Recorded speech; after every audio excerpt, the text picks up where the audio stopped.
setting a few things up. Yeah.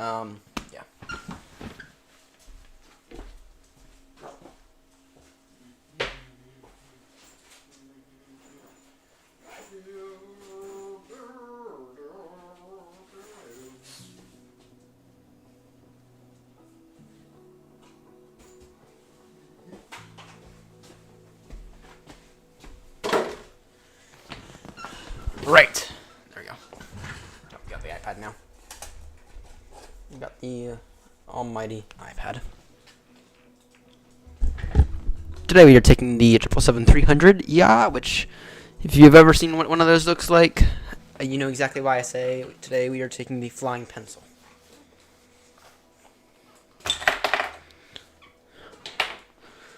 Right. First things first, let's get new sky set up. In that scene.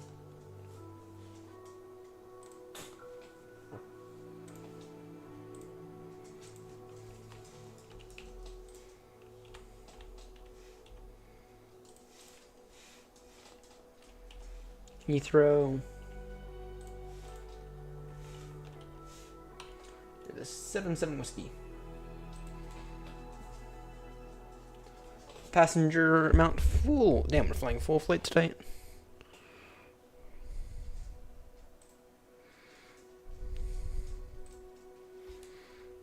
Close. Book flight.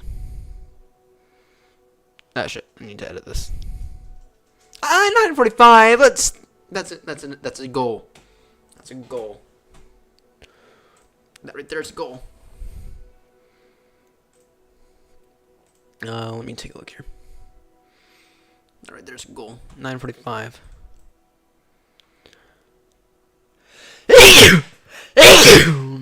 Looks like we might have some weather. Yeah, Boston online. And Baltimore is completely free. Is Seb with us now? Don't know. Seb, are you with us now? Tonight we're flying the pencil. Flying the 777-300.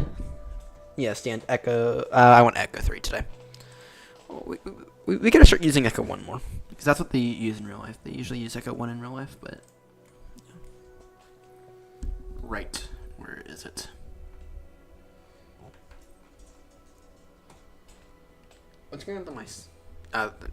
It's interesting. It's weird, crazy bit. There you go.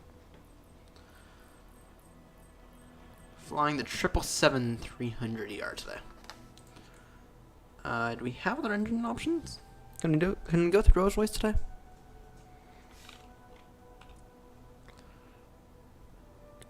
Can we go through Rolls-Royce? The Rolls-Royce engines? Variant. No. No. Whatever. The GE engines are fine. We're clear for Echo 1. We have a 9:45 p.m. departure time right now. I was aiming for about 10:15. New Sky wants us up and out of here by 10:45. So that's going to be the goal.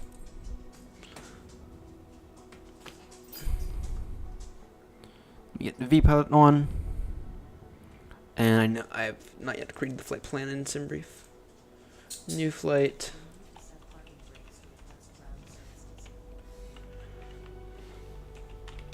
Baltimore. Heathrow. That is one interesting error message. We are a 777-300ER today. Fully loaded as well.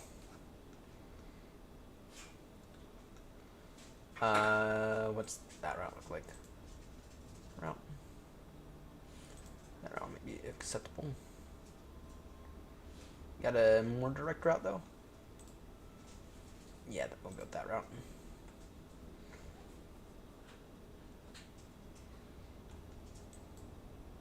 Go with that route today. Generate flight.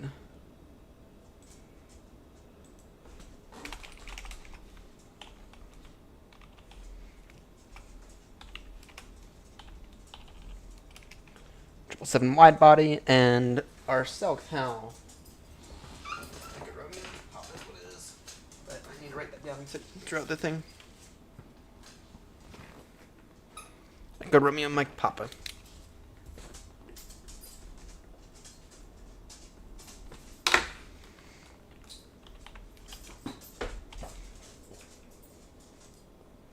There we go. And pre-file this on AvatSim.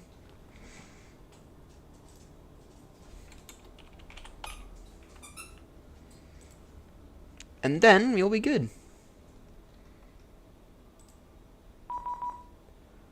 That was very, very fast. Damn.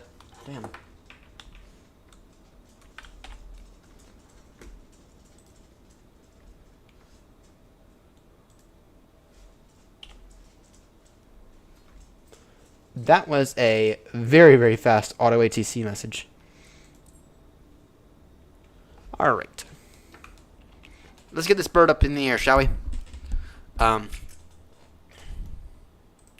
For anyone who doesn't know what this thing's called, why I call this thing a pencil, that's why.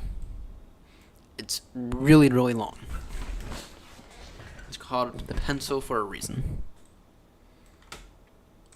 APU on.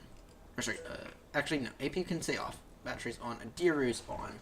Emergency lights to arm. Go ahead and get all of those running. No smoking, or sorry, no electronics to auto. I've changed this to no electronics because no smoking, that's an international thing everywhere in the world, so that's fine. We do have Boston Center online. We're doing a control swap right now by the looks of it, so okay. Electronic flight bag request data from SimBrief. Do you have the matter, actually? Before we do anything. Update the matter, please. Before we do anything else. Seb, is that you who's with us? Or is that someone else?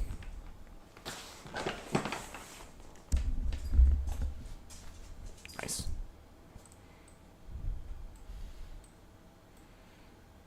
Alright. We'll just wait for this aircraft to boot itself up. In the meantime, though, we have nav lights on, logo, wing lights, and we'll wait on the beacon lights for a minute. The FMC, visit a knit. That right there is fine. Route request from SimBrief. Set fuel. Set payload. Select route.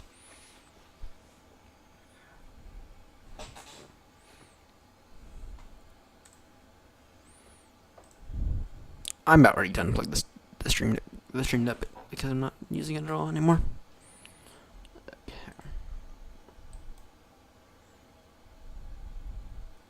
Load uplink. Just one plane. Put it up, please, so we can get the hell out of here. So.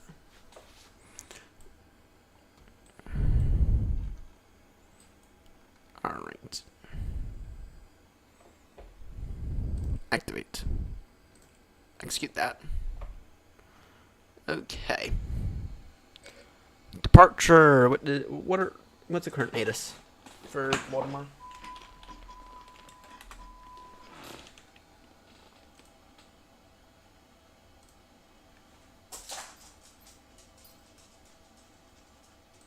Baltimore departing runway is 15 right. Bird activity in the vicinity noted. You're on the Dupkin 1. Are we on the Bros?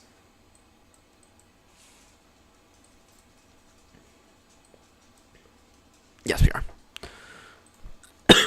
We're on the Dupkin 1 Bros. Execute that.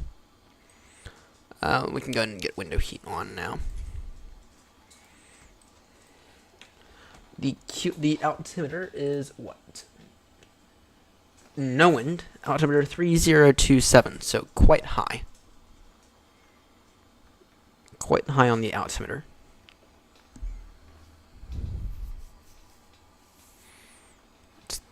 3027. It's actually insanely high. Okay, altimeter 3027. I hope if I were to get Moby flight up.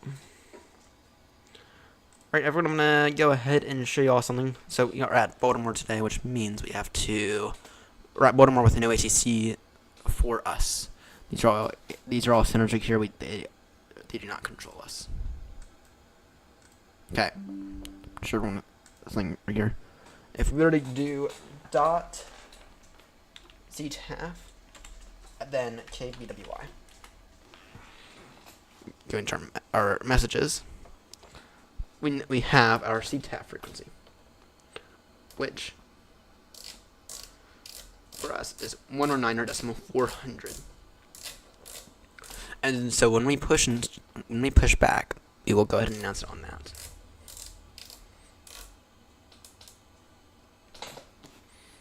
And we'll tune. And then for our VHF2, we'll tune in 22.8.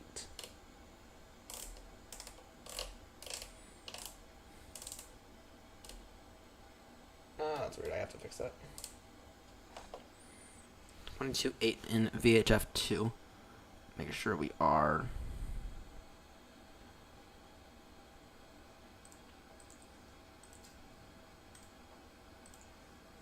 on a bit. I want to make sure we're listening in on both microphone on that one. Yep, ready is set up now. Right. Of course, they don't look good. We're going to aim to push back in right about 7 minutes, even though I think we're going to be a little faster than that. I think we're going to actually be early. Well, actually, if we can push back in about a minute. Let's go ahead and get that APU running then. Just while we get some numbers. While we get some numbers.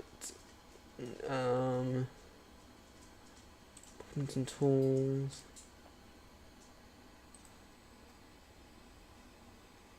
That's a pretty big gap between V1 and V2.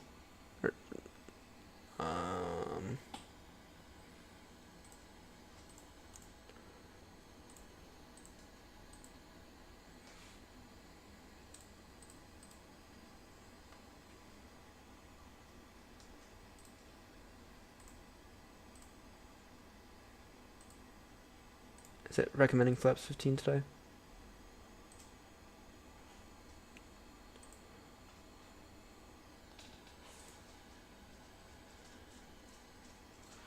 Ouch. There is no room for error today, unfortunately.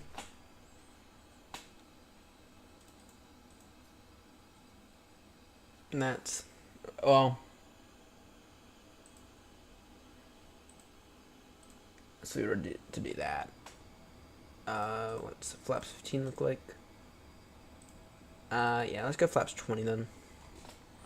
Flaps 20 is what we'll go today then. Departure, sorry, legs, or no, sorry, it's, accept that. Level 350, noted. And what's our squawk code? Just 5607.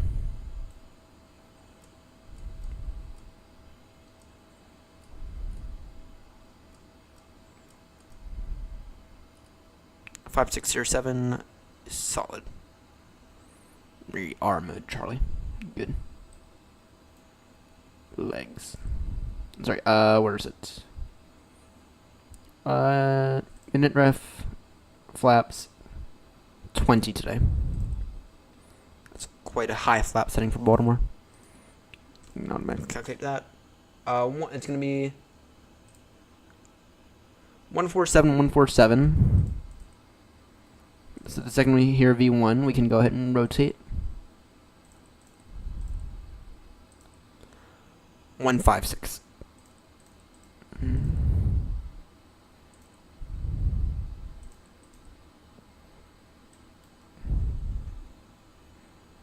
Alright.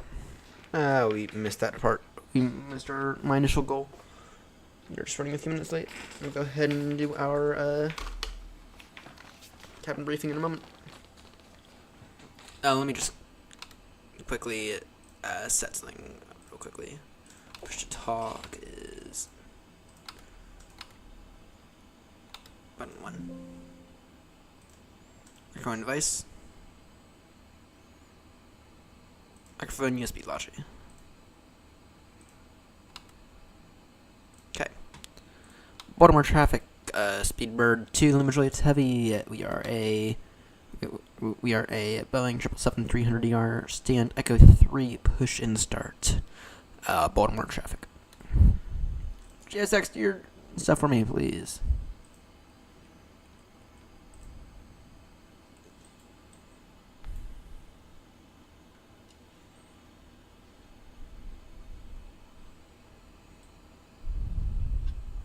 We are good for push now.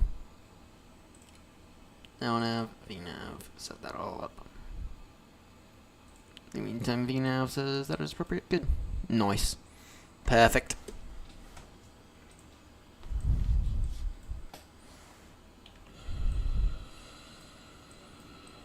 Hello, Captain. We are ready for pushback. Good, so am I. I'm ready for pushback as well. I'm ready for pushback as well. Go ahead and a little bit. There we go.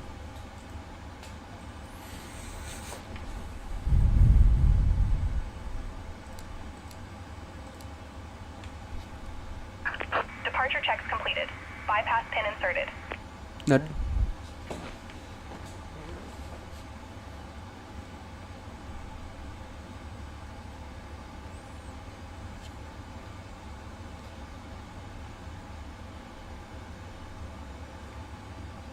Question is, are we going to beat the real aircraft today? And I think that answer is a yes.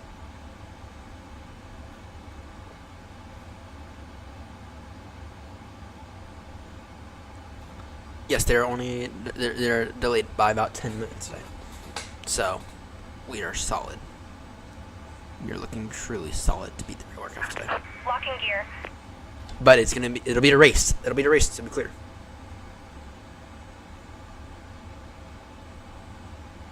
It'll be a race. Okay. We have to make sure we don't slam the tail into the ground today. Nose left. That'll be a nose left tail right.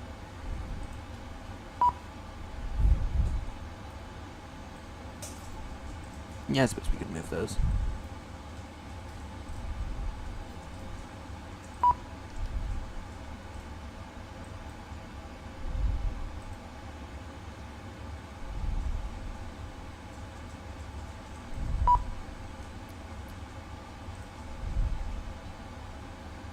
Really, this thing gonna do it?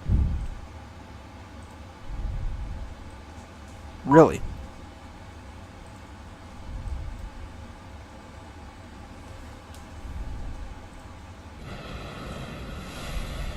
Or do we need to go onto the ground to do it?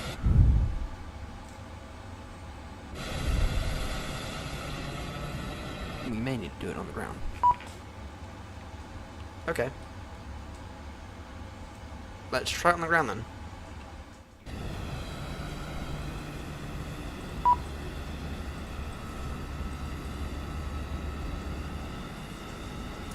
I know you're ready. So,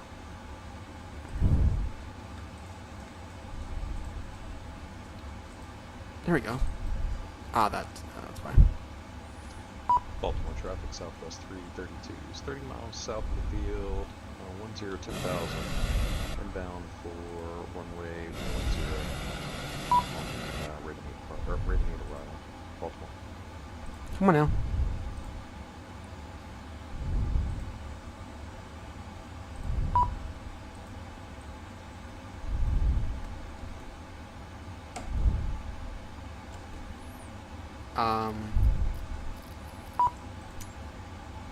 Would 2-bar push maybe do it? What about if we were to do it through here? Sections. Oh, operations ground.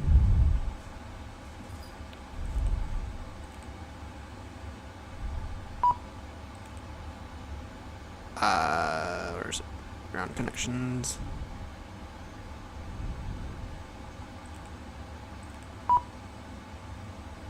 Release ground power. Aha. Remove. There you go. Release parking brakes, please. Go on now.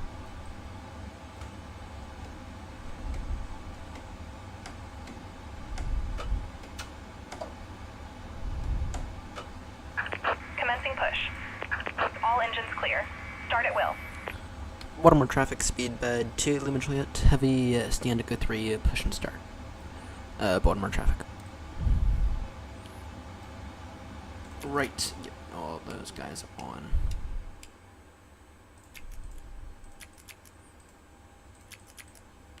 We have to quickly add some fuel, maybe, I think.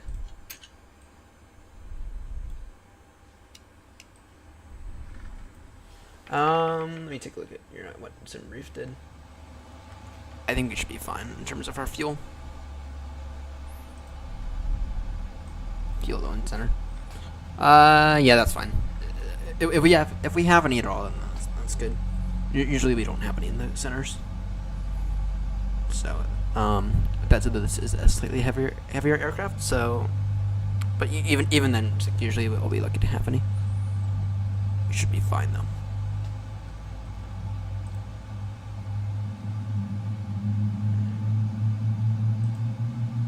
Actually, real quickly, I'm gonna redo that. Actually, dashboard, edit.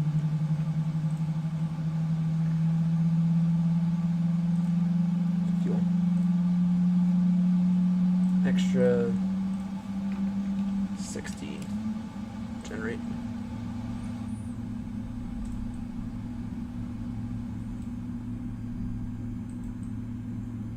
Is it? Smart. And GSX is gonna get, or GSX is gonna be annoying. It's gonna be annoying to us.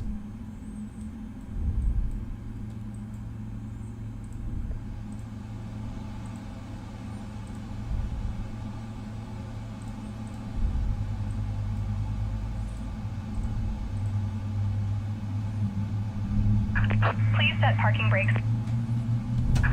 Waiting your confirmation for a good engine start. Both engines started.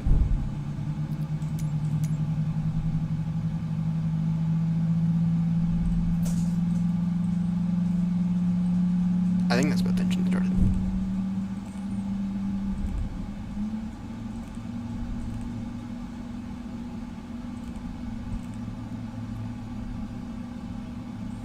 Set fuel.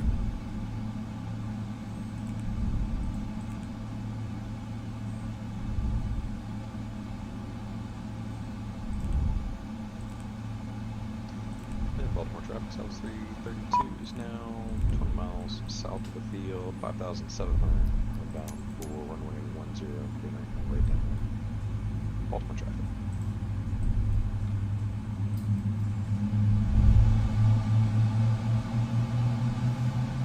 From my understanding, both engines are started. Started.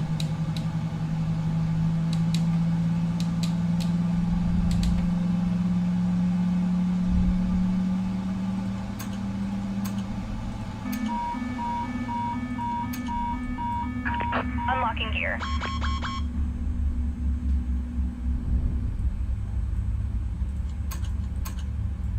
Let's try this again.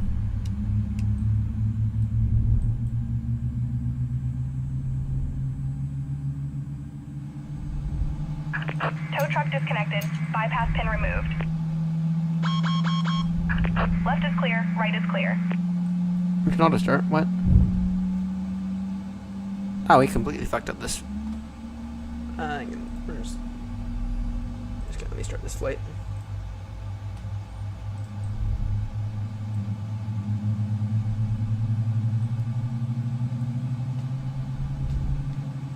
There we go. Both engines are coming back alive.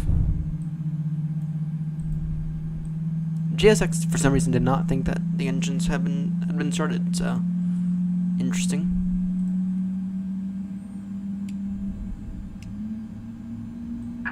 Clear to start engines. Both engines are... They're coming alive now. Though I do understand the confusion. We were... That was not the correct way to start the engines, to be clear. I messed that up.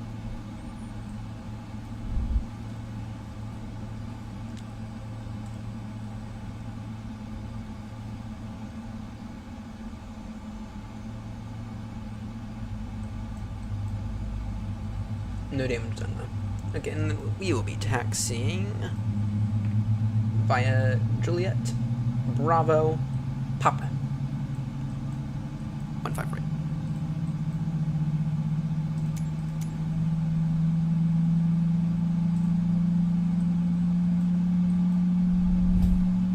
Alright. And Baltimore traffic, Speedbird 2 Lima Juliet is going to be taxiing via Charlie Lima, Juliet, Bravo, and Papa, runway 15 right for departure. Baltimore traffic.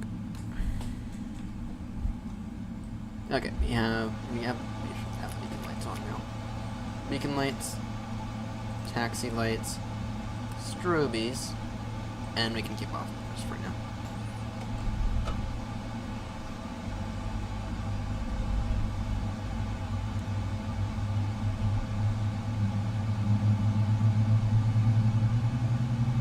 Begin to move.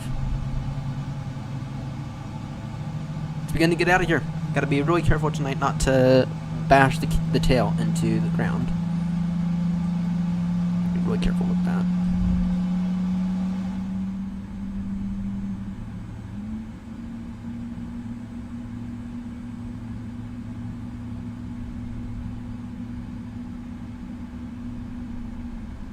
Baltimore traffic, Southwest 332 is on right downwind. Runway 10, Baltimore. Okay, why is it? I feel like these engines are not started.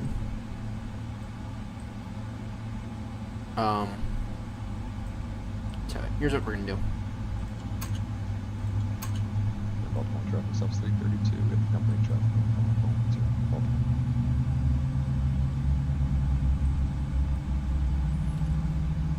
Baltimore traffic, Speedbird 2 Lima Juliet, it's gonna be having a slight delay in our departure. And in our taxi. Stand by.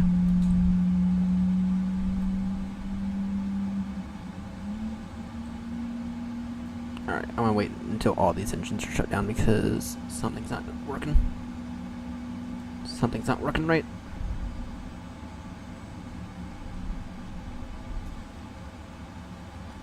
Alright. Left engine. Can we get the left engine to get back online? Okay. Engine number 1.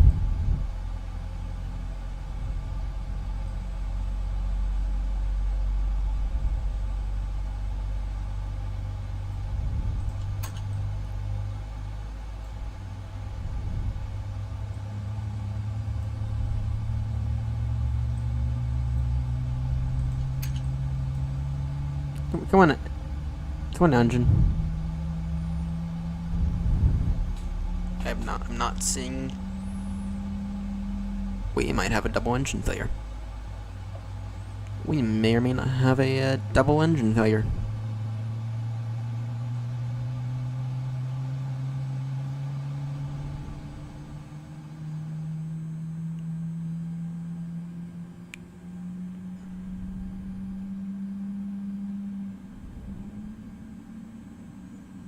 There you go. Baltimore traffic, Southwest 332 is right base, runway 10, Baltimore. Ignition start.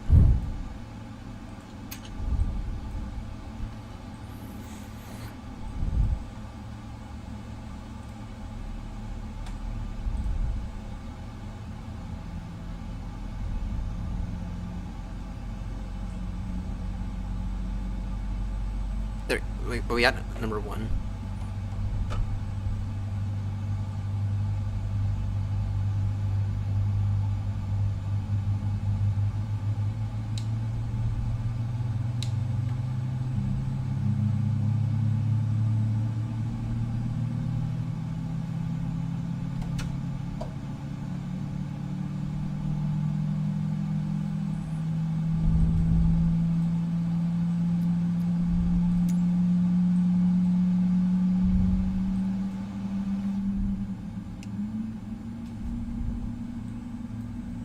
There we go.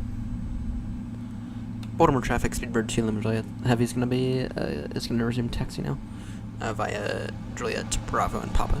Runway 15 right for departure, Baltimore traffic.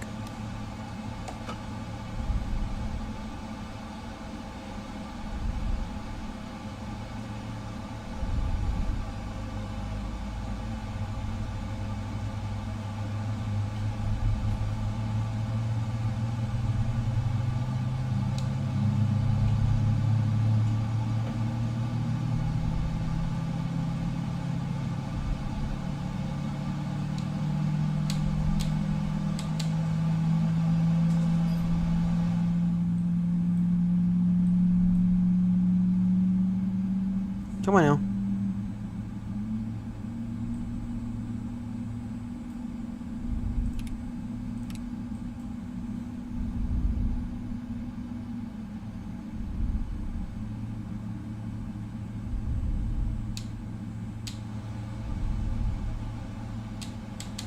These engines are not going to go.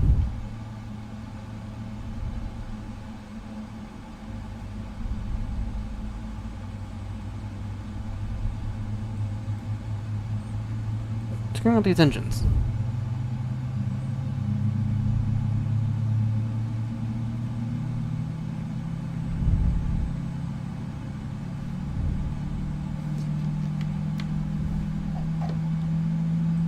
It's a flight control issue?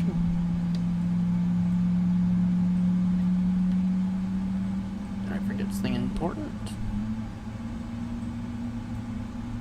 Don't think I did.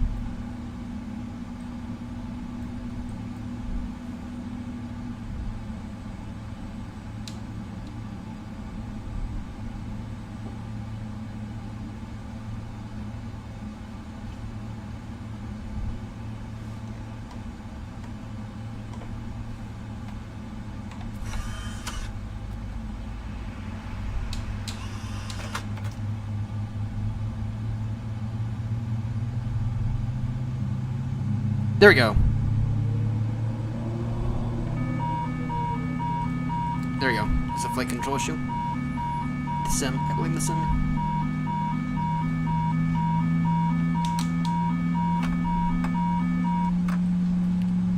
I blame the sim. There we go. Get a slight departure delay right there.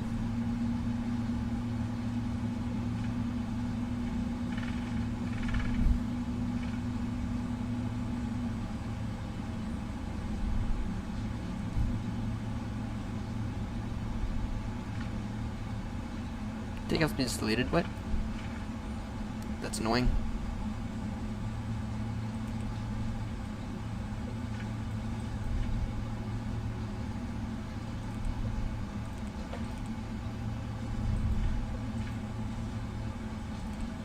I'll just confirm those.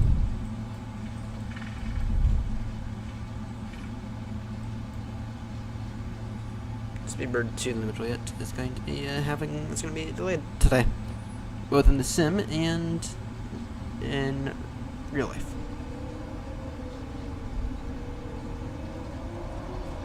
Okay, there we go. Now those engines are looking good. Once again, we have to be really, really careful not to slam the tail end to the ground today. We flare, or we rotate, but very, very, very gently. It's going to be a full toga takeoff, unfortunately.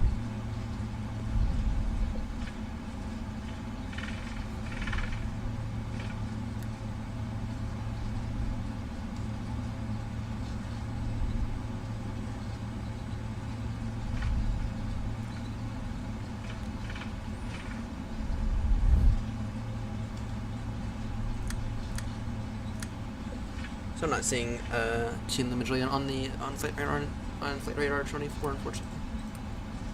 There we go. Line lights on. Make sure we are ready. We are fully ready because we do not want any more delays tonight.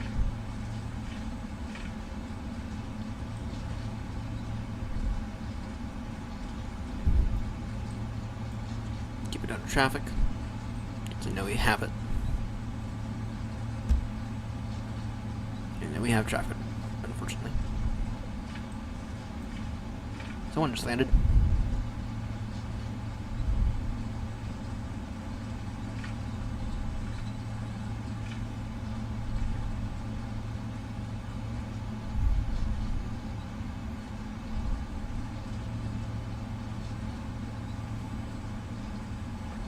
737 just landed. So.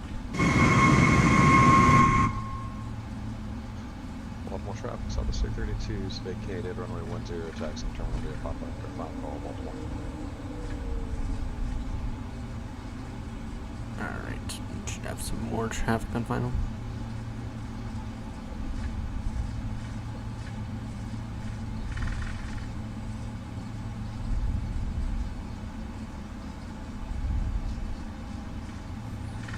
Auto brake to RTO now.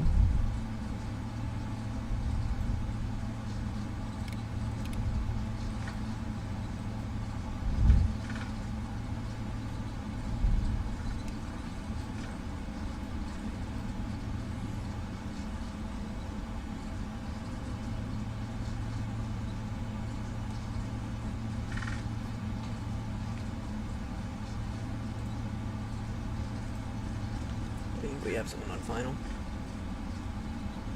Nope.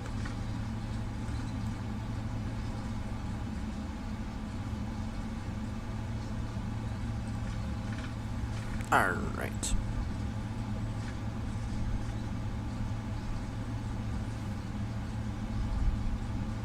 Looking solid now. Looking solid now.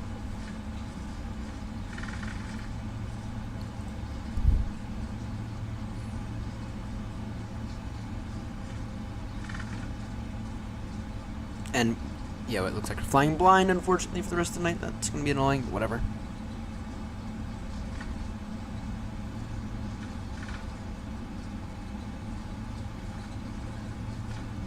And Baltimore traffic, Speedbird to Limit Juliet Heavy, landing with runway 15 right, fully ready for departure. Baltimore traffic.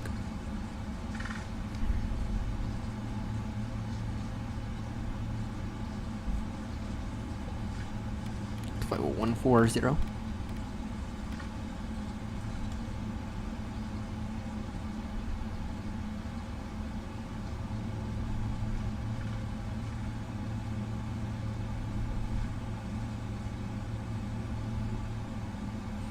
Mind that we are quite wide today. We're quite long. Should be fine.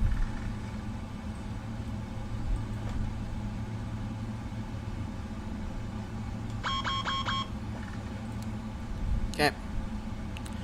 And Baltimore traffic, Speedbird to Limit Juliet Heavy, taking off runway 15 right, find that Upkin 1, Ross, transition departure, Baltimore traffic.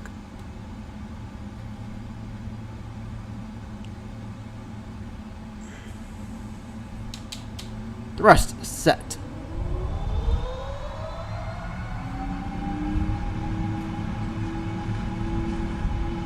Airspeed alive. 50 knots.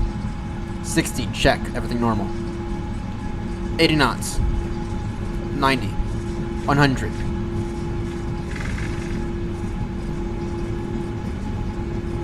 V1. Rotate.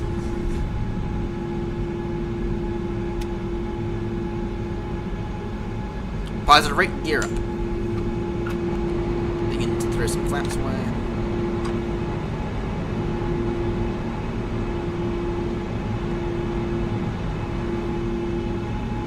Throw some more flaps away.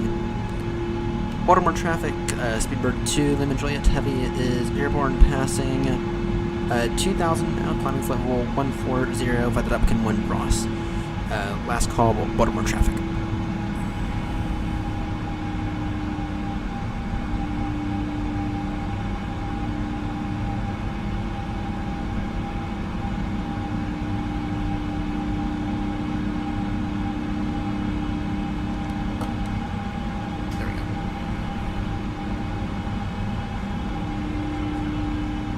That was a very, very fast departure. That was a very, very, very fast departure right there. Very, very fast departure. Very, very good departure. Now that we have two good engines both running, we can go and trim the APU off. Which, to be clear, in today's day and age, I do believe there is a real reason to keep the APU on.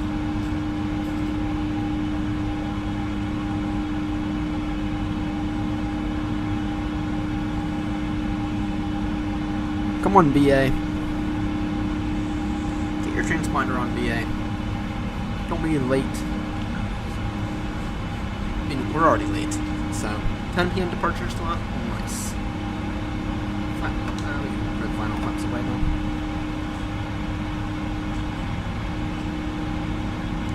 Nicely done. If I do say so myself. And we are a little tighter on fuel than I wish. You're clear direct. Robbinsville.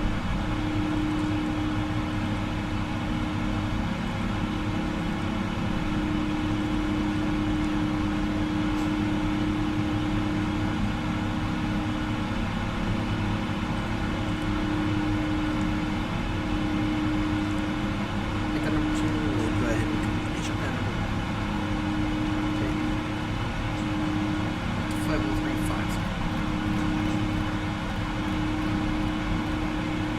Traffic Speedbird 2 measure that climbing out of Baltimore passing 8,000. Climbing now flight level 350. Traffic.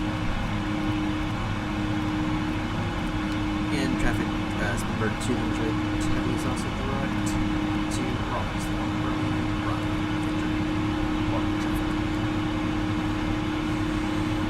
Nice. Nice to do.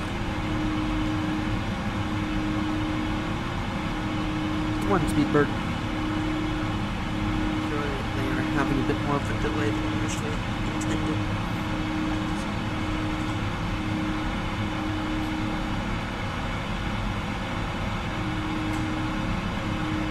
They're airborne, which is nice.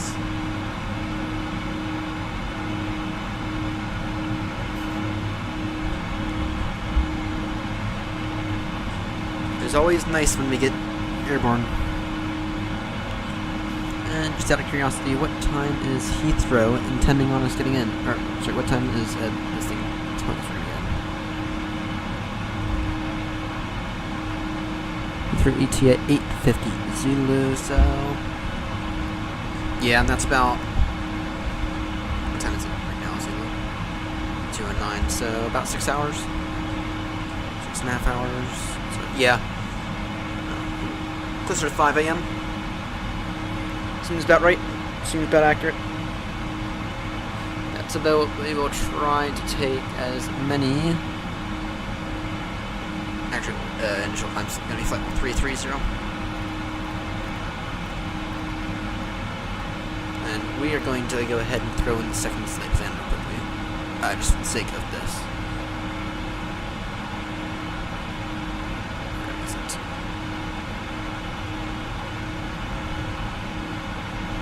Oh, we should have a second flight plan button somewhere. Route 2.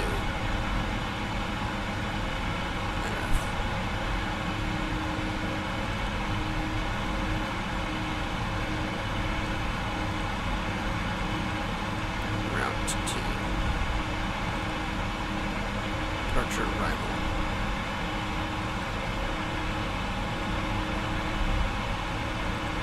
Where is it?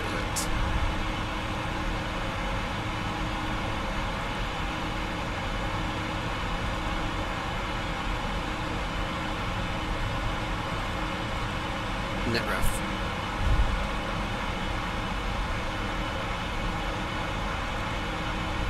Route.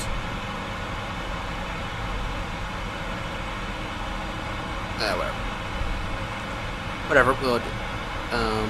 VNAV, I just want to get some updated VNAV done. Approach. No.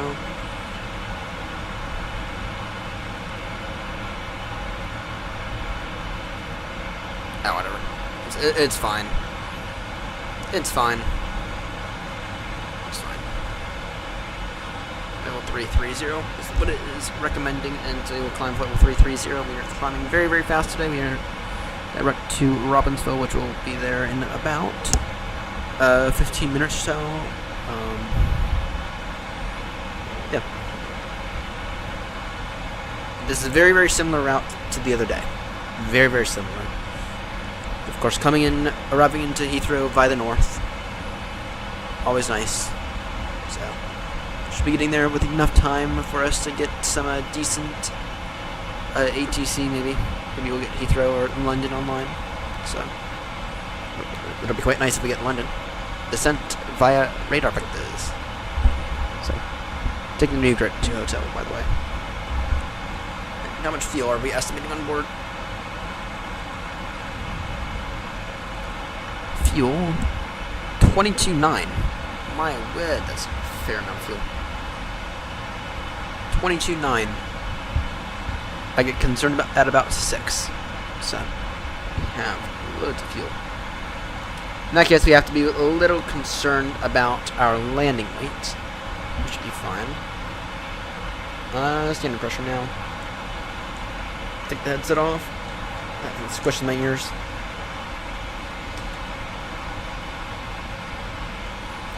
Very, very nicely done departure. So, would have been nice to have it 10 minutes earlier or so, but whatever. When engines give us issues, we have to take care of the engine issues. As if they were an engine failure. So, and of course we'll continue to look out for diversion fields as we get up there. So,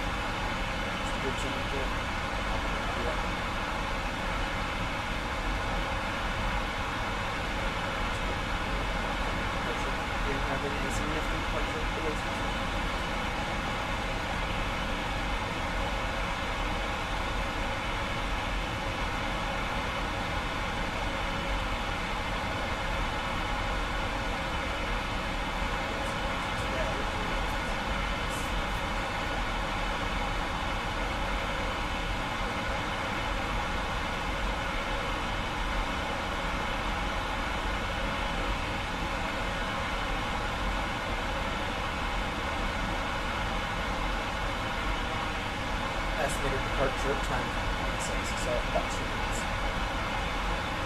And that's estimated departure from the gate, so we are winning this so far.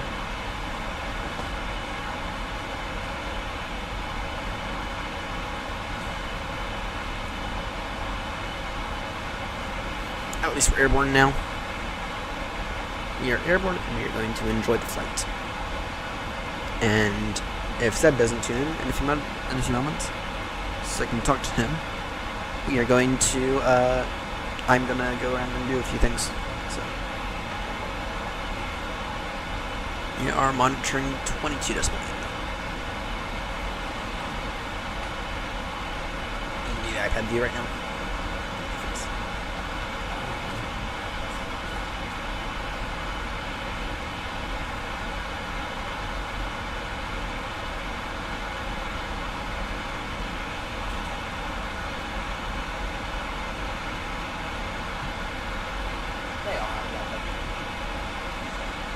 How late cheating before it gets out.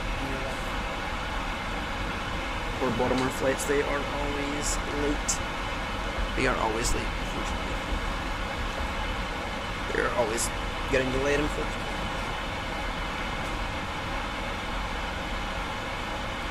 To be clear, a departure delay of about 5 to 10 minutes is not concerning.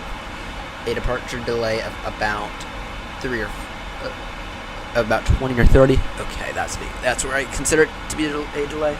Departure delay of 5 to 10 minutes, so it's nothing. It's not a true delay. So anything over about 20 minutes that's a delay. So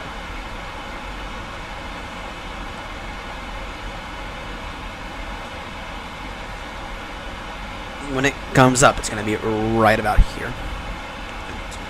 When it comes up, it's going to be right about there. And it might be delayed again. When it pops up, it pops up. It's when they turn their transponder on. So it's when they turn their transponder on.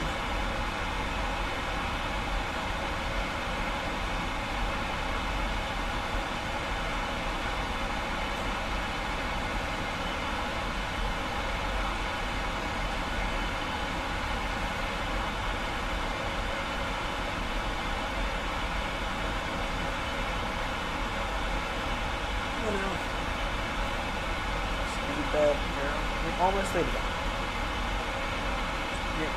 You guys are almost late again.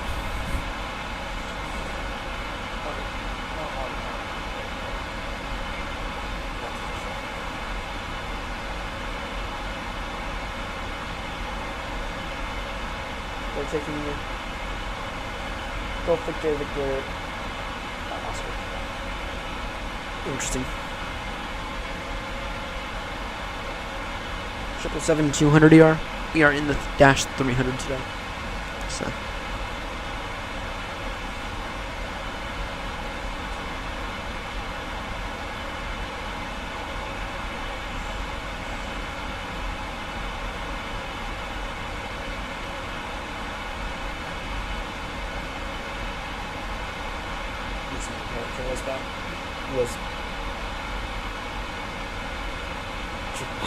Estimated was then also. They were supposed to get out of there about 2 minutes ago. Actually, they were supposed to get out of there about 50 minutes ago. So. We're getting some approach. I think there's someone.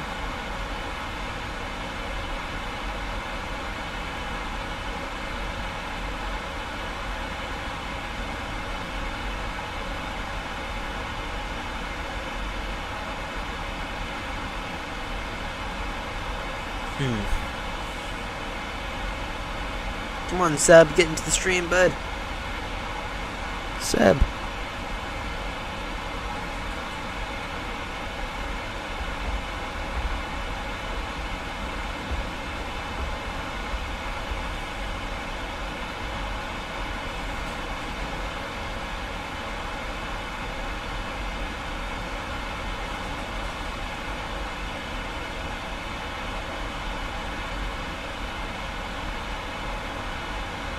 Passing football 290 now, climbing football 300, sorry, 330. Yeah, dropping slow.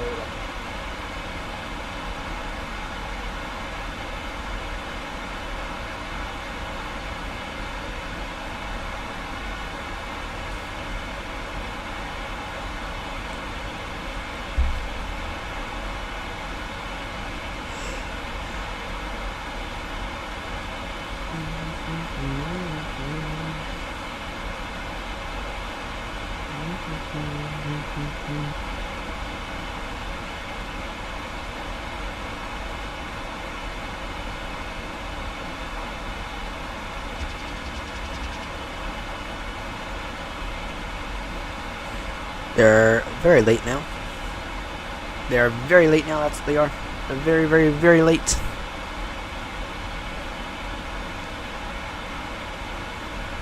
Come on. Come on, real life. Speed bed 200 military.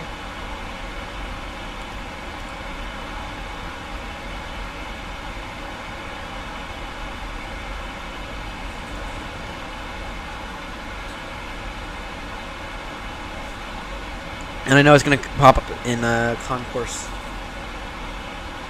Echo because that's what they fly with. That's the international terminal for Baltimore. This is, by definition, an international flight.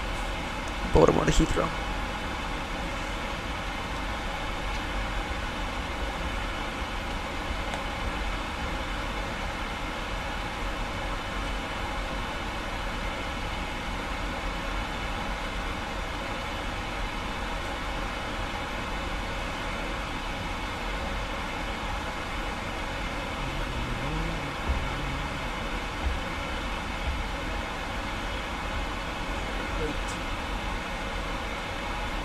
That's not bad, is it? No, that's Frontier. 8321. Cactus.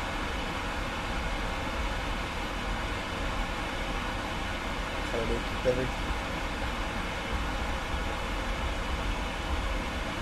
I mean, we never turned off our lights. We didn't turn off the overall lights. Running is off, taxi lights off. And we should be passing JFK if not already.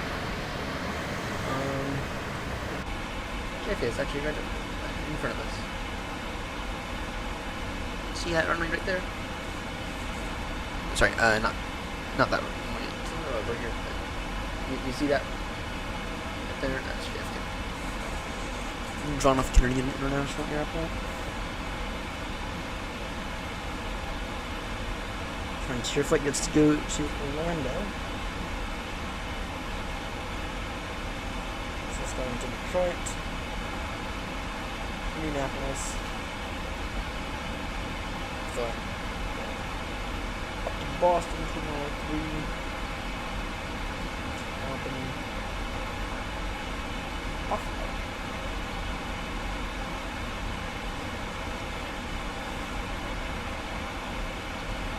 Come on now. Come on, speed bud. Don't be a slow bud. Don't be a slow bird now. Be a speed bud.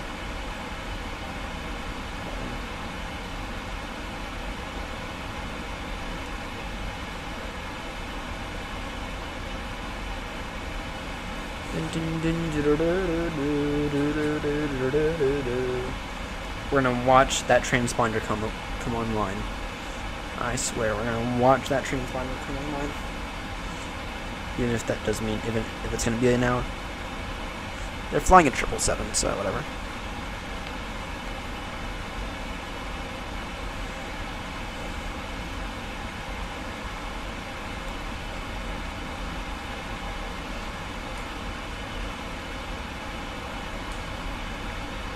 Yeah. You know, I began counting how many. I began counting all the British Airways 777. All the British Airways 777 things, and all the British Airways 777 registrations. There are now sold not to because there are so many.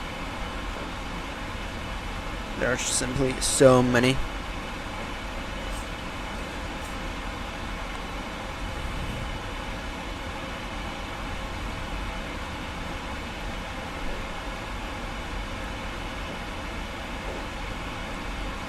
Seb, you gonna come with us? Gonna join us?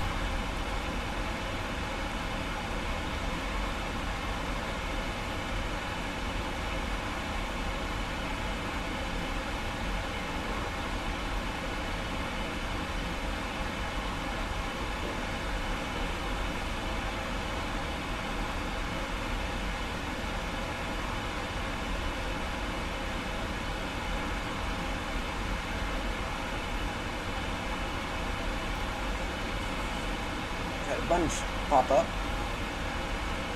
Does this include BA? In this batch of transponders showing up, does this include BA? Or does it not?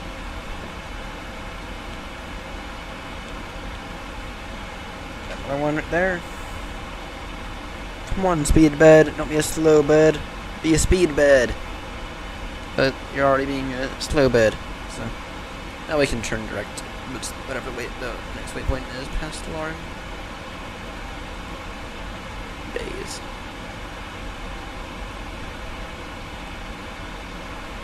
Turn direct Bays.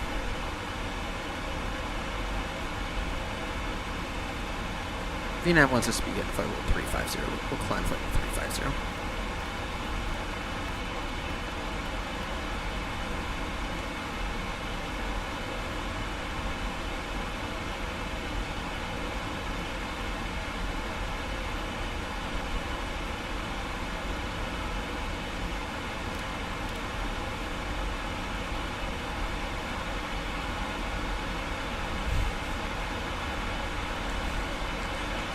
Go ahead and take this climb now to flight level 350.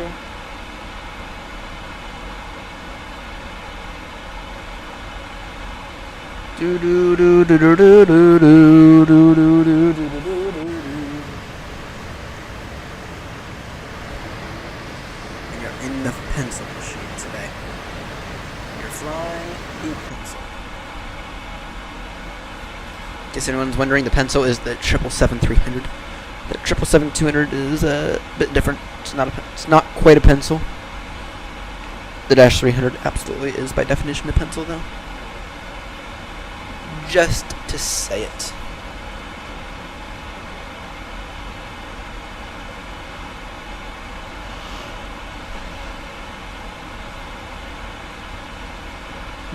Just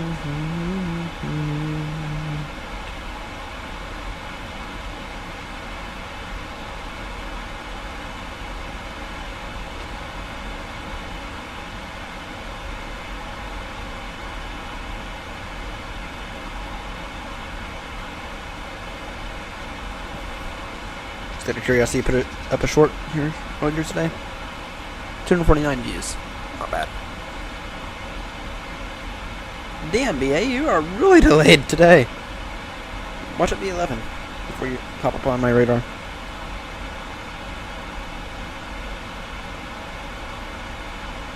What are they at? Estimated departure was oof. What's FlightAware saying? FlightAware is saying 10:16. Circum saying 10:18. It is currently 10:28. So they are just like, what the fuck are they not doing? You having passenger issue or something? But I still don't see a transponder. I still don't see a transponder for them, which means they still haven't pushed back. That's what that means. It means that they still have not pushed back.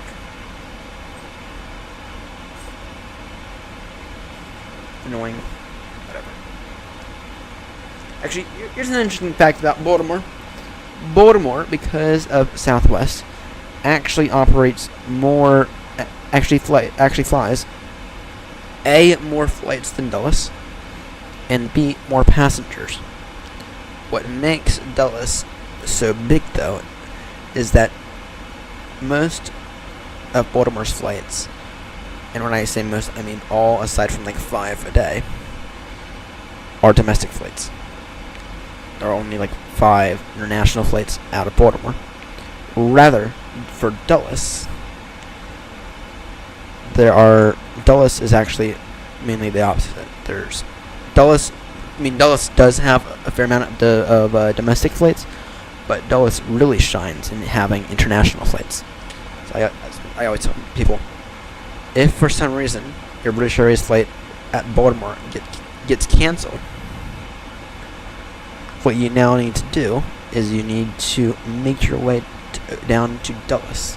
Because Dulles, though it might not have any options that same day, especially if they're being late, make your way down to Dulles, and Dulles will provide you some options. Maybe even for the next morning. So.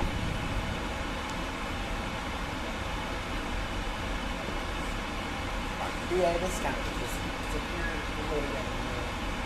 I will try.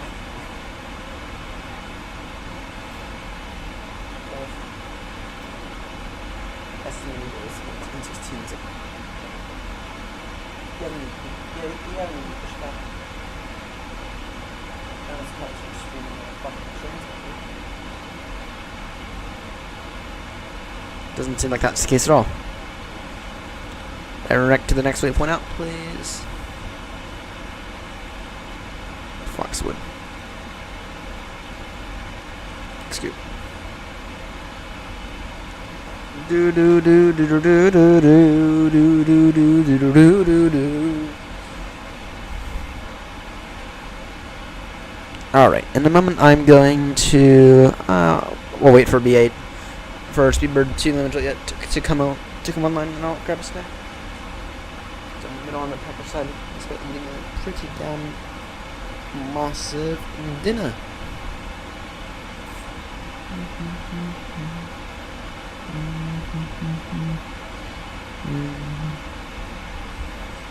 Of course, unless they're having technical issue.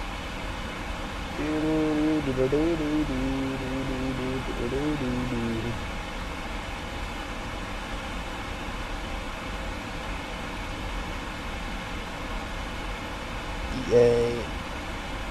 But they're still saying estimated departure 10:18. Yep, that didn't happen though. Did it now? Unless this is them right now. Got it. That's the end. That's Southwest. Come on now.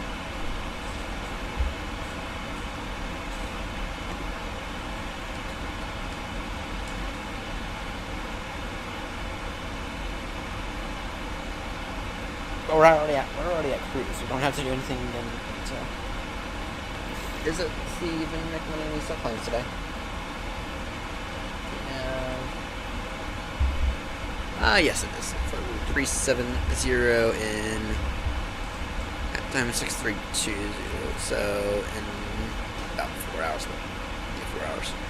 Okay. Right now, our optimum is level. That's right. Well, 340. Our recommending. Yeah, our max right now is level 352. So we are essentially at max right now. This is telling us to do it right now, so. Our optimum, though, is level 3, 4. Yeah, we need to be a bit fuel efficient tonight, even though we have loads upon loads of fuel right now. So, that's fine.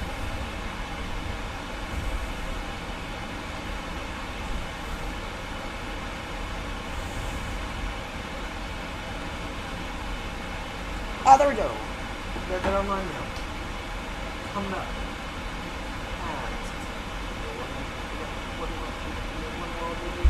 They're up now. They're up. Oh, they made it out. They're getting their push now. They made it out. They made it out. Oh, they're up now.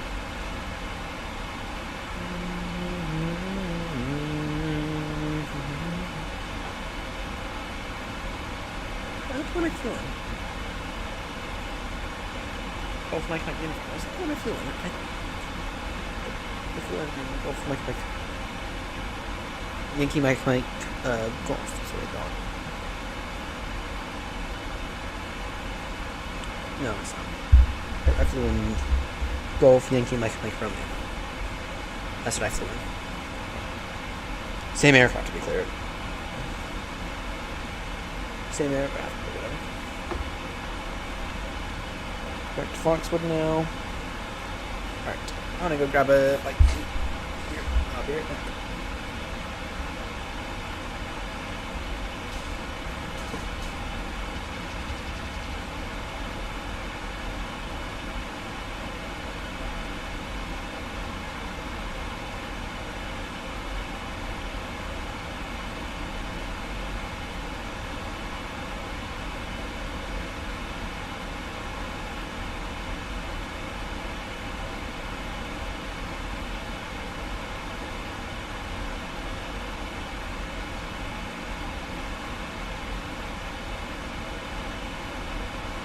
Alright, I am here if anyone wants to tune in.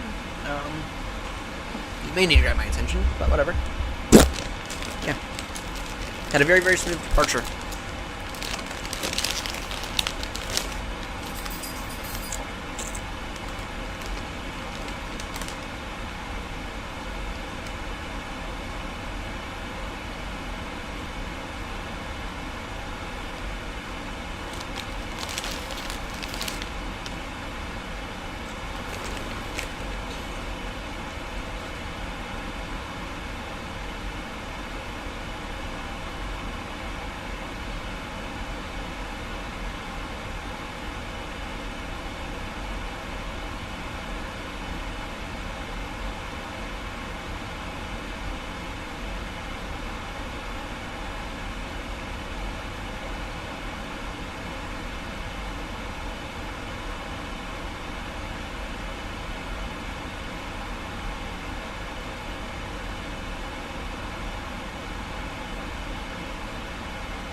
Right. Fuel in the center, good. It's only just now getting low, then that means we are solid. So, okay. Take a look here. Our correct ebony, which means crossing Boston or passing Boston right now.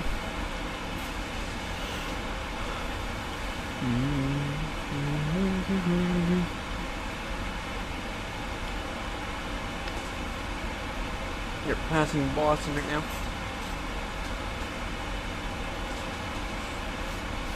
This is always an awesome thing. I know it's not. Right. Seb, are you with us yet? Yes. Yeah, we are in the extremely wide body the pencil. Flying pencil. The 777-300. When we get closer to Heathrow, we need to get some stream shots of it because I don't have any.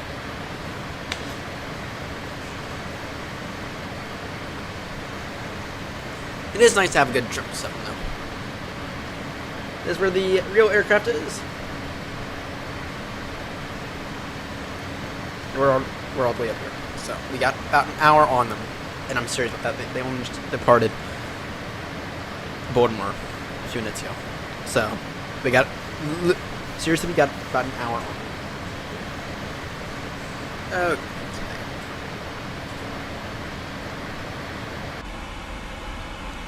Fuel in the center is low.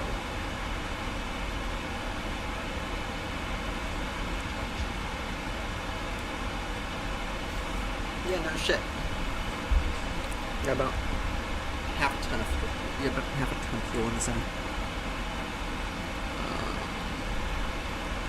Let's save that for later, and then if we need to, we can, in the absolute worst case scenario, we can transfer some fuel. We can transfer some fuel if we need to. A little bit later.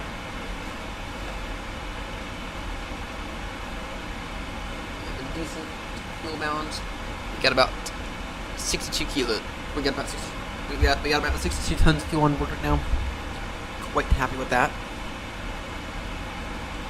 About 62 tons of fuel. Seb, is that you who's finally tuning in? You've been airborne for an hour now, bud. Watching BA, watching the real aircraft. Watching the real aircraft and me being on my phone for a bit. Responding to text messages and everything because work has been chaotic, and somehow I work at Chick-fil-A and somehow I get messages on Sundays. So.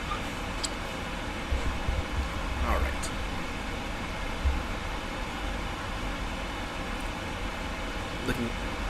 Looking very solid at fuel. We really only need about 50 tons to get there. The rest is pretty much extra. With that said, though, we do want a certain amount of extra. We only need about 50 metric tons to get there. Tons, not in pounds, not in imperial tons, but metric tons. All right. Seb, is that you? Please tell me that's you.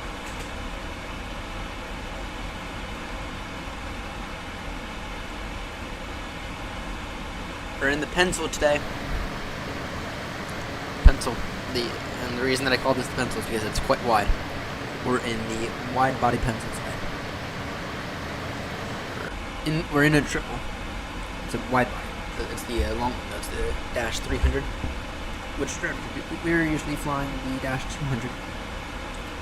And this thing does actually have a very, very significant tail strike potential for it. This thing has a very real tail strike potential. Unfortunately, this thing has a very real tail strike potential. In fact, while I was doing this, which I still need to make the video for, as I was doing this, I had a tail strike. I had a tail strike while doing this. So, whoops. The webcam comes on Tuesday, so beginning, I guess, Wednesday night is what I'm thinking. For the next stream, we should have my knee view, or flight controls view. So.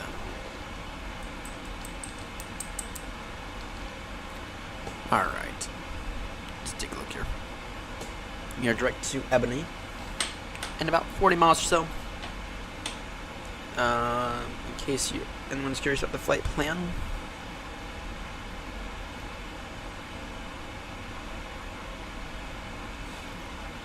So the flight plan looks like, not this one.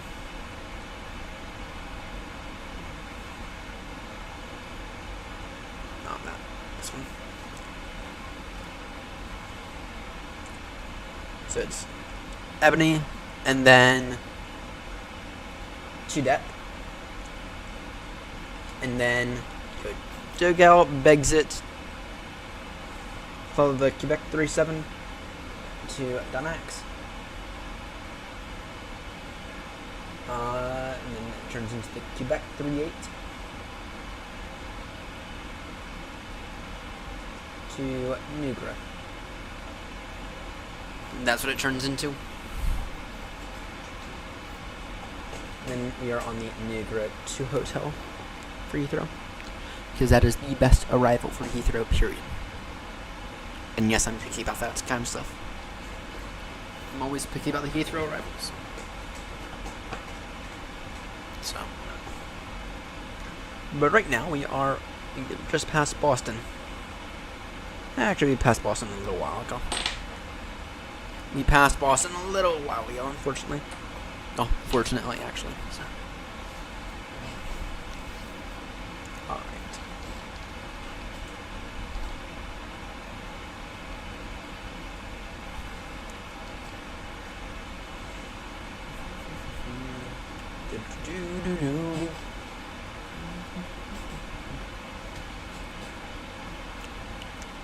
Saying we're gonna have about 22.5 tons of fuel on board when we land. We do need to find out.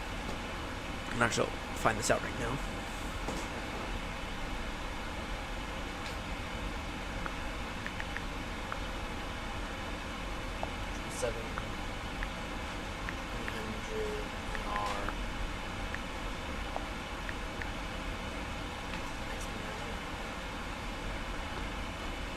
This.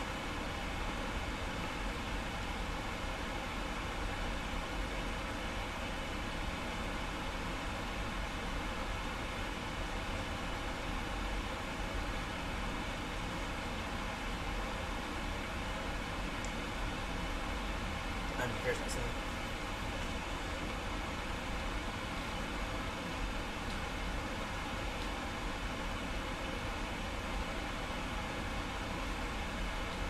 We're in the Dash 300 to be fair.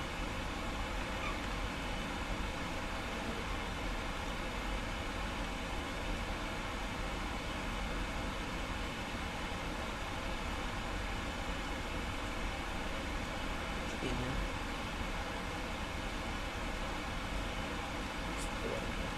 200. We need the 300 ER. Maximum landing weight. The GE engines.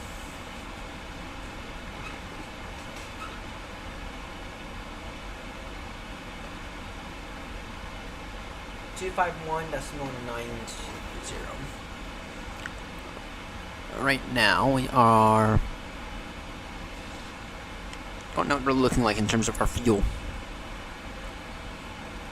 Seb, is that you trying to tune in?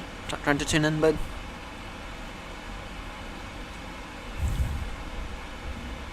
Now, let's see here. Right now, what is our gross weight? Do you have a weight and balance, Sam?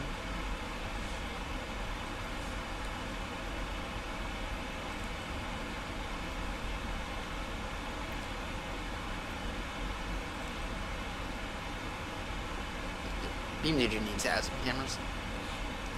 Is it electric? No. Fuel, maybe?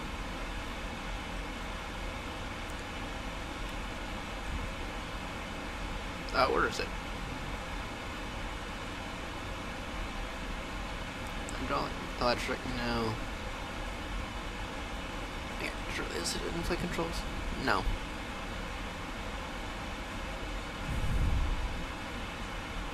Sort of fuel 69.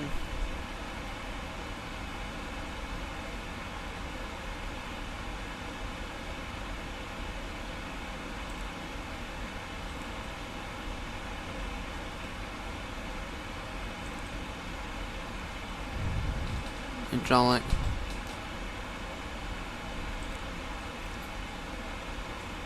And that's our engines.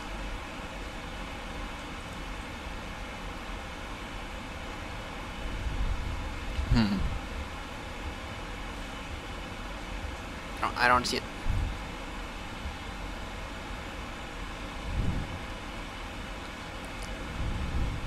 Progress, is it?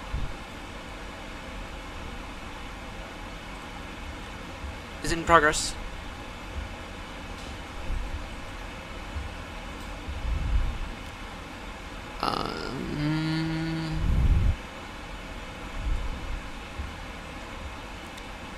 Where can I find the weight? The weight and balance of this really, really, really heavy aircraft. I don't know where I can find it. In terms of the temperature, we're looking alright in terms of fuel temperature.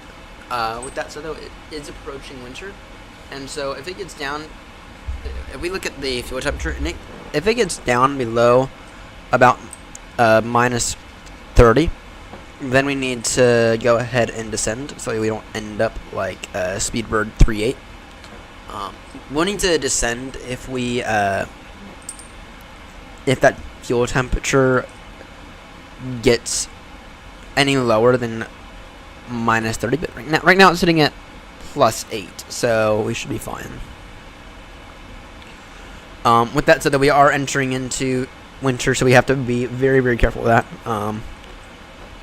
We're going over northern Canada and over Greenland.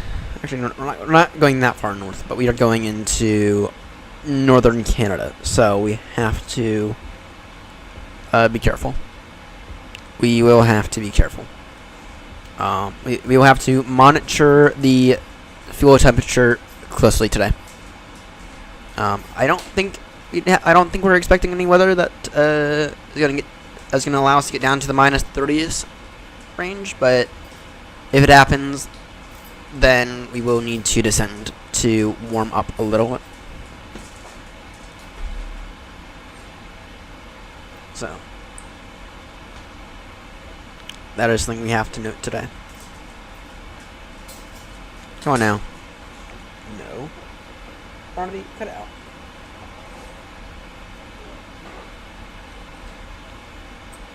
Yeah, actually, let's take a look at the weather. Let's take a look at the weather real quickly.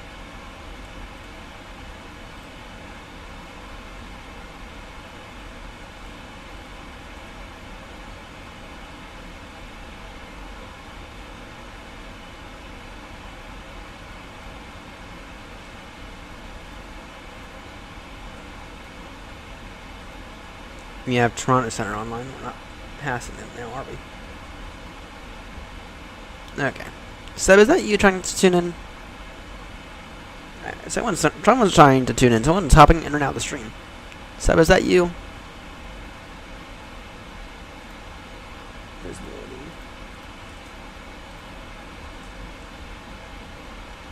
Where is it? This is estimating our ETA at 5:40 at about 5 hours 45 minutes. So wait, that's slow. It might be after 5 a.m. before we actually arrive. I mean, I know we got out late, but yeah, right now our Heathrow ETA is 8:52 Zulu. So that's late. That is late. So that's like actually like 5 a.m. my time. I was hoping to be over there by then.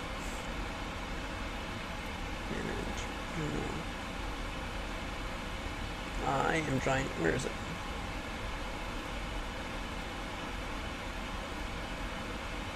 Or is it the weather?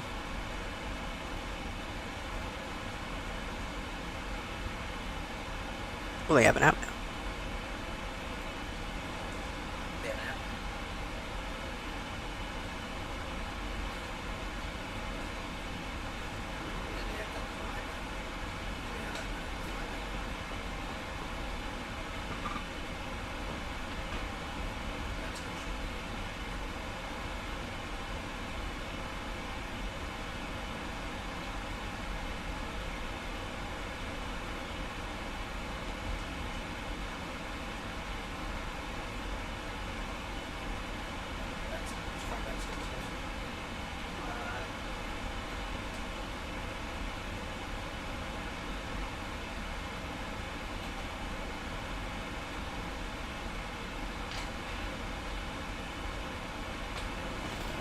Take a look at that one.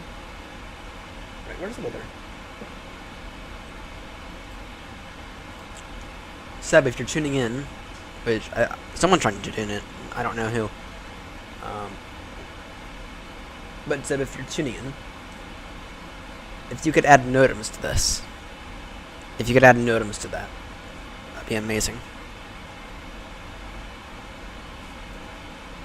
We could all use notems on this. Okay. Where is it? I feel like we figured this out once, but map layers.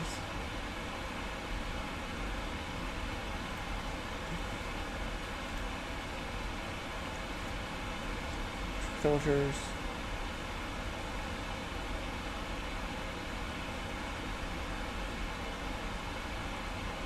I don't know. I don't know where it is. What the hell? Aha, here it is. I want to see clouds. No. Space. No. Not. It's not ground elevation. Wind. No. No. I want to see the temperature. Let's see the temperature. I don't think there's a way to do that though. Seb, please tell me that's you tuning in. Please, please, please, please, please. I sat and ate chips for forever. Alright. Where is it? It's Baltimore information Tango now. It's Louise or ATIS today. You can always use real life ATIS if Novats and controls are online. So this is where we are right now. Bird 2 Lima Juliet Heavy. We are the flying pencil today. We are the flying pencil. Or sorry, correction, the fat flying pencil. We are the very, very fat flying pencil today.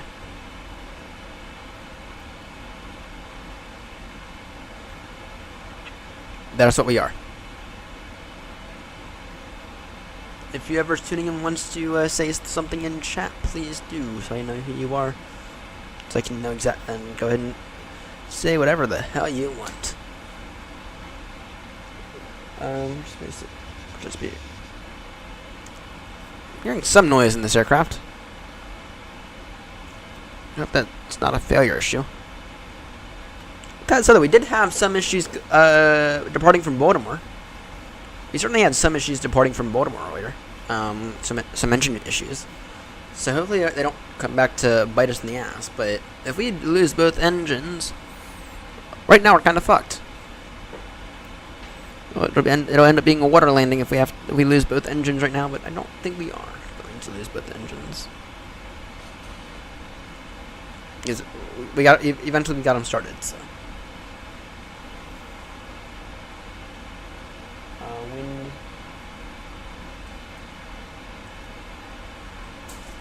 We got some wind at Heathrow. I know. I'm looking for I'm looking for the temperature. So the temperature's going down. To be clear, it's going down.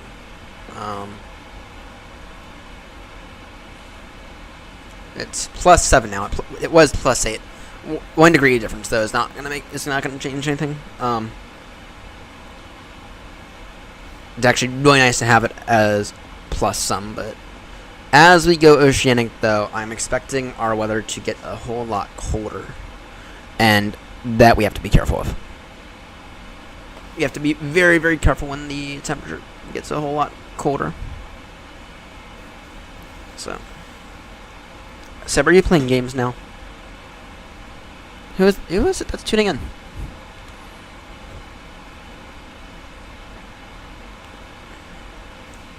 Where's Seb at? I probably went to bed already. Already. You okay, bud? You just bumped your head.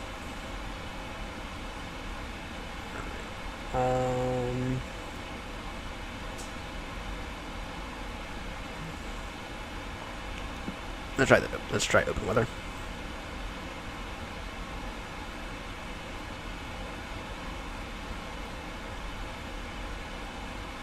I need.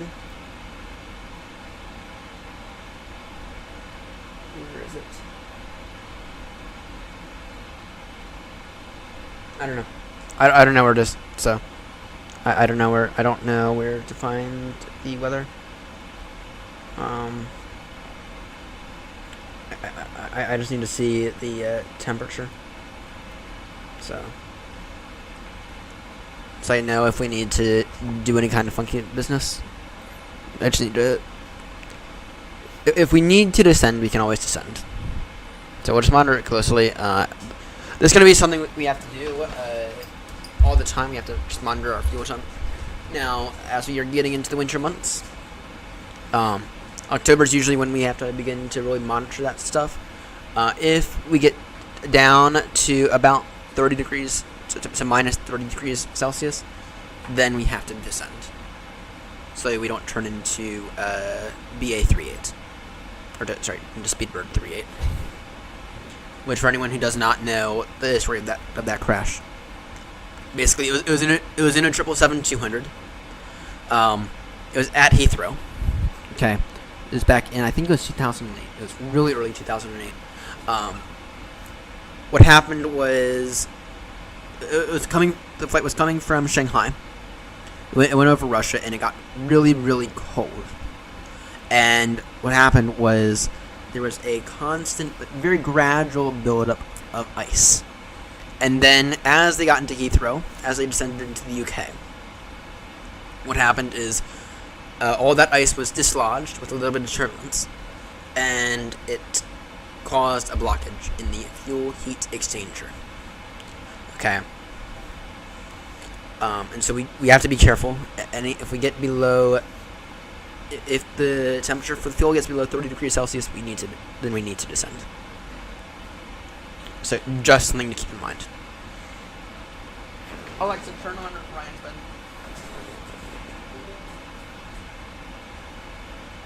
Okay. And the number for that is right there. The number for that is right there. Good thing is that we have the correct type of jet fuel in, and so theoretically have to minus 80 degrees. But obviously, in the case of Speedbird 38, when the correct type of jet fuel was used, the one with the very high temperature, with a very low temperature resistance to freezing, it still crashed, still brought down the whole plane. So.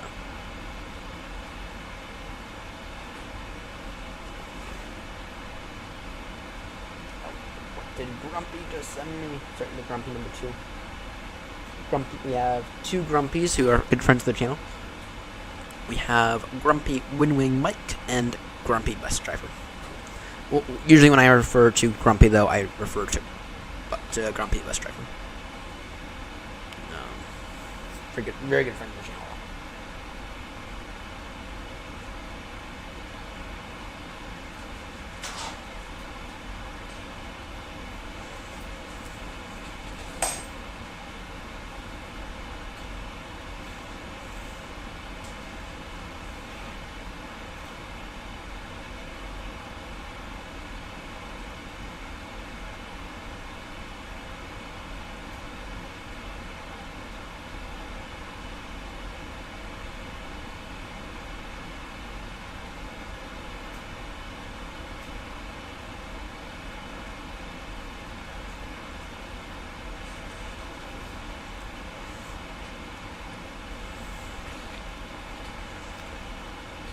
I am getting to wonder if maybe I should swap out my stick for one of those wind-winning ones. They're in a massive wind-winning order. I'm gonna see. I'm gonna wait until they come out with the yoke, because I could also use a new yoke. He's got the new throttles. He's got the new wind-wing throttles. Wind-wing mic. I heard that. You hear that banging sound, like that ditter sound.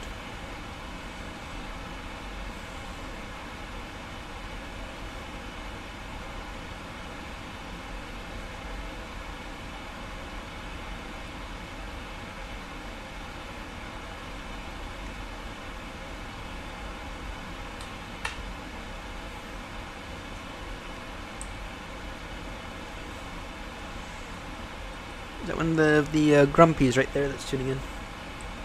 Don't know. Right. Looking solid right now. You're looking very solid.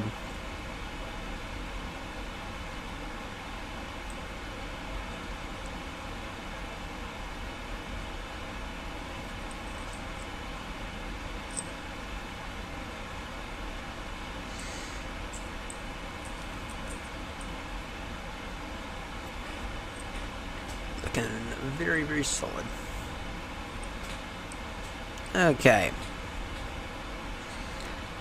That temperature is beginning to drop though. Once again, at minus 30, we have to descend. We are estimating into depth in about. We're still a little early to file for oceanic. So a little early. Yeah, unfortunately. Have a headwind. Ouch. Headwind for once. Ouch. Ouch. Ouch. That sucks. That sucks in terms of our arrival time. So. Alright, let's show something. What is wrong with this? What is wrong with this image? Hint. If anyone tunes in, what is wrong with this image? What is wrong with this right here? What's wrong with it? Hint. Even got one of these right here. What is wrong with this image?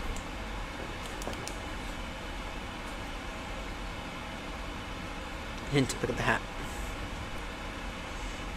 Anyone who gets it right can if you're going to pay for shipping, anyone who gets it right can have my old broken my old broken thing for free. You have to pay for shipping though. And I'm not inviting anyone over to my house to get it. You have to pay for shipping though. Old network card. Wireless, I don't have the antennas for it anymore. Old broken missing parts. A Wi-Fi card. If you get it wrong.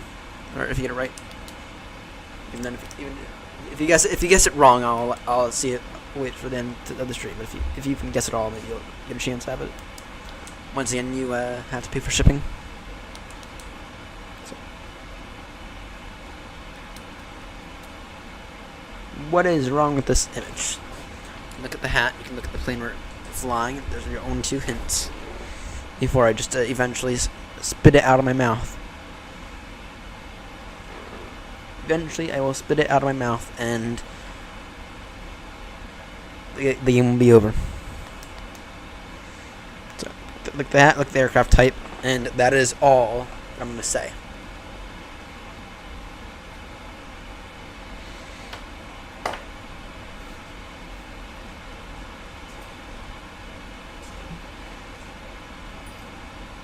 Hey, bud. You gonna get up here?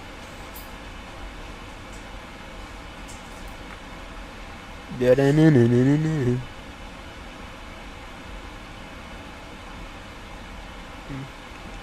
This the long part right here. We do have a step climb here soon, though. To be crystal clear, we do have a step climb.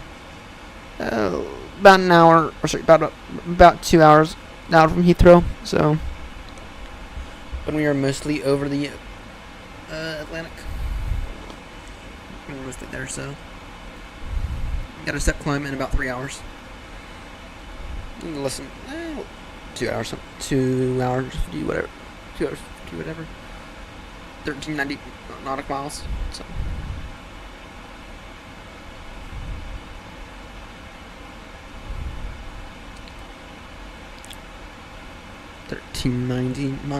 Nautical miles. That's what that is.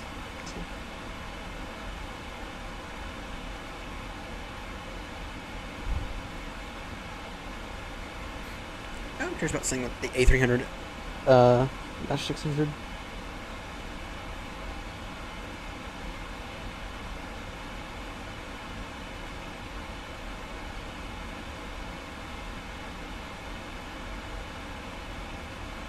$4,000 nautical miles. 4,000 nautical miles in the A300 dash 600R.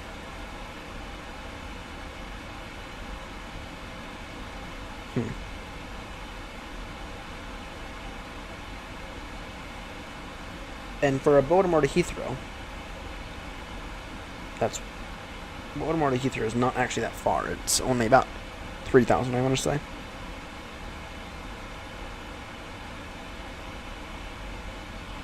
Yep, 3217. In that case, it's completely possible. In the right wind conditions, it's completely possible to get that thing over to Heathrow. Completely possible. We might actually try that at some point in the near future. To be crystal clear, we might actually try that at some point in the near future. Getting the A300-600R all the way over.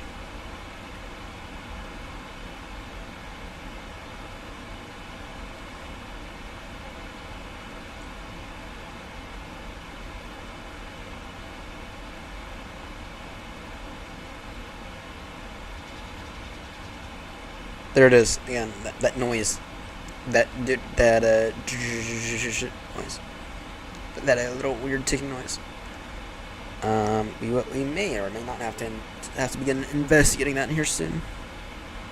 I don't know if that's maybe an engine thing or if that is. However, considering the engine issues upon startup, wouldn't be that surprised to find out if it is an engine issue. At which point in time, we're already up in the air. This thing's stable right now. We may need to taxi to maintenance. We may end up taxiing to maintenance and busing all the passengers once we arrive into Heathrow. So.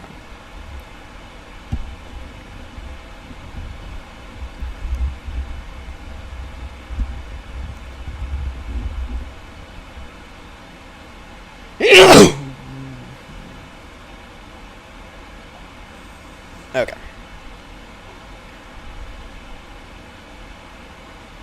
Yeah, yeah, I will say in a few moments, next time we hear it, we're gonna begin to do a little bit of investigating. Okay.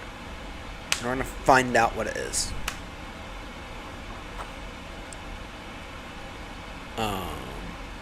And if it is what I think it's gonna end up being, if it is any kind of issue, then what we'll do is, once we arrive at Heathrow, we will taxi to maintenance.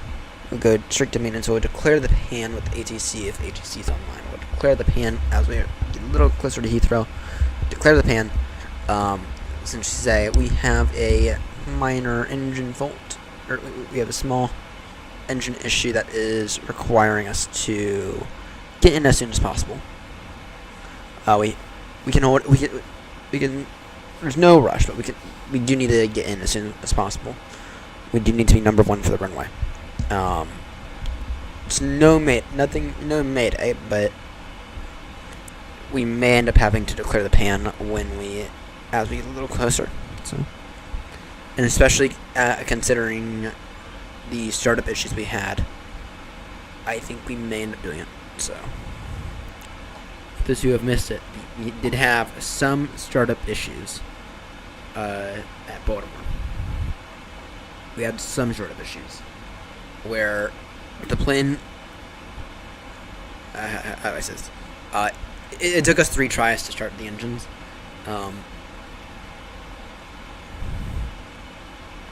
And yeah, it confused GSX. Eventually, we did get the engine started, but still, it took us 3 tries to get them started.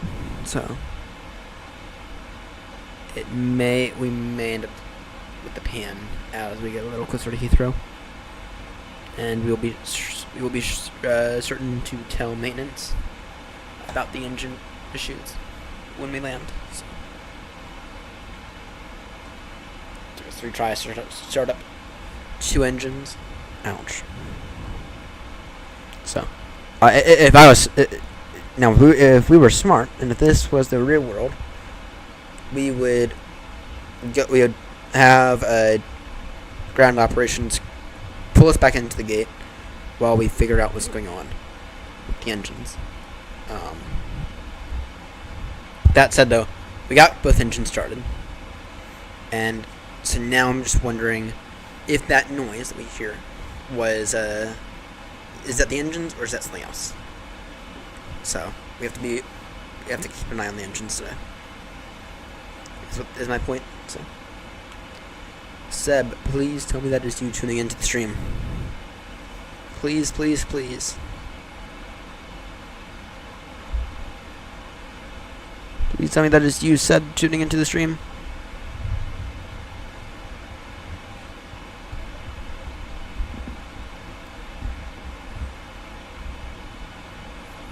I just want to apologize for last night and all the yibber yabber of me trying to figure this out, of me trying to figure out how to start up the A300. We know how to start it. We know how to start it up now, so we can now use it a bit more often. And we figured out everything. It's a little on the buggy side still, but it's fine. It's fine. We can figure it out. It's a little on the buggy side, but that's fine. That is completely fine at this point. So, okay.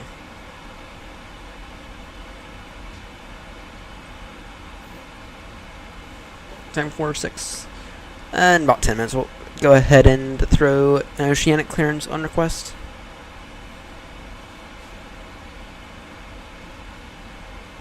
There's no air traffic control on mine.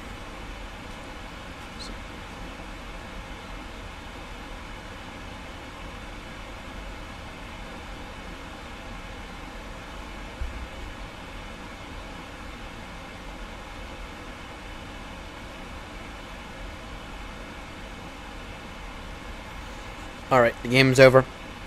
You've all lost now. You've all lost now. Okay. You've all lost now. The game is now over. What is wrong with this image? We are Airbus hat, Boeing 777-300. You have all lost now. Sorry to say, but you've all lost. So this hat gets to go back. Right there. We'll have other games for people to win my old network card. We will have other games going on later, such as the game of landing, of course. The game of landing. Can I butter the Dash 300, or can I not? We did do some landing practice in the Dash 300 last night, so we might be able to. You might be able to.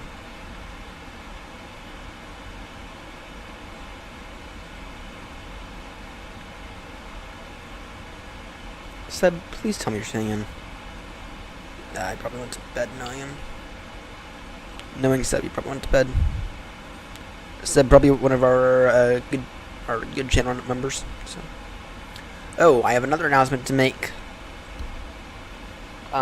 We are approaching 600 hours. We will be hitting 600 hours around the time we need to descend for VATSIM. Or, sorry, around the time we need to do a step climb to flight with 370. Okay. We will be we will be at 600 hours on VATSIM. In fact, let me show you all my stats right now. Scene 2.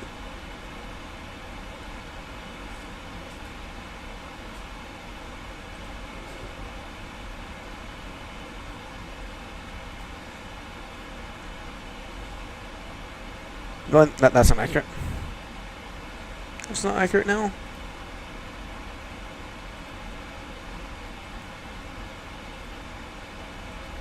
I wonder if it only adds it when we're on speed bed 2. Let me tell you, we have a whopping 185 hours in.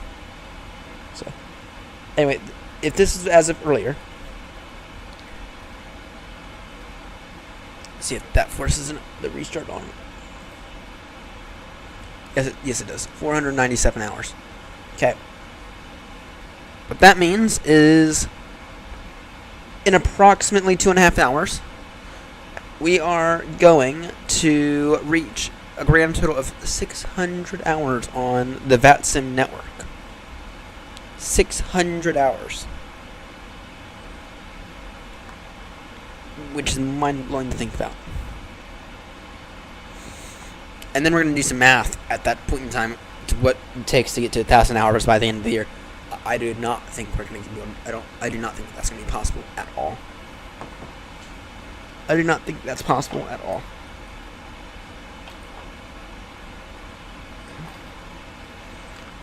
Just to say it, I don't think it's going to be possible at all.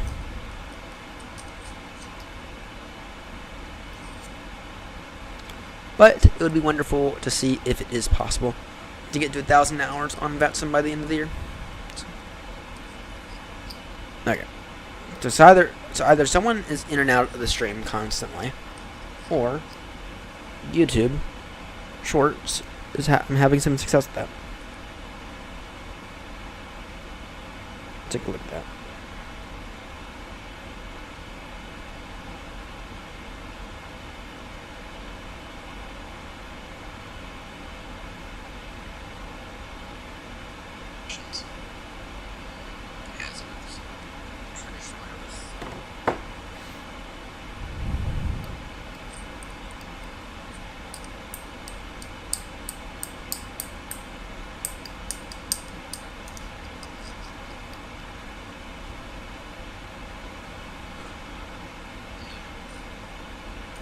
Okay.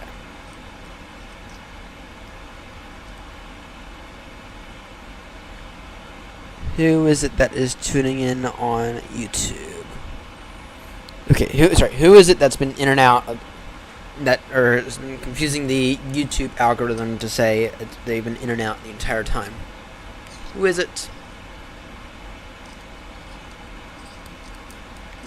I want to know who it is. I would like to know who it is, please.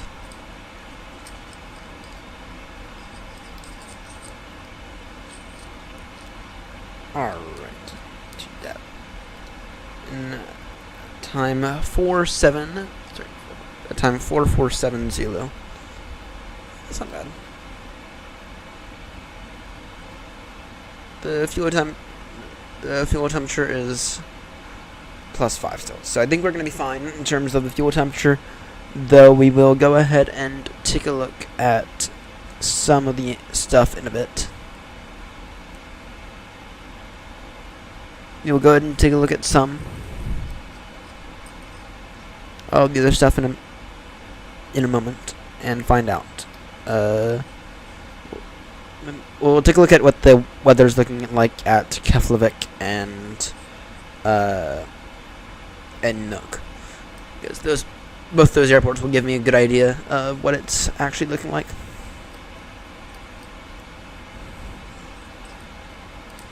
And if both, to be clear, the temperature there is like 3 degrees Celsius, or if it's like -20, then you're fine. But if it's like -30, then okay. Okay, is that a little bit better in terms of the audio? Is that the reason why someone's hopping in and out? Is that a little bit better in terms of the audio?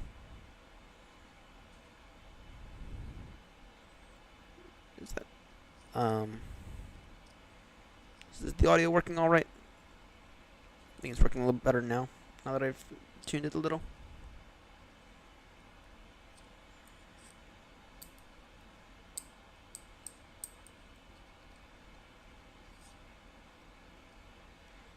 Got a sleeping dog on my lap.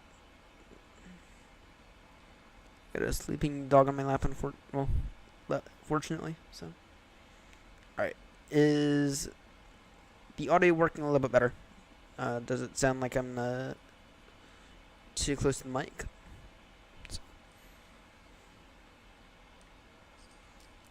Someone's been hopping in and out of the stream. There it is again. I heard it. I don't know if y'all heard it, but I heard that. It's like, yeah. Maybe it's something that's happening in the cabin, but I don't know. I really don't know. What's Batson radar looking like?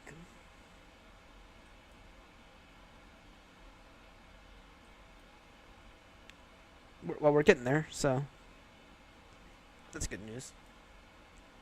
Started out down here. We're getting there. Looking like a 5 a.m. arrival, unfortunately. Looking like about a 5 a.m. arrival.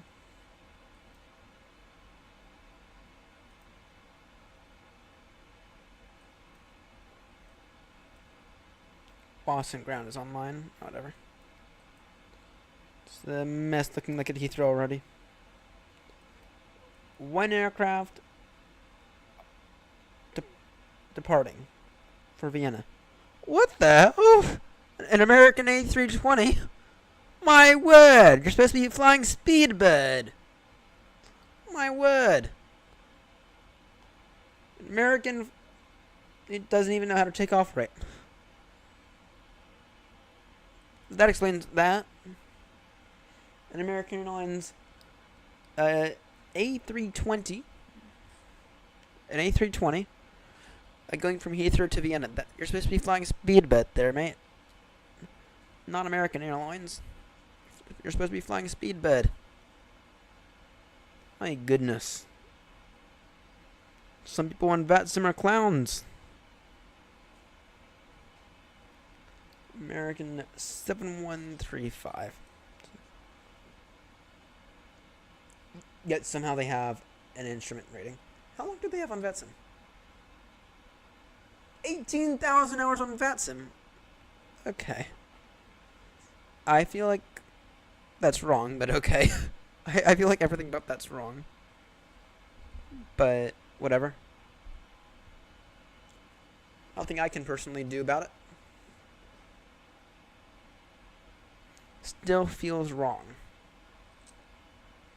An American going from Heathrow to Vienna. Unless it's a positioning flight. And if it's a positioning flight, then okay. But I don't think it is.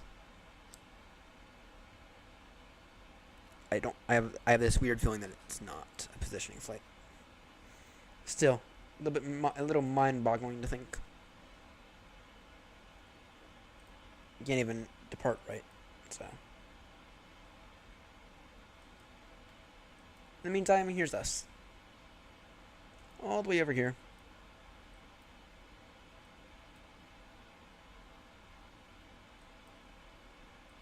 Let's see here. Speedbird T5 Golf Papa.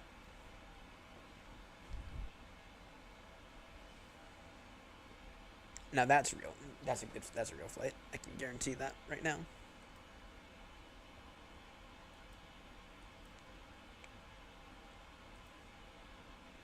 And there's us.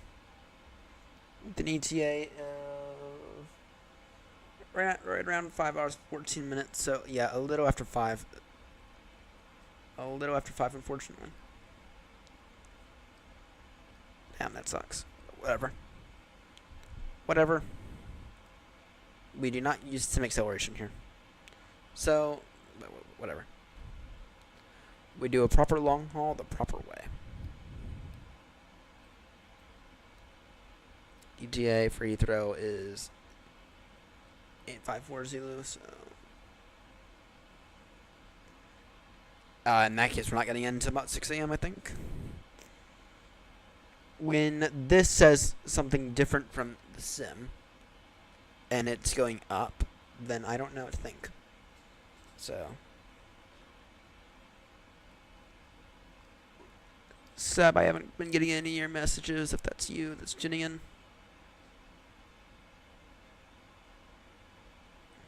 Whoever's tuning in, please say something in chat. It helps out the channel. Actually, it doesn't make any difference to the channel. Actually, if you keep hopping back in or out, it actually helps out the channel more than it helps out if you were to put something in chat, but that's fine.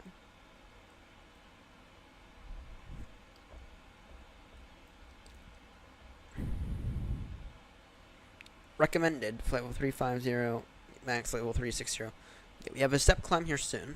So, 2 dep in about an hour. So, we got 2 dep in about an hour. At 2 dep we go oceanic. And then everything goes by really, really quickly.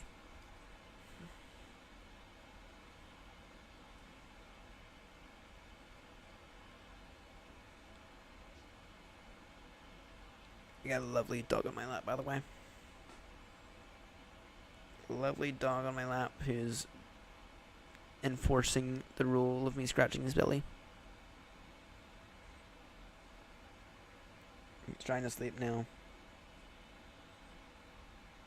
Bud, you can go back to sleep, bud.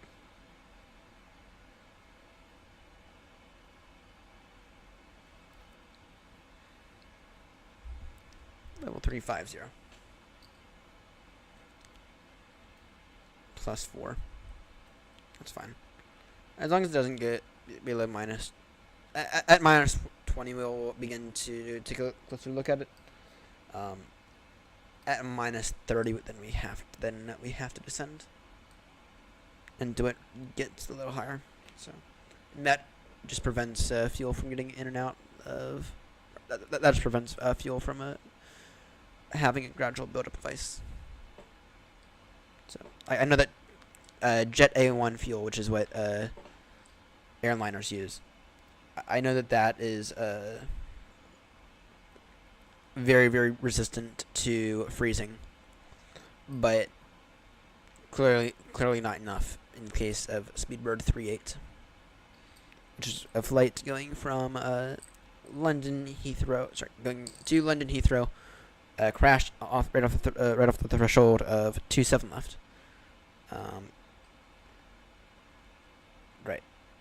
Coming from Shanghai and had to go over Russia, where the fuel froze up, and then as it descended into Heathrow, that massive dislodge right there caused the fuel heat exchanger to build up, or to have a clog, and caused no fuel to get to the engine, starving the aircraft of fuel, and causing a double engine failure, and therefore causing it to crash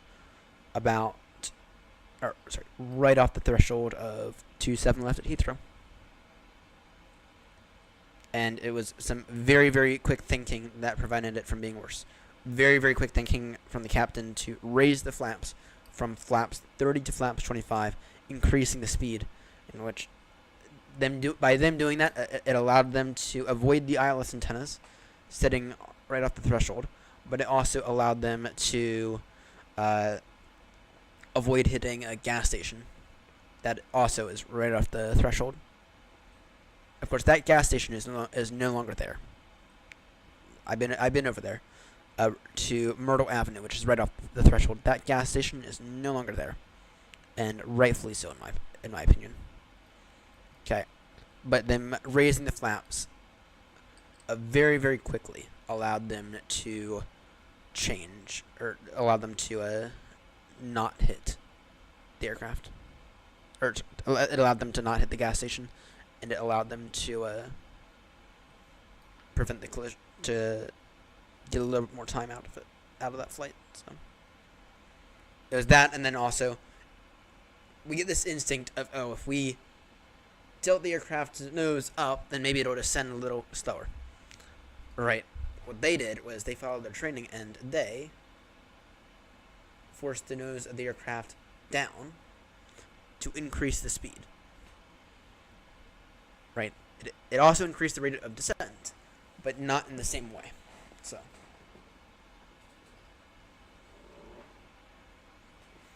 That's the story of Speedbird 3.8. So. And after that incident, after that incident, they did redesign the fuel heat exchanger for the 777s. So it's no longer using a design that allows the fuel buildup to, that allows the ice buildup to cause a dual engine failure, or to starve the engine of fuel. So, and to be clear, it took them ages to figure that out. It took them ages. It took them like a year and a half to figure out that it was the fuel heat exchanger that caused that crash. So. It took them ages to figure that out. Just a bit of aircraft history that I know. That crash I know very, very well because I've seen so many documentaries on it. I've seen so many documentaries. Right. We need to go ahead and file for our oceanic clearance. So everyone who's tuning in, pay attention. You used to be able to get it through CPDLC through here. That is no longer a valid way to do it for VATSIM. Instead, you have to go to a website, which I have bookmarked in here. If you want to visit vatsim-flightplanpages.dev, you can look up a call sign, and it's really useful. Seb, you may have heard me try to ask, "Are you here, Seb?" He developed this page, and it is really handy. But here's your oceanic clearance. Sign with VATSIM. Request clearance. We are Speedbird 2 Lima Juliet. Heavy, to be clear. Or heavy aircraft, or 777-300. It's not quite the same aircraft that crashed. Very, very close. Not quite. We can take a maximum of flight level 390. The reason that I'm putting that in right now is, yes, does this technically say that our maximum right now is flight level 360? Yes, it does. With that said, though, we should be putting 370. By the time we get there, it's going to be closer to flight level 370. Okay, and we have to set climb anyway to flight level 370. And so what we'll do is we'll file our maximum as 370 with the hope that we can then step climb a little further to improve our fuel efficiency. So, okay, then our speed right now, it is Mach 0.84. Barnaby, okay, it's as if you're gonna fall. Go up, go lay down. Go lay down. All right. Our speed is Mach 0.842. I always round this to the closest, and there's goes the voice server. So it's going to be 0.84. The reason you have a digit before it is for any aircraft like Concorde that will be going supersonic. Okay. And we are on a NAT. Then we have to put in our NAT track. Okay, we are on. Oh, there goes the voice server again. We are to depth. If you don't see it, that's fine. If you don't see it, that's fine. I'm not seeing it. You just put then as filed.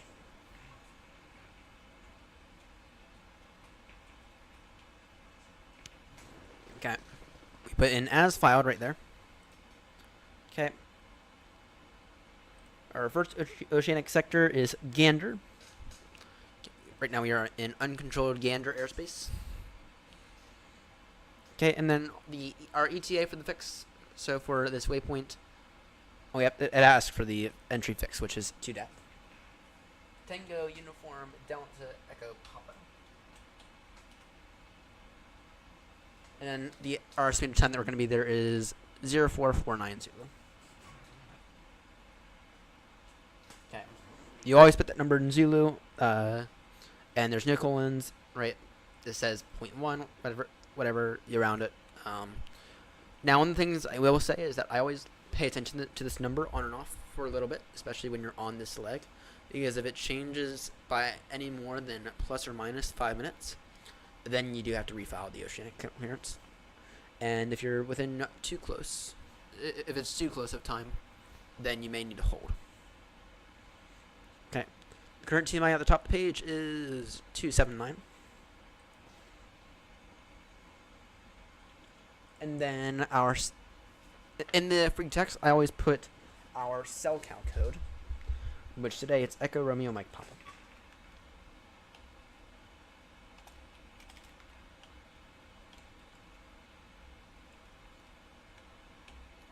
Okay, I always put that in, and if we have anything else to put in, so our small little weird noise thing, I'm going to put that in as well. Small engine issue,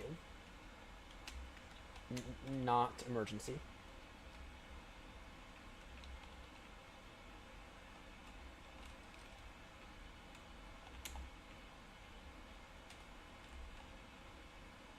Right, so that I'm going to put in there as well. Okay, but a small engine issue, not an emergency aircraft. We are, as far as I can tell, we're still good to continue this flight. And then we'll just have ground maintenance take a look at it at Heathrow. We'll have our engineers, right? And then, of course, if we had an engine failure right now, we can divert, and we can cancel all the oceanic clearance, but we're fine. All right, and that is how we put in our oceanic clearance. There's no oceanic controller online right now. I always do it as a habit. And then we can go ahead and submit oceanic clearance request. And this is our clearance right here. So now y'all will have to remind me, upon passing this waypoint, we have to put in our transponder to squawk 2000. Okay. Essentially turning off the transponder, not in full, but it squawking 2000 for oceanic. And the reason that we do that is because the squawk doesn't reach out. So essentially tells the transponder, you're fine. It tells the transponder not to worry about getting any responses back. So, and then of course ATC already knows. So squawk 2000 for oceanic always. And I have had a controller tell me otherwise. That controller does not know what he's talking about, because I have had every single controller aside from that one tell me for oceanic squawk 2000. Some weird ATC code, and essentially tells the transponder we're oceanic. So now, if we were in the real world, what we'd have to do is we'd have to do what are known as positioning reports. Okay. Essentially, we're going to pass a bunch of waypoints. And, right, so we're going to pass, what's that? 53 west, sorry, 53 north, 40 west. Right. Essentially tell ATC, look, we are passing this waypoint at this time. Now, that's not required for VATSIM because you don't have the issue that they have in real life. Okay, in real life, there's the issue of we don't have the radio. Only high-frequency radio beams can bend the way that they need to. Right? They're also really, really loud. Okay? And because of that, most pilots have them off. Okay? However, radar also cannot reach. Right? So if you were to have a radar station over here in Canada, over here right off the edge of Canada, okay, that doesn't help you out for when you are directly in the middle of the ocean. And so what you do is you have a you report when you're passing the positions, so ATC can know where your location is. Now, on VATSIM, we don't have that issue because we have EDSC transponders, and we can see all the traffic, right? We can see it all live. That's of course because it's a virtual network, so we don't have to do any kind of positioning reports. However, in real life, we would have to. you would have to in real life. So,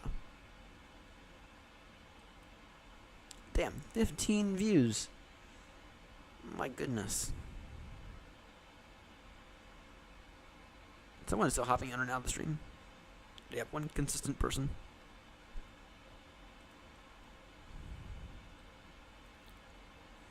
Wonder if that's just YouTube being annoying. YouTube has been broken. I mean, YouTube on my phone feels like it's been broken like at least once a week. Can't lie about that. Feels like YouTube on my phone is broken, and I've tried to reinstall a few times. So, for those curious, I have a Samsung Galaxy S24 FE. I think it's an S24 FE. I went to Best Buy and bought it. It's actually a decent phone. For budget, for people looking for an alternative to the Pixel 7a, it's a pretty damn good alternative. It's a pretty damn good option. So, it's been in my pocket now for about 3 months, and it's actually really, really solid. So, it does what I need it to do. Just barely, but it does. So, for anyone looking for an alternative to the Pixel 7a, or to the iPhone SE, whatever they're on now, you can look into the Galaxy S24 FE. And that's what I have. That's what's been in my pocket now for a few months now. And it replaced my Google Pixel 7. So. Alright. Anything special we have to do right now? Nah, not really. You had the Oceanic request on. We got about 40 minutes until our. We got about 40 minutes before we have to squawk 2000. And then in terms of our Heathrow ETA right now is looking like time 8:55 Zulu. Current time is so we're looking at around 5 a.m. Eastern time, around 9-10 o'clock Heathrow time. So it'll be around 10 o'clock Heathrow time is when the current ETA is. So about 4.5 hours left. VATSIM radar says we have a little over 5, which is making me think that VATSIM radar is a bit more accurate today. I don't know, it's important to make sure you keep getting your ETAs from a bunch of different places. And the reason for that is it's never accurate. I find VATSIM radar, or actually the VATSIM ETA system, it's not calculated correctly at all. I find that the FMC is usually within about 20 minutes or so. I find that VATSIM radar is usually within about it's within about 40-50 minutes. It's never accurate though. It's never that accurate. Got about 4.5 hours though. About 4.5 hours to go, which means we got about 4 hours until our top descent, and about 3.5 before we have to perform our descent briefing. So I have no clue what the winds are for Heathrow. I'm hoping that they're not bad. I'm hoping that the visibility is better than what we got last time. That visibility, that's gonna end up being a short that I make tonight, live on the channel. Heathrow visibility, complete shit. It wasn't dog shit. It was a little before the minimums. It could have been better. So, and of course that was the other day in the A350. Today we are in the Flying Pencil, the 777-300. So if you're any long-time viewer of the channel, you know we usually fly the Dash 200, not the Dash 300. We usually fly the Dash 200ER, because that's what they fly on this route in real life. Also, for those curious, on what the real flight is doing right now.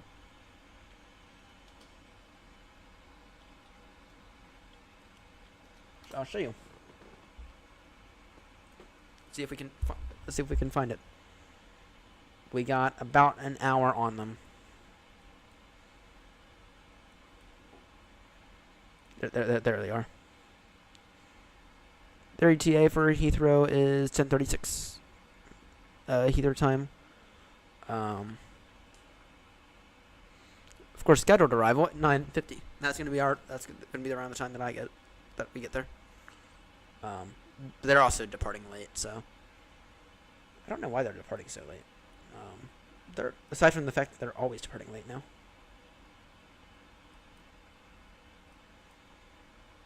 I wonder if they had to get de-iced. Actually, they shouldn't. They shouldn't have. They shouldn't have. The weather here in Baltimore has been pretty damn hot for this time of year. So anyway, we're up here and they are down here. Still got about an hour on them.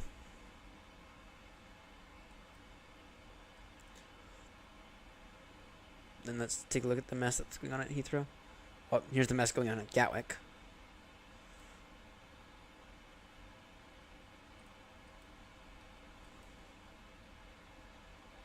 Ah, they've begun landing. That's interesting. They've begun landing.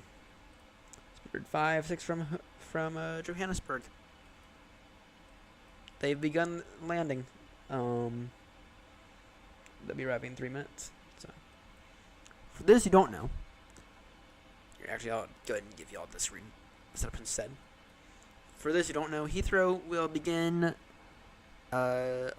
taking arrivals around 4 a.m. Okay, big sets of arrivals. Okay, they'll begin around 4 a.m. Okay, and they'll go left, right, left, right, left, right, left, right. It'll be simultaneous arrivals, with of course spacing. So it'll be left, right, instead of left to left, or instead of it being at the same time touching the runway. Anyway, for the first few hours, they'll go left, right, left, right, left, right, left, right, left, right. Especially if there's a lot of aircrafts holding, which there don't appear to be that many. And then at some point, they're going to resume normal runway operations, where essentially they'll use one runway for arriving and then one runway for departing. What is Speedbird 106 doing? Oh dear. I'll blame that on flight radar 24. Okay.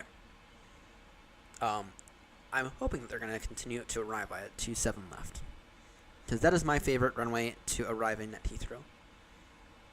Though I would be willing to take a 27 right day, considering we've been arriving by a 27 left quite rapidly for a while now. I'd be happy to take a 27 right day, which is this runway right here. Even though the other day, actually, in the A350, we landed by a 27 right. We landed by a 27 right the other day in the A350. So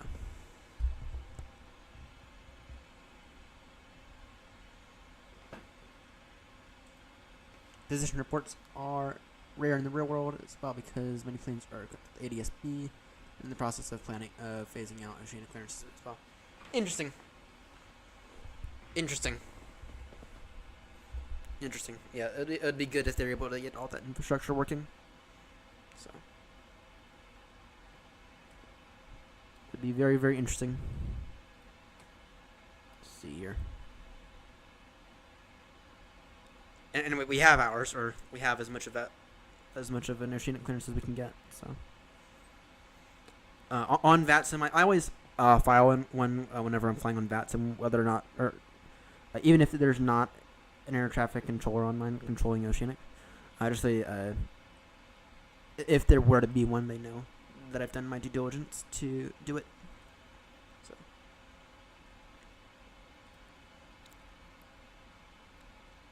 all right, we have Virgin 92 Mike Charlie coming from Orlando.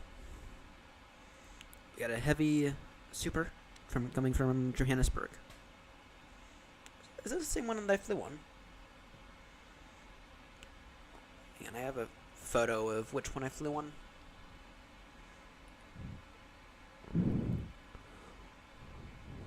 So for those who are unaware, back in, I want to say back in early August, I flew back from London Heathrow to Dulles on British Airways A380, and somehow saved $100 in the process. It's on my other computer.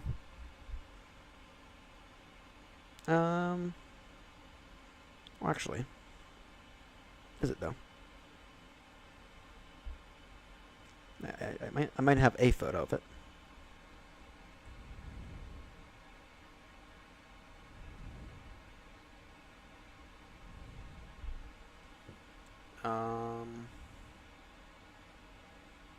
It was no, I don't.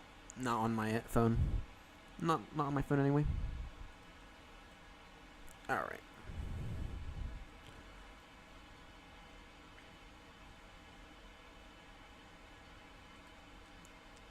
And anyone else arriving? Got Speedbird 58 Lima, arriving from Cape Town. An A350 1000. I actually don't know where Cape Town is. Oh. South Africa. My geography is not my strong suit. Ask Seb. I know that he's not in the stream right now. He would have said something if he was. Yeah, geography is not my strong suit. We have Speedbird 74, a Dreamliner from Lagos going into Heathrow. A Cathay Pacific coming from Hong Kong. Interesting. While we're being av geeks, may as well go ahead and mention this now. There are more direct flights from JFK to Edinburgh now than there are from JFK to London Gatwick. For those interested about, for those av geeks out there. And I don't know why it is now that they're doing that. I think that is growing demand to want to go up to Eddie. But at the same time, I don't know for certain. But they are somehow landing 777s at Eddie now, which don't ask me how that makes sense. I'll show you the charts for Eddie. I would never, ever land a 777 at Eddie. If I can't land an A380 at Baltimore, then surely 777 should not be allowed at Eddie. I'll show you all Eddie. Now, why is this? Oh, that's from the other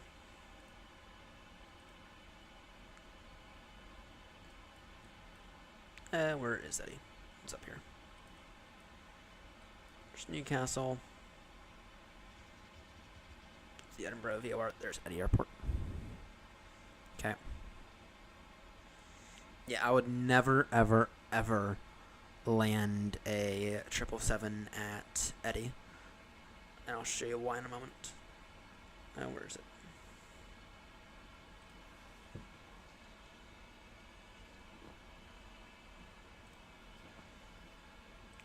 Airport review. Is that it? No, it's not. It is not it. Airport, the 10-9. It's only it's only an 8,000 foot runway. That's the reason that I'd never land a 777 at Eddie. So, is Eddie capable of it? Somehow, yes, but I would not advise it. I would not. It's not one of those things that's recommended. So, especially if A380s are not allowed at Baltimore. So. And I understand that it's two different regulation systems. I know that it's two different regulation people, that are in charge. Here in the U.S. we have the FAA, and then I know in the UK it's the CAA. But still, at Baltimore, I have on VATSIM as well. I have taken supers out of Baltimore and been just fine. Right? Yes. Do you have to put restrictions on the taxi? Yes, you do. Right, so you wouldn't be able to taxi necessarily via Bravo. You'd have to taxi via Juliet and Sierra. Right. But, with that said though, aside from that, it's completely fine. Right, you can taxi at any runway. Right. Would it be big? Yes. And would you want to provide plenty of space for separation? Yes. Right, so wait until... put aircrafts in like 10-mile trails. Right. But, in my opinion, Baltimore is an airport that is completely capable of allowing an A380.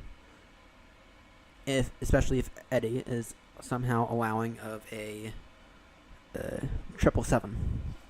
So,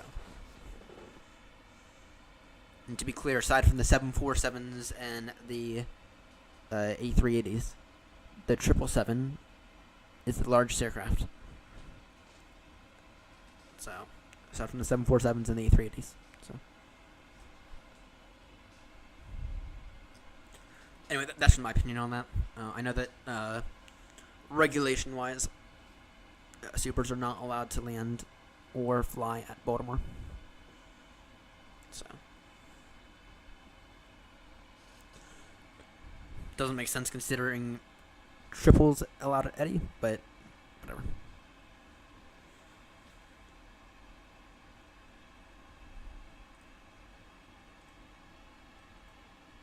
Alright. So you're estimating TDEP in 20 minutes. TDEP in 20 minutes. Probably tuning this range up a bit.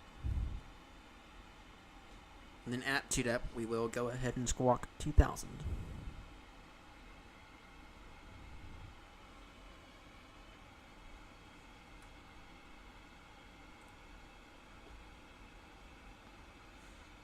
Okay. Keep an eye out for traffic. We have a guitar. That's noted. They're fine. Just out of curiosity, how many planes are currently arriving in Heathrow? Because it doesn't seem like that many. Granted, it is a Sunday night, so 19. My word. 19 planes arriving into Heathrow.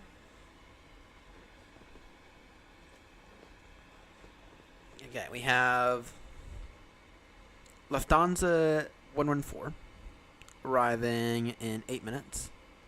You have Speedbird 9 Hotel Lima arriving in 12. Then we have Virgin 118 arriving in 31 minutes. Lufthansa 8008 arriving in about an hour. Another Lufthansa, this time 920 arriving in an hour. Virgin 3 Mike arriving in an hour. And they're gonna have a bit of an arrival session. And then here we are way down that list. And then these guys. Well, these two will be there. So, is there some kind of event going on right now at? No, there are some aircrafts. Heathrow. Damn, there's like 3 aircrafts going. We have a Citation 172 doing, for some reason, IFR circuits. Or another VFR circuits around Frankfurt. Maybe we'll get lucky, maybe we won't. I'm hoping we're gonna get a little lucky with maybe a little London Center on. I doubt it though. I'd love to get a little lucky. Speaking of my air traffic control training, I will show you all something.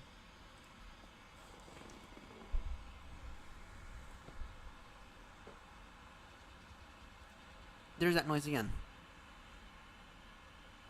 I heard it again. It's minorly annoying. Have you guys not been able to see this? Ouch. I'm currently in position 848 on VAT UK to become an air traffic controller for VATSIM. Position 848. And that is going down, to be clear. A week ago it was 856, and then a few days before that it was actually 8 in the thousands. So, I have begun to go through the material, though I'm trying to drag my feet with it, because if I were to do everything now, and it still turned out to be a year-long wait list, which is what they're estimating, then I don't want to forget everything, and I don't have to, like, I don't want to begin my training in a proper way, and then have to, like, go back and look at all this and get yelled at a bunch of times. Like, why did I know this? And it's like, I reviewed this stuff like a year and a half ago. So, but I think it's important to note that I put my name on the wait list a while ago, or not long ago. No, it was only about 2 weeks ago that I put my name on the wait list. So I've been keeping an eye on it though, and when when the time comes, I will go ahead and finish that up, finish all my training up,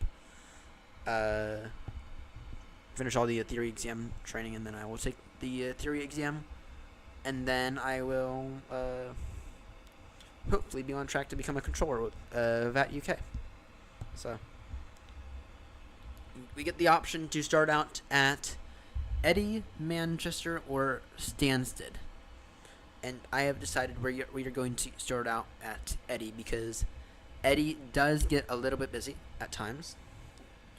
But at the same time, it's also a simple enough airport for us to be able to start out at it. So, rather Manchester, I don't know how the fuck I'd do Manchester. And then we'll move on to getting our Heathrow endorsement. We might be doing our Gatwick one first. Anyway, we are with VAT UK. Are the people who I've decided to sign up for. Why VAT UK? Why not VAT USA? Even though I reside here in the US, it's because I only reside here in the US. I'm a citizen here of the US, but I can tell you now that I do not have plans beyond the next 2-3 years to stay. I'm a proud citizen of the UK as well, so I do not have plans at all to stay here in the US. I have plans to move and go ahead and work and live in the UK at some point within the next 2 to 3 years. If I can save a dime, though. If I can save anything. And even if I can't save anything, at some point here in the next little bit, I'm going to have to make a decision on how long I want to stay here in the US, and eventually I will just decide that my time in the US is done. And when that time comes, I will be making my departure from the US clear and in full. And what I mean by that is I will most likely declare myself not a citizen anymore. Especially after all the political stuff that's going on. So, anyway, that's the way that things are moving towards. Okay.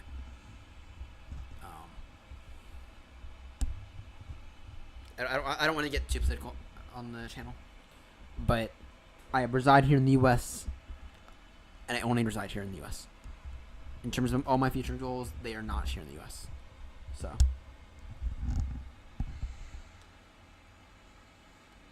to depth in 13 minutes. CH, give me a topic to talk about. Give us a topic we can talk about, CH. Or should I say Charlie Hotel? Charlie Hotel. Give us a topic to discuss.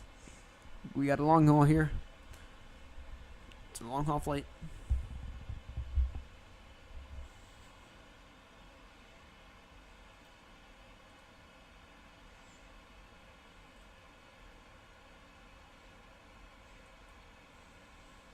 Boston's online. Too bad we passed them.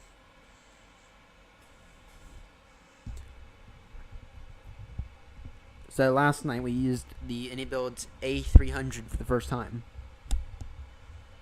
I gave it about a 7 out of 10. It could be better, but it could be better. It could be a little less buggy. Of course, I know it's in a beta state still. So,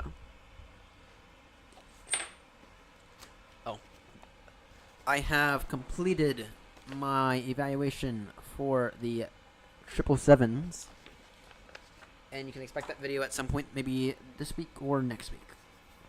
I completed it about a week ago now, so I've just been really lazy about getting it, about making the video for it. So, but as we have viewers here on the stream, I can go ahead and reveal some information that it gave me with this triple. On my very strict evaluation, at least in my opinion, it's very strict. I can tell you how much I can tell you what it scored.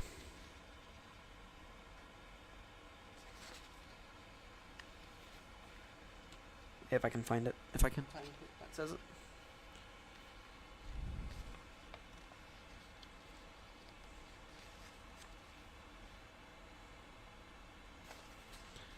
It scored a whopping 82%, which is quite high. Granted, I've only done it for the triple. The preliminary score that I gave it was back when I was first developing the evaluation. I was an 84. Then I learned that a bunch of things that I thought it did not have. So it got downgraded from an 84 to an 82. Okay. And you can expect a video on it at some point in the next week or two. The main thing that it fails at is where AnyBuilds actually does a really good job at with all the modeling. AnyBuilds does a great job with the modeling. With that said, though, AnyBuilds has other issues that they have to worry about, such as the flight physics and the flight controls. AnyBuilds has to worry about those. So.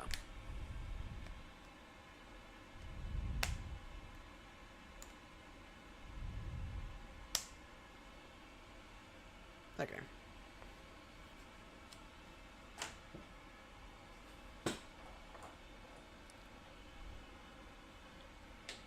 Right.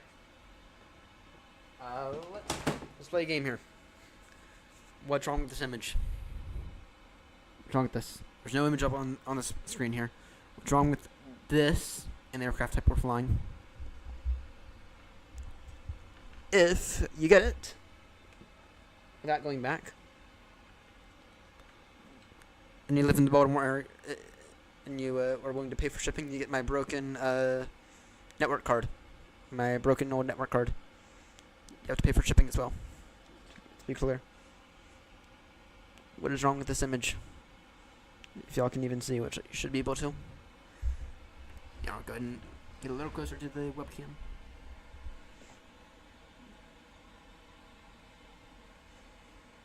What is wrong with this and the aircraft that we're flying?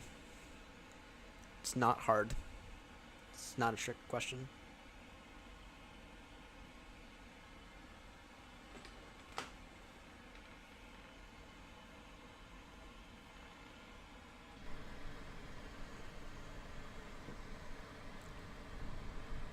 Fly the wonderful Boeing 777-300. One of the things I did do in my testing of the 777 by accident was tail strike. So when we land this thing, we have to be very careful not to strike the rear end of it.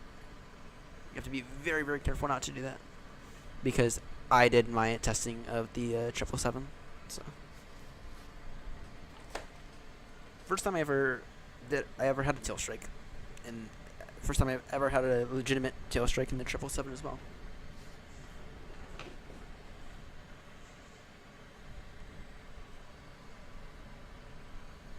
What is wrong with my hat and the aircraft? If you get it correct, then you have the opportunity to win a free broken network adapter. PCI Express, either you pay for shipping or you don't get it, because I'm not paying for shipping. It's a half giveaway. Think of it. That said, though, if you were to send me the label, I will happily take it to UPS for you. UPS, or FedEx, or I just can't take it to the U.S. Postal Service. I have bike everywhere.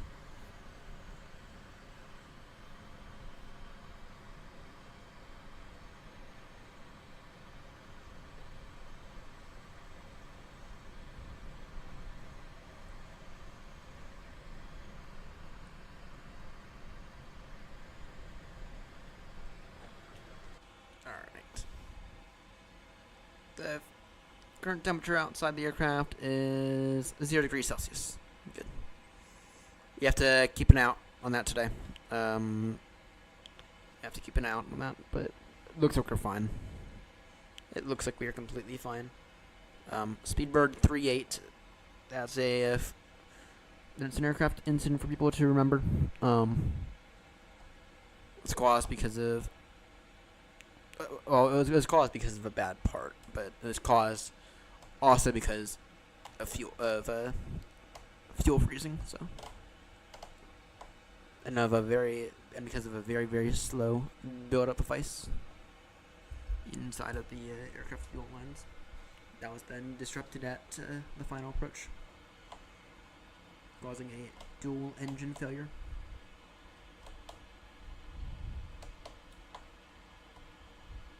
So they were able to get a mayday call out though. So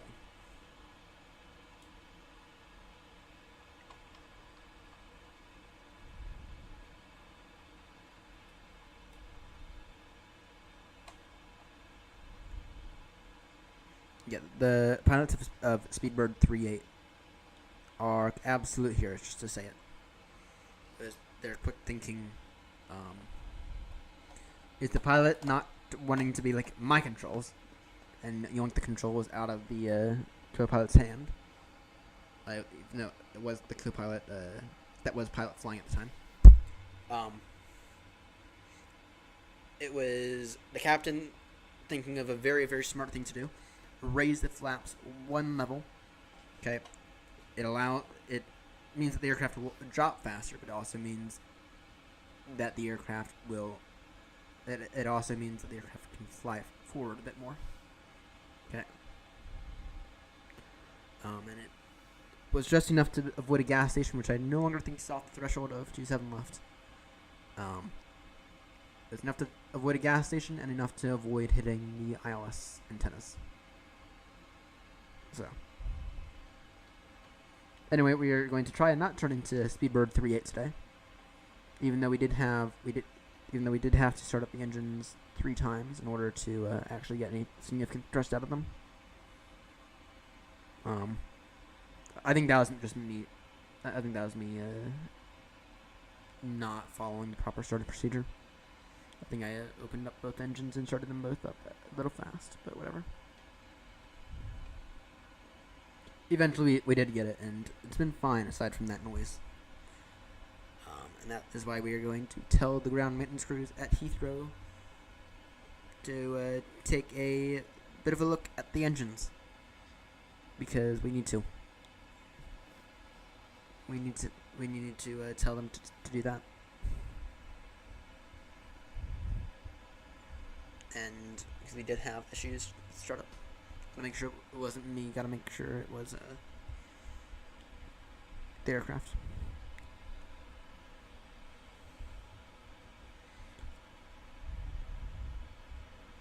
Alright, we got about 4 hours to a touchdown. And we are about 17 miles until we go oceanic. And then once we're oceanic, this is where we essentially fly straight through it. It's like everything goes so fast once we're oceanic, because we are like once we're like Oceanic, it's like it's not quite the halfway point, but it's almost the halfway point. It's not quite the halfway point, but it's pretty damn close.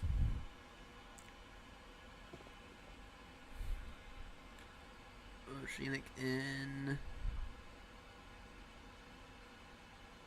3 minutes, or sorry, in 2 minutes now. And then maybe we'll get a bit of a tailwind. We've been flying with the headwind the entire time, which explains why it's taking us so long to get over to Heathrow. It's explaining it. So.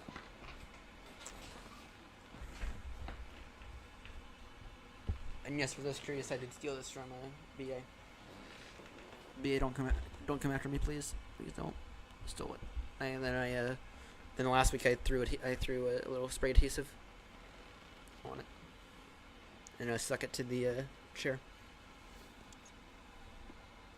Alright, CDEP in 7 miles. And then once we are oceanic, in right about the 45 seconds, I reckon, we will go ahead and squawk 2000. So, I do have our squawk code written down right here. Actually, I don't have it written down. Our squawk code is 5607.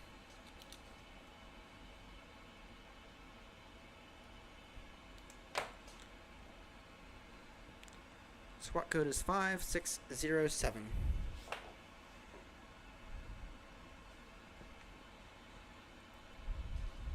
Alright, entering Oceanic Squawk 2000 now.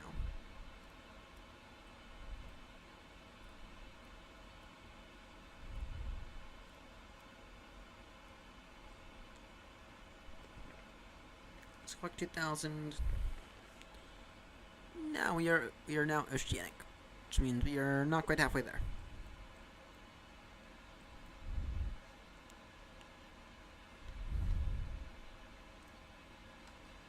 Our optimum flight level is a little higher than what we are right now.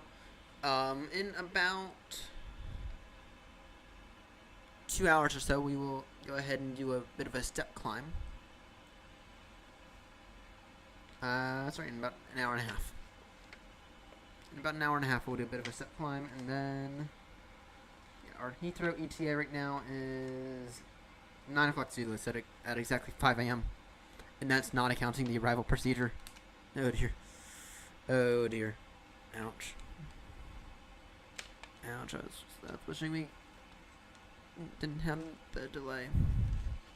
Our departure delay, unfortunately. I was hoping we didn't have to deal with that, but we do have to, unfortunately. The departure delay was the engine issues, to be clear.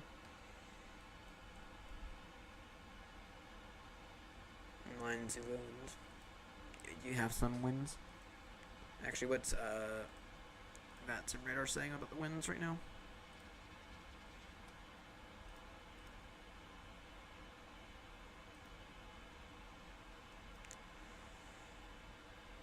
Okay, it's gonna begin to turn. The winds are gonna begin to turn in our direction in a moment. They're gonna begin to turn in the direction that we want in a moment, and then we're gonna be arriving in a headwind as well. Ouch, that sucks. That sucks. We'll be arriving in a headwind.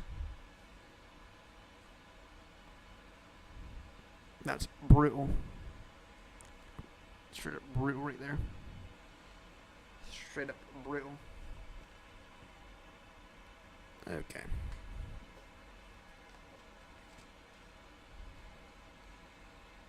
Got 4 hours, 29 minutes. Then there's an American going from Vegas. They've got to be up here somewhere. Where's that American?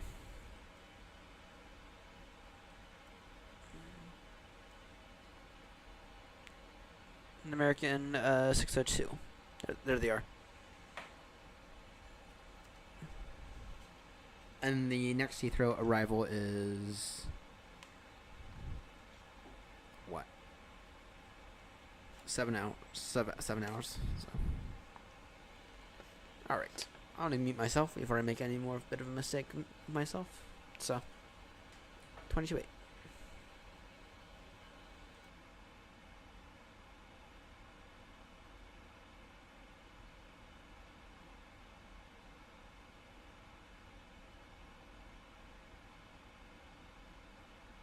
If anyone wants to say anything in chat or start a conversation, I'm here. I'm here for one. And I'm willing to yabber. I'm willing to talk.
I am still here. If anyone wants to say anything in chat, if anyone wants to say anything at all, I am here.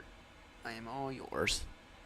Ask me any question you want, and I'll be sure to give an appropriate answer. Maybe such as, why are we flying the pencil? Or why do I call it the flying pencil? It's because it is the flying pencil. It's a flying wide body pencil. That's what it is.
If anyone wants to say anything in chat, I am all yours.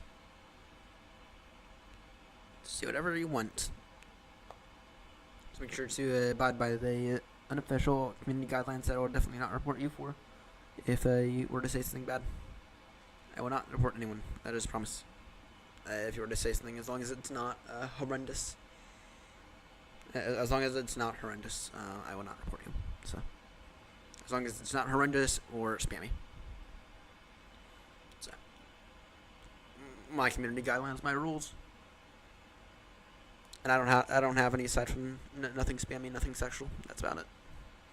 You can cuss all you want. Cussing I'm okay with. Some people get really offended by cussing. With cussing, it's like I don't understand that. I don't understand why people get so offensive or so offended with cussing. It's like, I just don't get it. Then again, I am British, so it's like, cuss at everything. Okay, that simulator is saying the wind should be in the opposite direction. They're not. They're. I don't know what to think. It might just be this altitude, maybe. It might just be this altitude. I don't know. It might just be this altitude.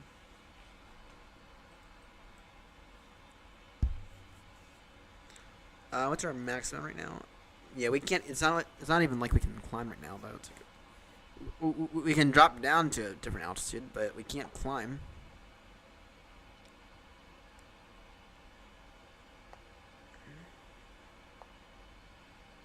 Can't climb. We'll be able to climb here soon. I mean, we are gonna have to stop climb here soonish. Anyway, but our optimum is right now still where we are at. Maybe if we want to climb 500 feet, but I'm not gonna climb 500. I'm not gonna climb only 500 feet. Not when we're as big as heavy as we are right now. So we could climb. We could climb by 500 feet. Don't want to.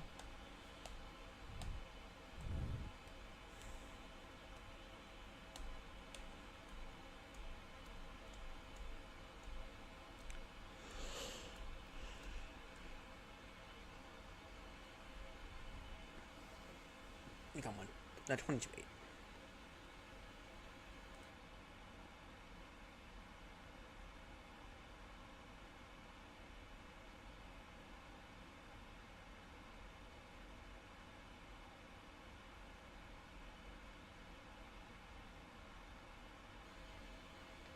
I'm still here. Sorry, I'm looking at the viewers and it's like someone keeps hopping in and out. Seb, are you playing games? I doubt that it's Seb, but Seb is a very good friend of the channel. Very good friend of the channel.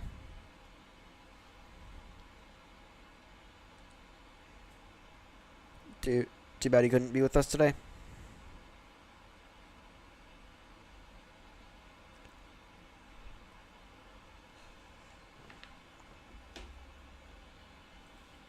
I'm curious. I am very curious about something.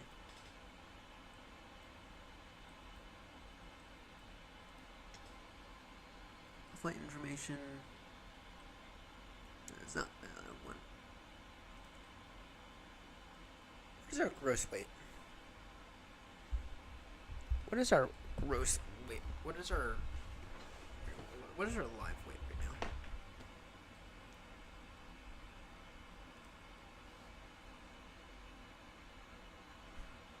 It doesn't say.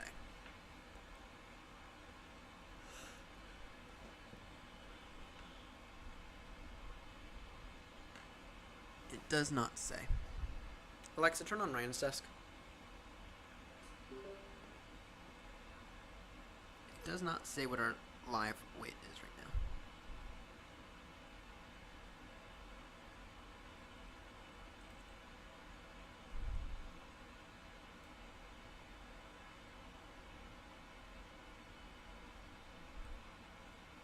Unless there's a way to find that in here, but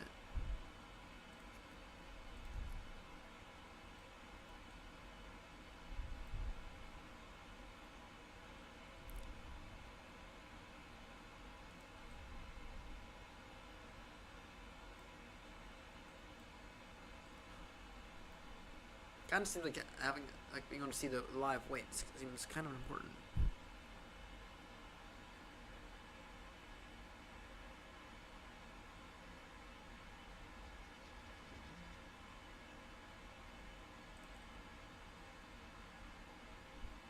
Oh, that's interesting. I think that set his nav. Flight control, maybe? No.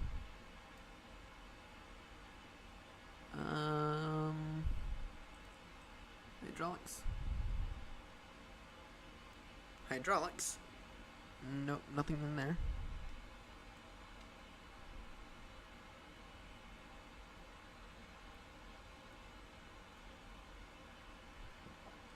I'm almost out time for some tea. Electrics. But all batteries are looking solid. Maybe it's in gear. What's it in gear?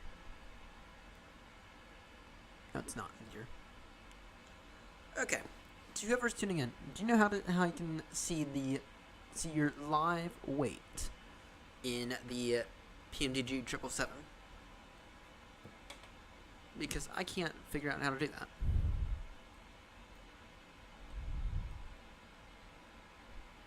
Yeah, hold.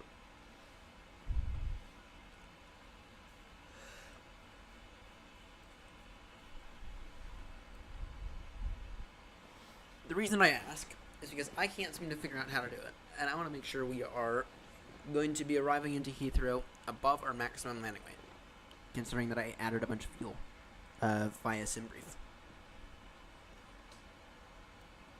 But I have no clue on where I can put this. I have no clue on where it is.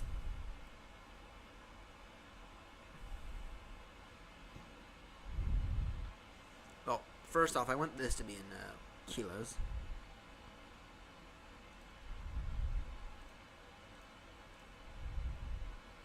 So, yeah, I'm...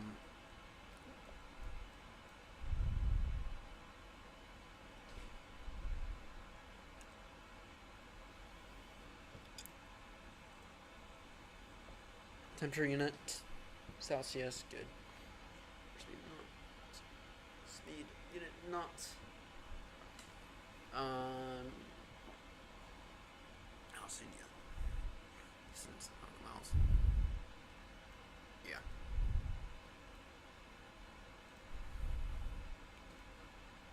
Maybe it's in here.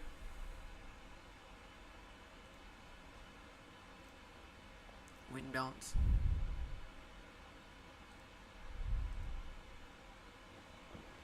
Our landing weight, our estimated landing weight right now is 508.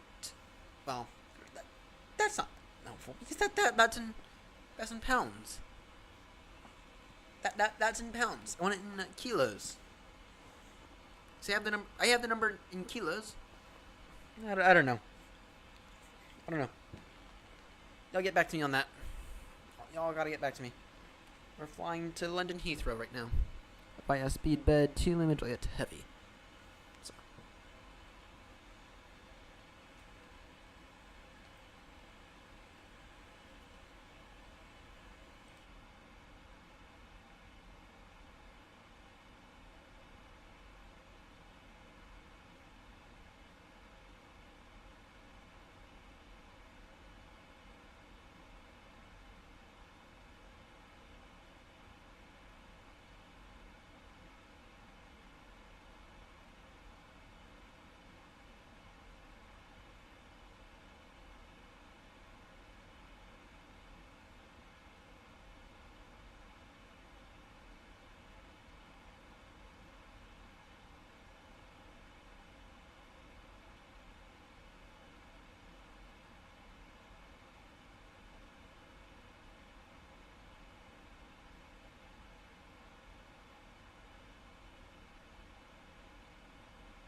here, and if y'all want to ask me any questions, I will say, kettle is on.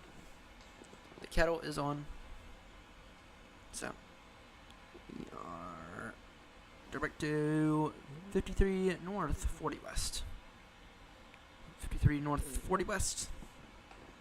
So, while we're up in the air, we also need to get some pretty good screenshots because I don't have any good ones of the Dash 300. Got plenty of the Dash 200, but nothing good of the Dash 300 ER. So, the 777 is actually a really, really boring aircraft to fly once you get used to it, but that's fine. I'm completely okay with that. So, if anyone would like to say anything in chat, I'm here. Please say anything you want in chat. Anything you want. Ask me any question. Ask me what is my distaste for the US. Ask me why I like the UK and why not somewhere else. Ask me any question y'all want. I am here and I'm willing to answer. Ask me maybe why I've called the 777-300 the pencil. That's an interesting one. Ask away. I'm all yours.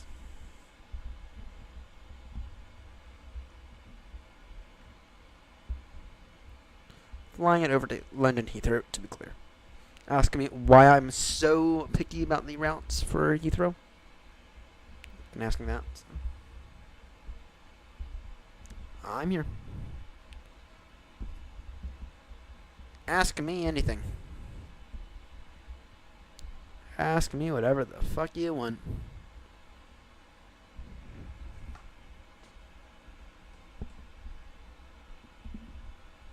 Charlie, is that you? Do.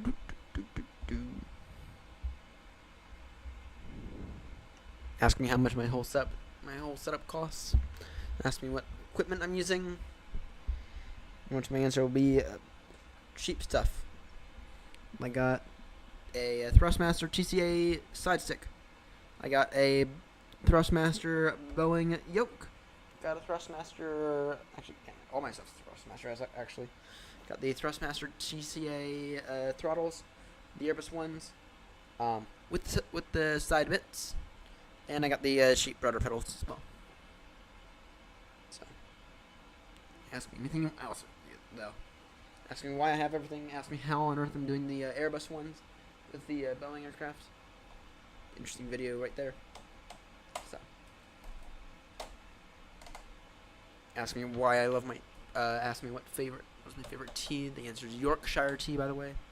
And yes, it's pronounced Yorkshire, not Yorkshire. It is pronounced Yorkshire. Beautiful area in England. Beautiful, beautiful, beautiful.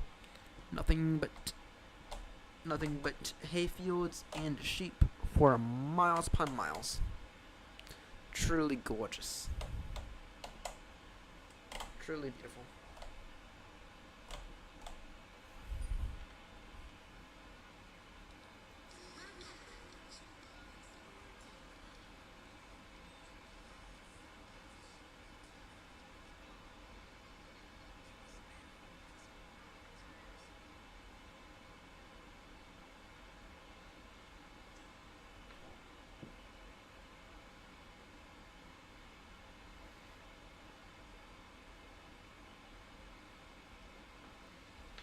We are approaching 600 hours on a VATSIM, and I will go ahead and show you all how close we are right now. Let's say you might have to disconnect, reconnect. We are Speedbird 2 Lima Juliet on VATSIM. We are only about an hour out from hitting 600 hours on VATSIM. 600 hours on VATSIM. Imagine that.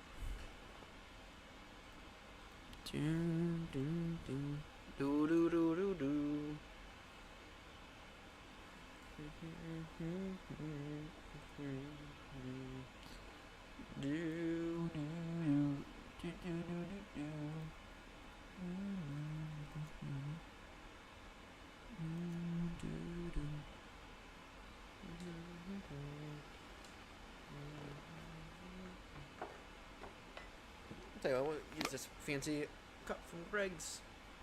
It's over in the UK. Stopped in a Greg's. Delicious bakery.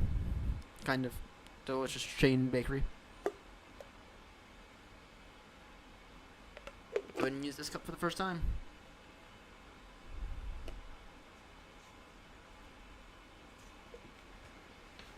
May need to go upstairs real quickly to grab some milk though. But I'll do that in a moment. Until then, ask me anything and I am all yours. Ask me whatever on earth you want.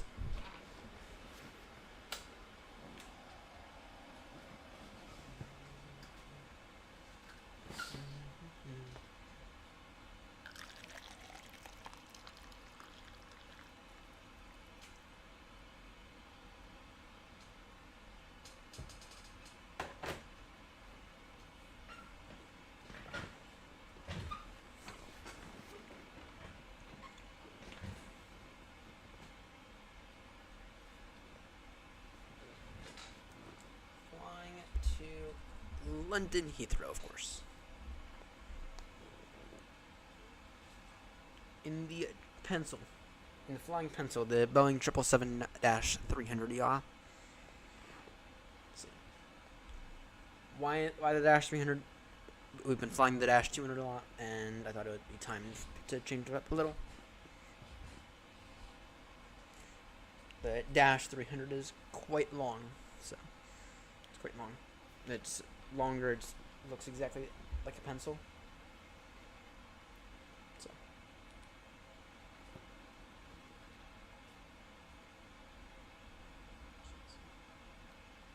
Yeah, it's with traditional Airbus style. And we could watch my most recent short. Our first landing in the Airbus A300. It's quite spectacular for a first landing.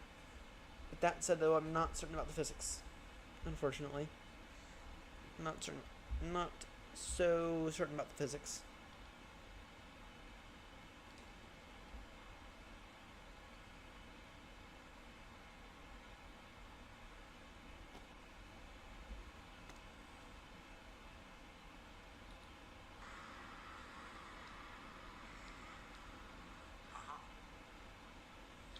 This be the magical day that we finally get a butter landing in the A350.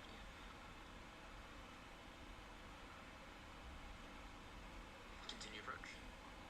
Sailor, continue.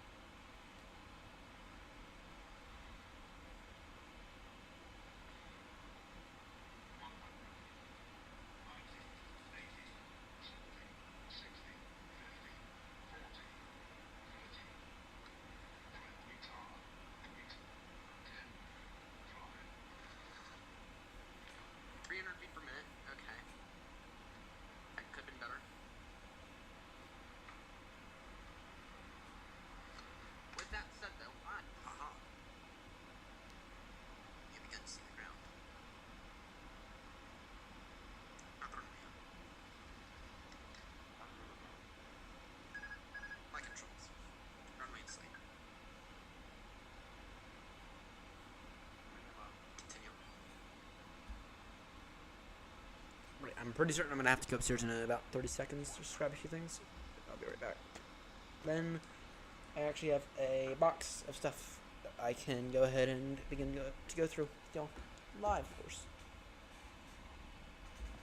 Yeah, I'll be right back.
clean up the area as well.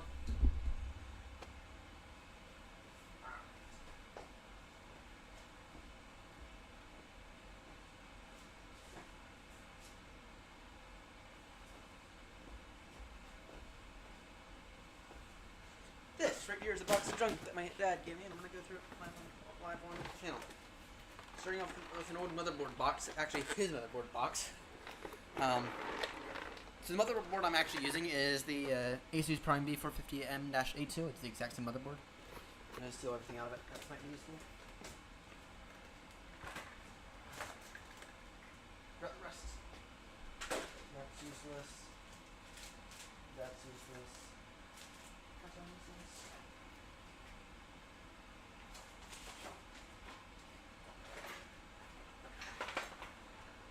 Everything in here is useless. Everything in there.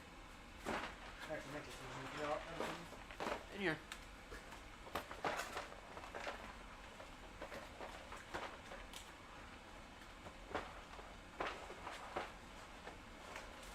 The Asus Prime B450M A2 is actually a motherboard I used to be able to recommend a massive amount. I can no longer recommend it though. It's not because it's a bad board or anything. It's not because there's anything wrong with it. It actually has everything to do with the fact. Here, I'll go ahead and adjust this a little. It actually has everything to do with the fact that it's an outdated board. But if you were to come to me and say you're building an AM4 system, I'd be more than thrilled to give it to you all day long. I'd be more than thrilled to say that it's a good board, and it's actually a very reliable board as well. It's the same board that I have in my system. We do have a step clamp here soon that we have to be aware of. Old Raspberry Pi case.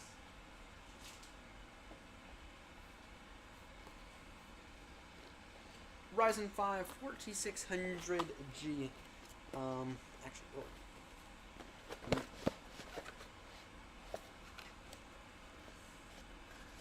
give me 1 second, actually.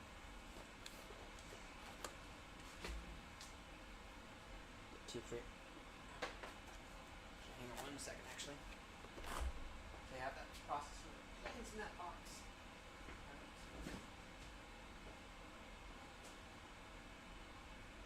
In my closet.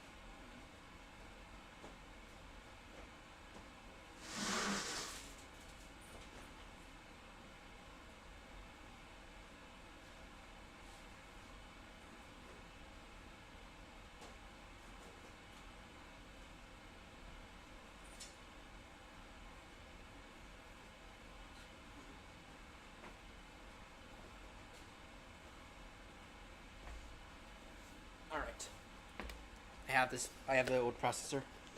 So for those who don't know, I am rocking a Ryzen 9, which is the 5900 XT, as my main processor. Still somehow CPU limited, despite having a 4060. I'm rocking it now for some time, but this here is the original box for the correct processor.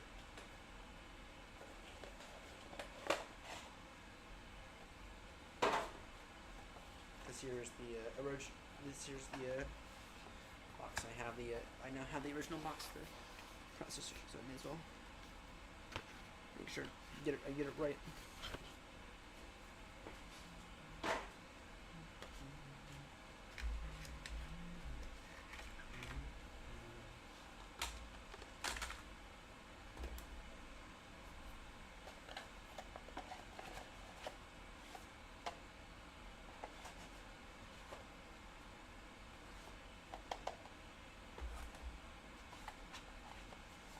You know, the processor I used to rock at the very early days of the channel,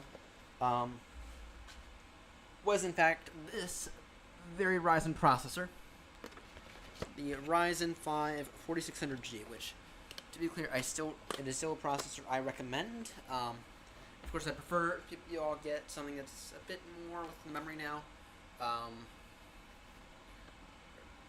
bit more timely, right? It is beginning to be an old processor.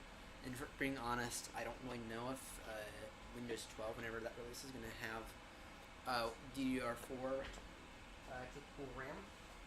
Or is going to be capable or compatible with the DDR4 memory. I'm hoping it is, but with that said, though, I don't know. I don't know. And I would not put it past Microsoft to say that it is that DDR5 only for the newer stuff.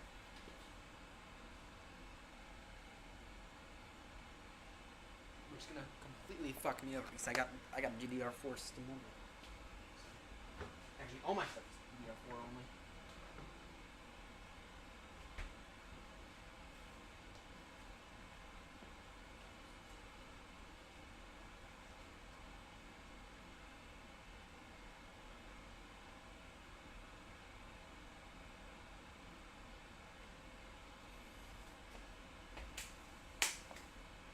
Okay. Old anti-static bag, that's rubbish. Old artwork. This is rubbish as well.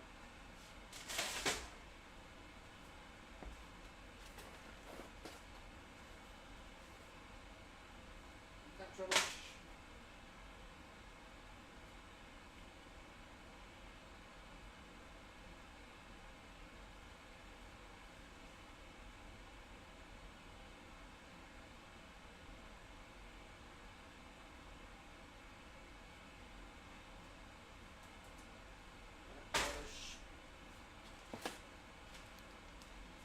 Bunch of thermal take parts that are not mine. That's rubbish. Actually, basically everything in here is rubbish. The original packaging for my crucial drive. So I have an M.2 NVMe drive. Actually, this very one right here. The Crucial P3. I can no longer recommend M.2s for Windows at all. I can no longer recommend them. And the reason I can no longer recommend them is because Microsoft keeps doing stuff to fuck them over. So, for that reason, I can't tell Microsoft to go fix their operating system, and then I can recommend M.2 NVMe's. That's the case there. Yeah, let's go through this earlier actually. That's the case. That's rubbish. That's rubbish.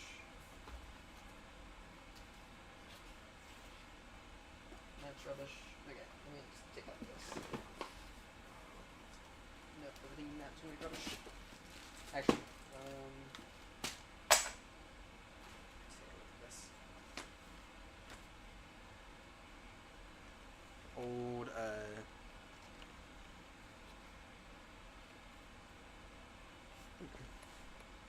this is what I think it is. Oh, I know what this is. The iMac. It's the optical drive for the iMac. Are they torn apart? It's rubbish.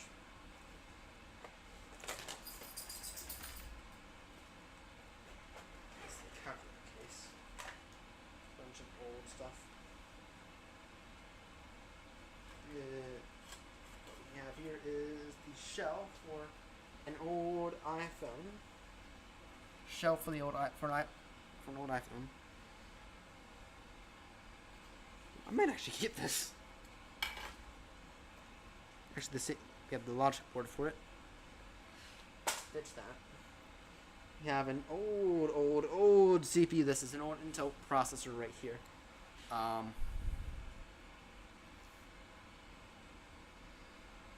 This is an i3 at 2100. Intel Core i3 at 2100 right there. Oh, I know where that came out of. I know. Oh, this is a story. So over across the room, I have an old Dell. I have a really old Dell this really old Dell desktop. This processor came out of that one, so I could upgrade it to the one I tore out of the old broken iMac. Rubbish. That's rubbish. A speaker I have not used in ages. It's in a waterproof. That's rubbish. have other speakers here. Got old memory. MSFS. Actually, this one is rubbish.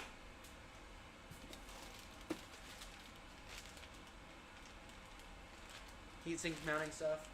Rubbish.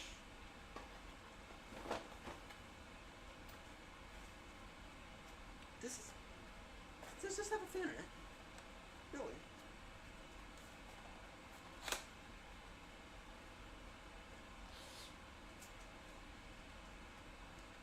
You're gonna be amazed that this thing has a fan in it.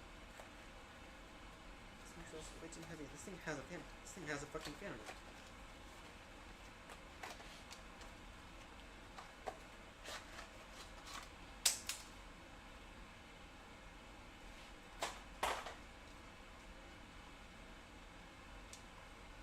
Freaking fan. Freaking case fan.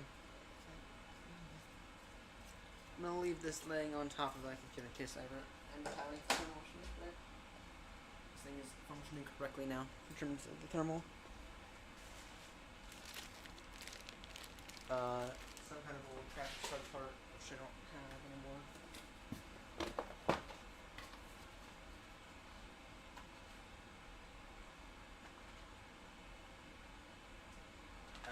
This thing is probably quite useful to have. A splitter. A splitter for the USBs. That is probably quite handy to have. I will go ahead and keep that on hand.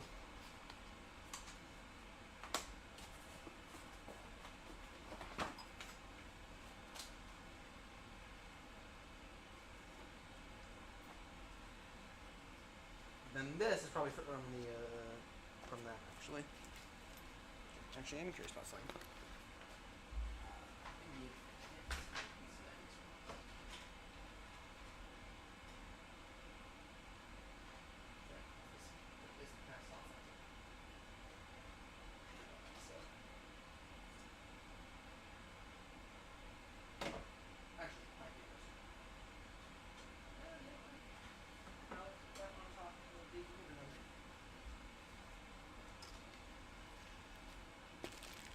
Actually, I was thinking I might do that now, actually. And I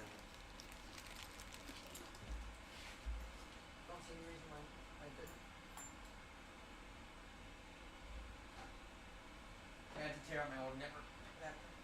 That was big. I'm not upset about that. I need to tear out the network.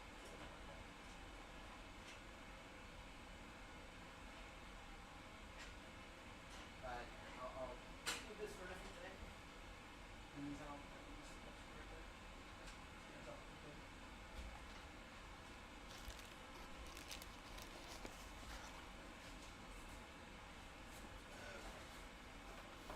And that brings us to the stuff thing that's up with this pile, and that is just simply the old SATA drive reader and a SATA cable, which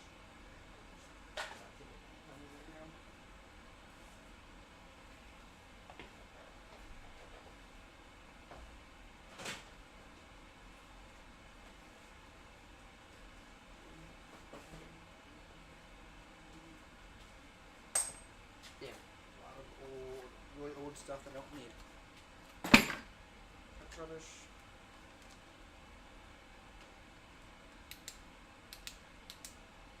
No, that flashlight doesn't still works. Still rubbish.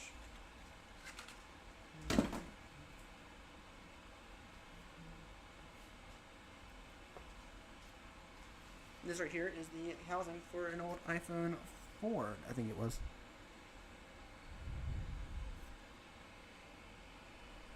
Space Gray. Actually, used to be my dad's phone. Then I tore it apart. So, actually, I have a lot of really ancient Apple history. Stuff right here. The person who tunes in and out of the stream, I'm going to show you something. Please stay.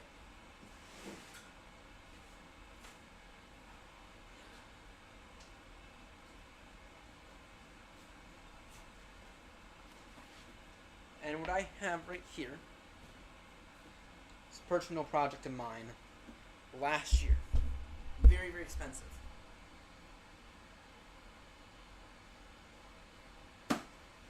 I have a fully converted Macintosh. I have not used it in like a year. It's fully converted, fully Windows 11 compatible. In fact, it's running Windows 11. Okay. It is a complete replica of a 1987 Macintosh. Okay. Old shell and everything. You may or may not notice that up here I have this hard drive. I have this hard drive up here, and that came out of this very Macintosh. Came out of this very exact Macintosh, which I have since put a computer in. There is an actual computer in this. I have hid the power button. It's not using the original power button, unfortunately. The power button is right here. Two USBs sticking out of the old floppy drive. Perfect spacing.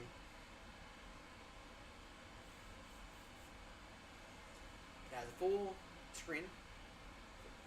Right. And then at the back, it just has a single power. So it's, operationally wise, it's not very useful. With that said, though, it's a Macintosh. It's a fully 100% converted Macintosh, and we're going to power it up at some point here soon. It goes over a year ago.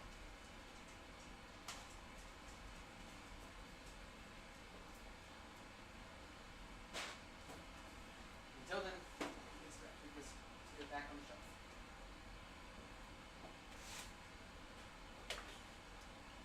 And I still have the motherboard for that thing over there.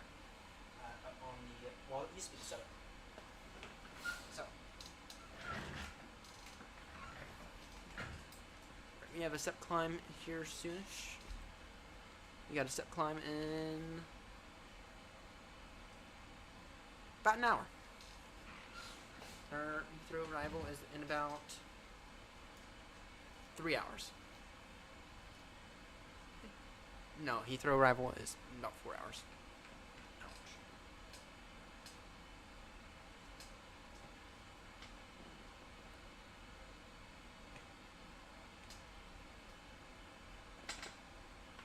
Heathrow arrival is not as good as I wish it would be.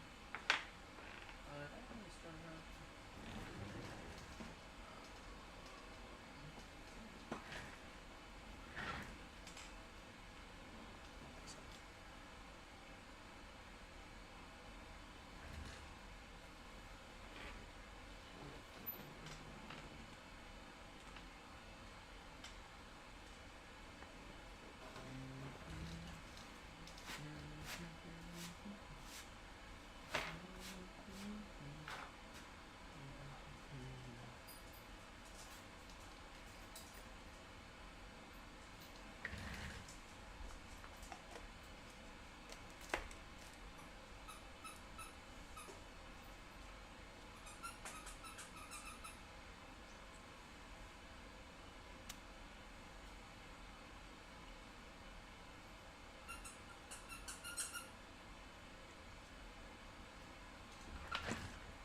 First time using this Greg's cup.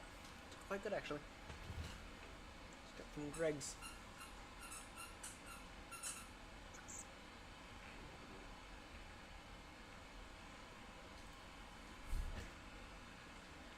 Right. Stop climbing a little bit. Our VNAV, what is our VNAV saying? Maximum. We could take a flight. We could just take a step climb in a moment. We could take a step climb, flight 370.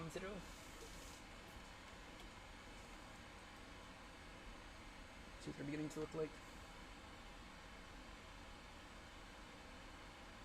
Heathrow is beginning to be more like Heathrow. What's Heathrow in real life looking like?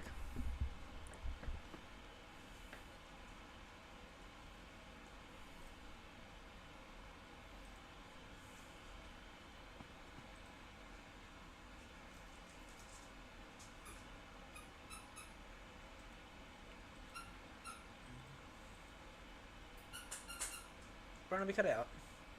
Ah, they're landing by 27 right today at Heathrow.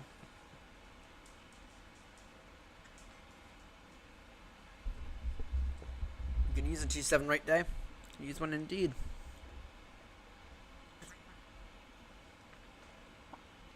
Version 450. Speedbird 246. Speedbird 138. Then Eddie had 9-3 golf. Sorry, 8-9 golf. Okay, and I have this for y'all right here.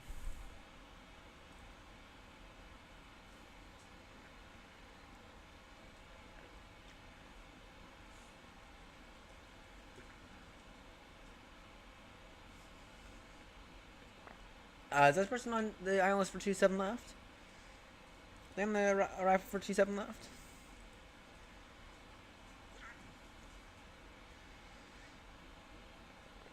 They might be about to do some dual runway operations.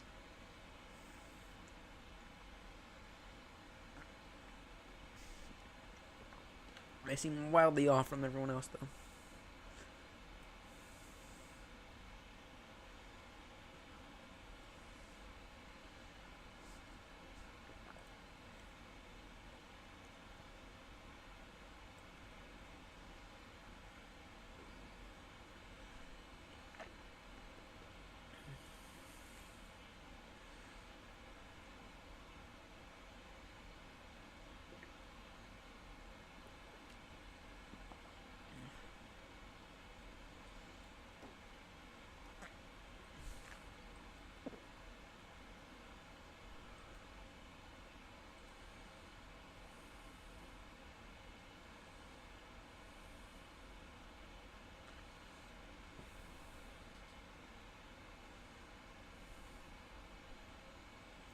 Where's the LRC version?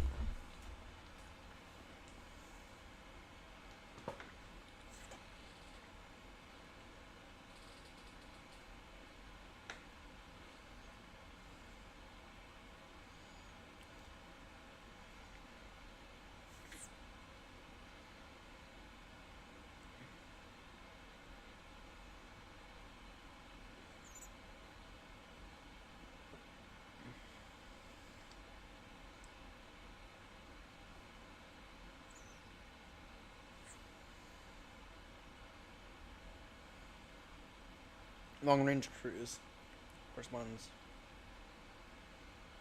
speed above MRC that provides 99% of maximum cruise range.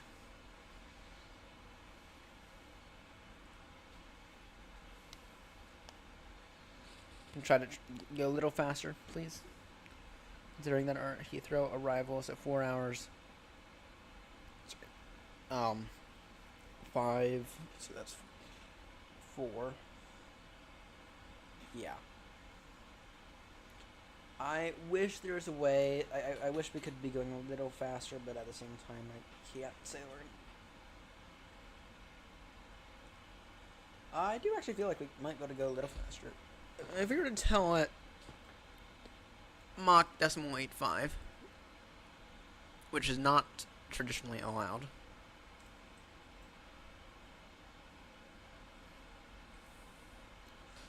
That would get us there a little faster. By about 2 minutes is the answer. Gets us back down into the 8 o'clock range. Just barely. So not considering taxiing, but whatever. Arriving at Heathrow at 10 o'clock their time, unfortunately. It's having a hard time getting up there. That's all. Once again, if you want to say anything in chat, I am all yours. So I'm about to call it on Unicom for us.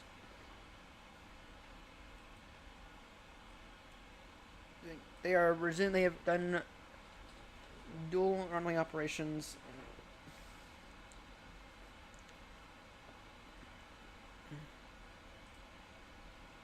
Saudi.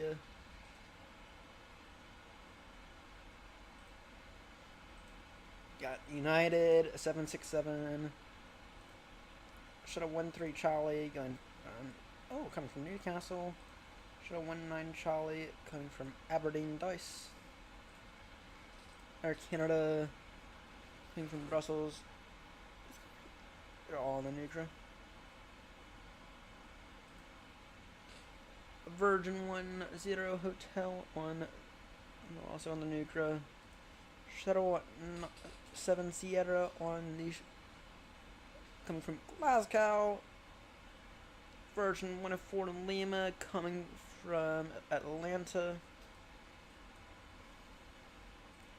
Number 9 Hotel coming from Philly. A 93 Speedbed.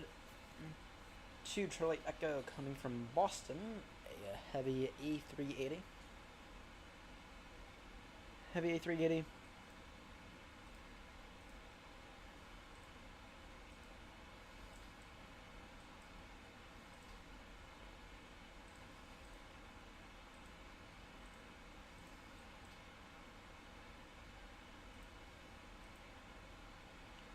Then they're doing dual runway operations. Gulf Air 007 coming from Bahrain. Might be a 27 left day, to be honest. I'm okay with 27 left. It's just that I'm flying it a massive amount recently. Love a 27 right day, to be honest. Then again, 27 left is my preferred rival, so. Damn, we are swaying around like a crazy shitload amount right now. You able to take that climb yet? We able to take that climb yet? 370. Not quite. Not quite. We will in a moment, though. We will in a moment. In about 20 minutes or so. So, it's telling us that we need to step climb in about in about 40 minutes actually. So. All right, 22.8 I think is a good idea.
right, we have a bit of a step climb that we are going to be doing in a moment.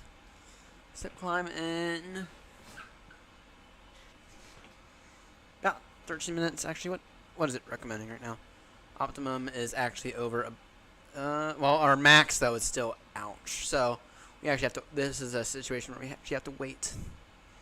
So our optimum fuel is a little bit heavier, but whatever. So I need to see our live weight.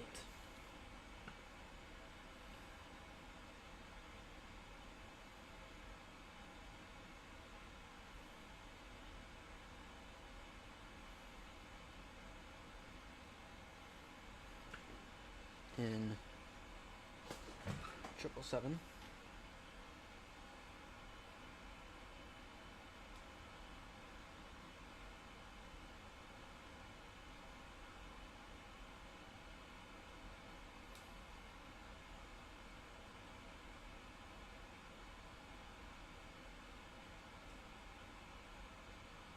It's on the payload page. Here is it. Index. POS maybe? Route, no. I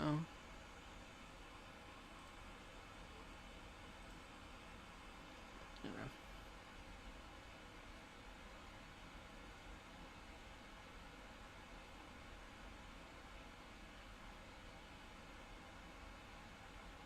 The zero fuel weight.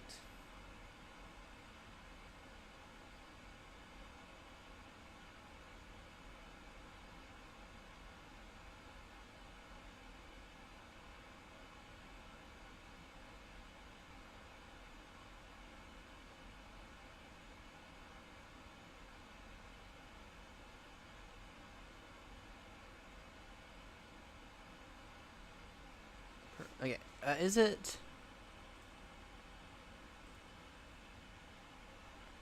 There it is. Our gross weight 245. Gross weight is 245. 245 tons. And then comparing that to our maximum landing weight.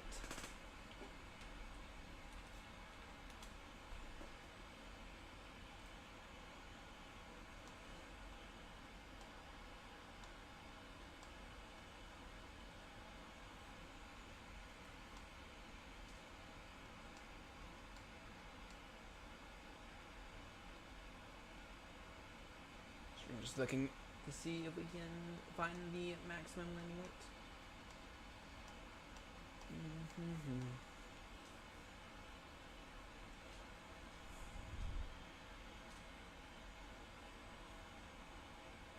You know, we need a chart for all this. We need to make a chart for all this.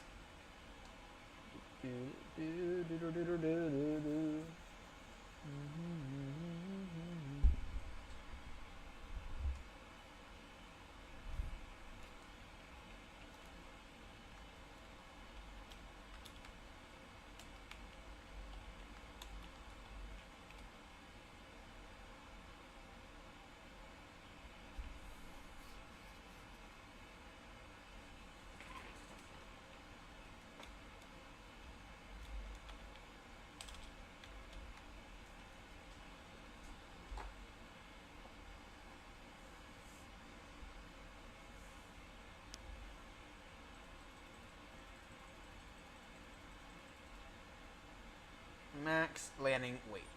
The dash 300 251.290, and we are sitting way below that, which is amazing. That's amazing. So our maximum landing weight.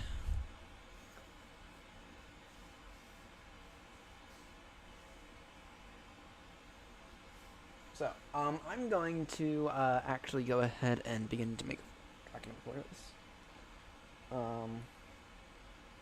And is that the same for all the triples? No, it's not.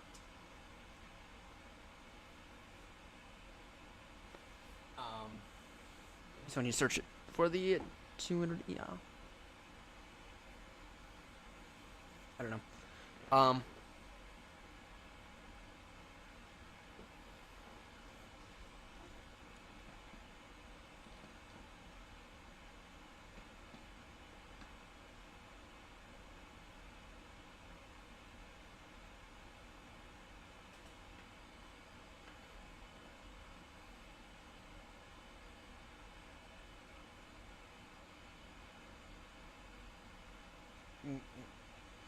Yeah.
Okay. You just have to go into it. Okay.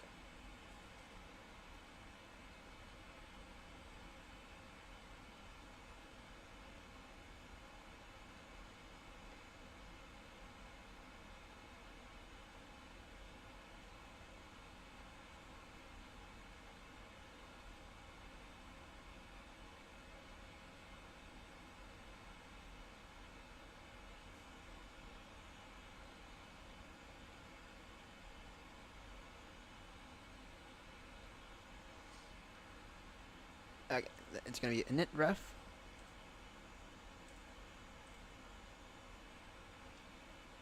Init ref.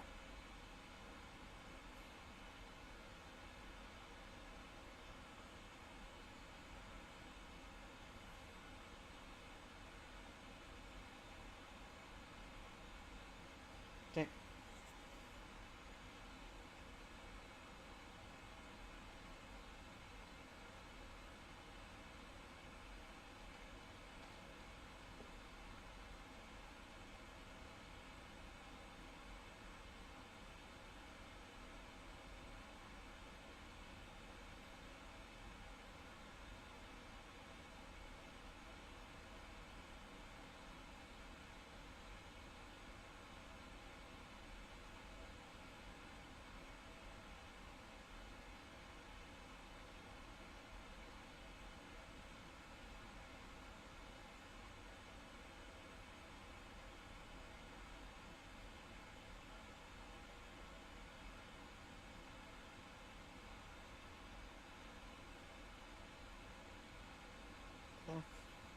The 777 freighter gets. Sorry, I'm throwing a tip in there, not scored.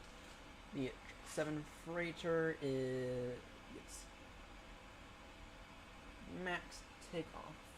Sorry, max landing weight 260.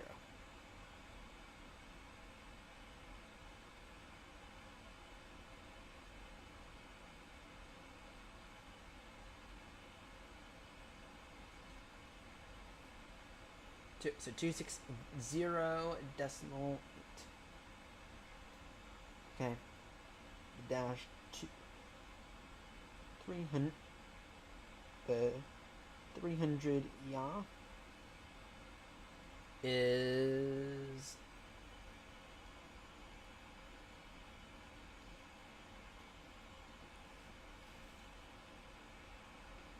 251.2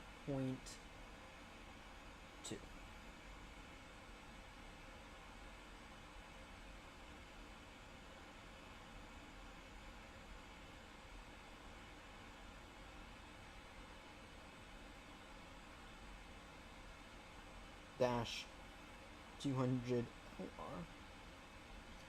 gets it at 223.1.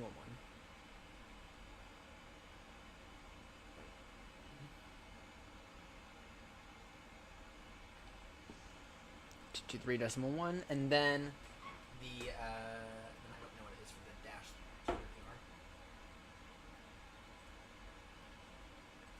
Oh yeah, somewhere.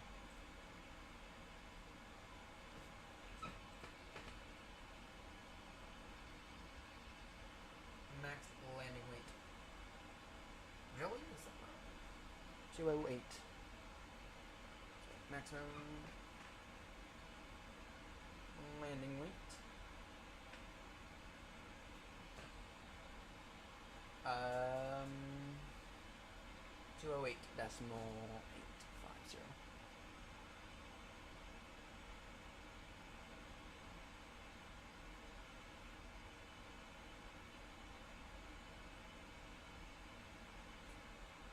208.850. .650. Small 6.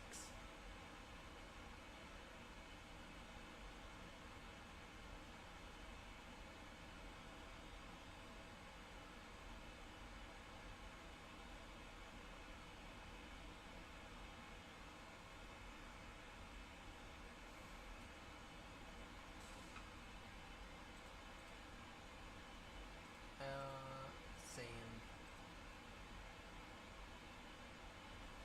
Okay.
Our temperature, our fuel temperature right now is -6 degrees Celsius, so looking all right.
We are approaching the end of our oceanicness.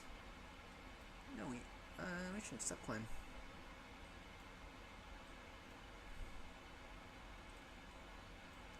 Let's go ahead and step climb now, flight 370. Is that typing that?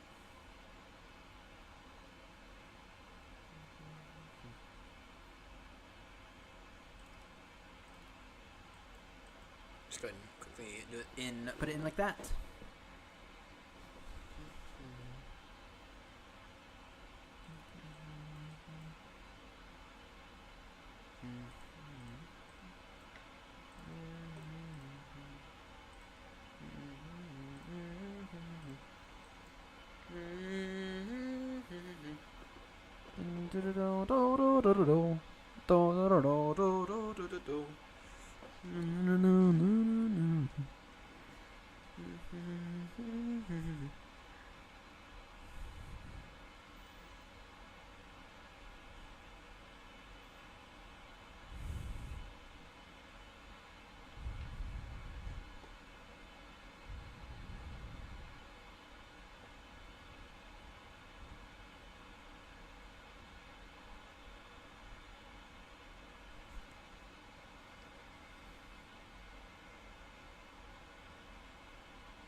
Just wondering where we are right now. Well, first off, that's no, there's not. We are actually approaching the end of our oceanic. We should be there in about 2.5 hours. That's my estimate. Actually, we can go direct to Dogal in a moment. So, yeah, we enter descent here shortly-ish.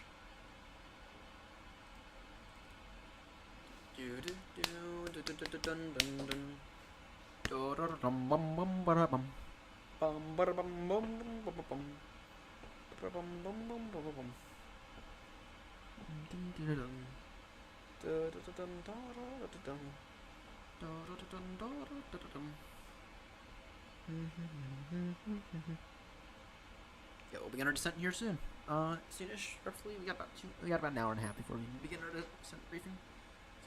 So, our descent will be very, very easy. 22.8.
actually to do that. It's only 5 hours a day, every day through the end of the year, and then we hit 1,000 hours. That's not bad. What if we were to do that? So,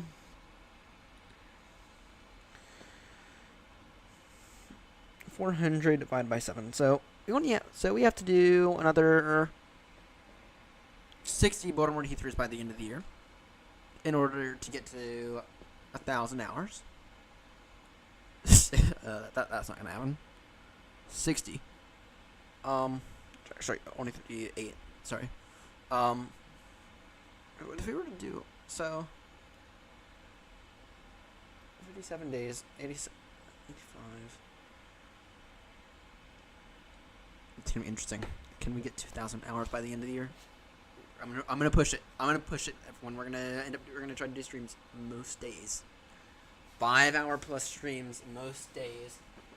7 hour plus.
Mm-hmm.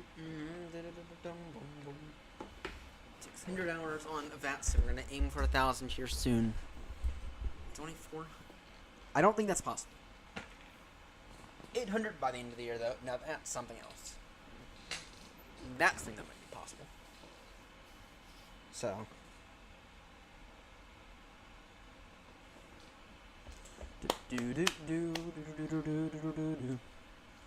Tell you what, I'm gonna make a decision here.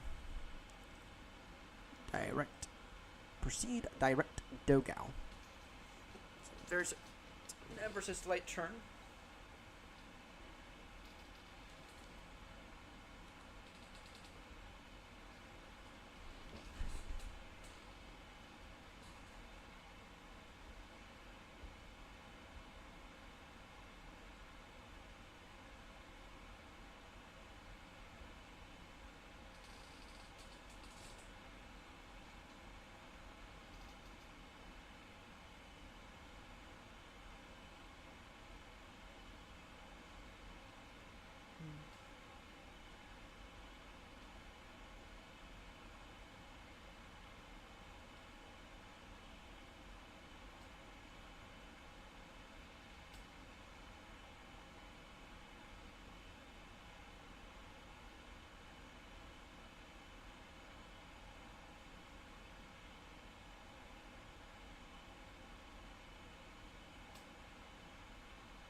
Speed bad.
like we need to do some more short hauls, but my issue is that I'm not actively like enjoying the short hauls like I am the long hauls. And that's my issue. It's like I'm a long hauler, ladies and gents. I am a long hauler, ladies and gents. Why long haul? I don't know, but I'm kind of like bored of the short hauls though. It's like I just am, you know. It's like the short hauls are boring. I don't know why, but short hauls to me are like boring, even though theoretically the long haul should be boring, right? But it's like the thing with the long hauls, it's like I get to sit down. It's like I get to relax a little. I don't like honestly have to monitor everything. It's like, I mean, we've been monitoring the whole flight, but it's like still, you know. I don't know what it is about long hauls, but it's weird because it's like I'm not enjoying the short hauls though, and I don't know if that's like me missing the 737 steam engine, or if it's that, or if it's just me really enjoying long hauls. But it's like I love these Baltimore Heathrows. There's a reason we haven't stopped doing them up until recently. There's a reason we took a small break to do the Euro capitals for me to go to Europe and for me to go to Europe, but and we are trying to catch up from that, to be clear, but still. By the way, just to say it, I need to count how many Baltimore to Heathrows we've done, because we need to be at 52 by the end of the year, and I think we're at like 30 something. I don't know for certain. Okay, let me take a look at YouTube real quickly. Let me do a count.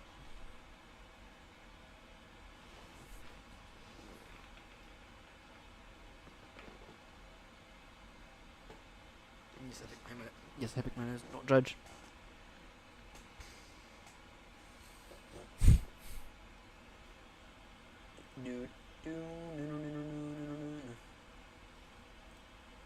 Okay.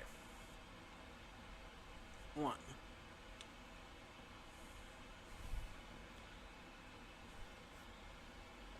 Let me just go ahead and count on the 7. So that's we're on 1.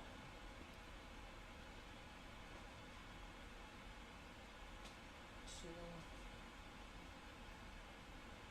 3, 4. We're on 4, 5.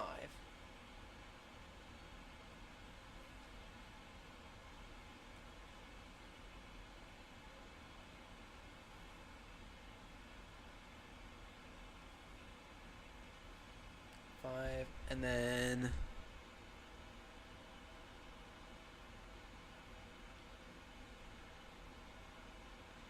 have another one. 1, 2, 3, 4.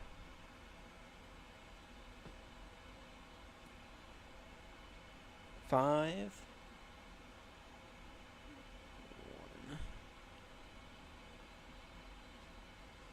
2, 3.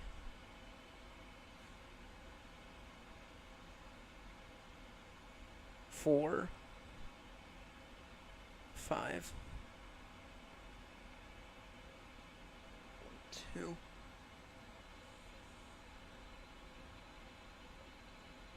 3.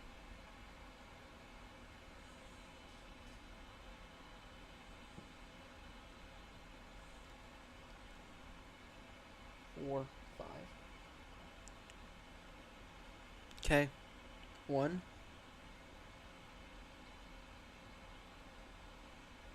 2.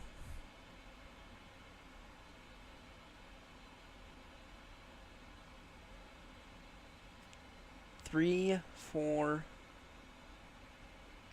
4. 5.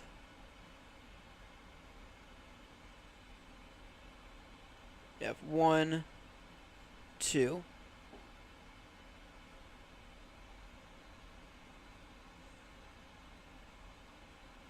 3.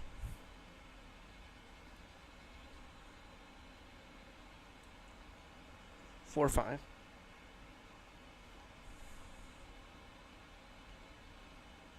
1,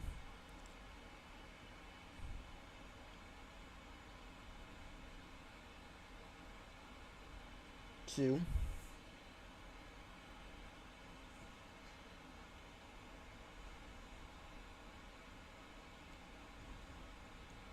3, 4, 5,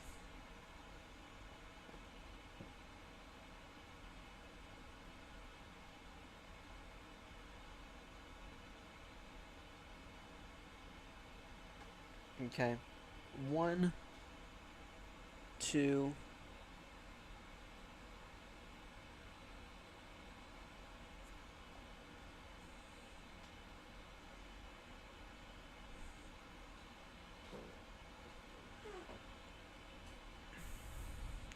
3,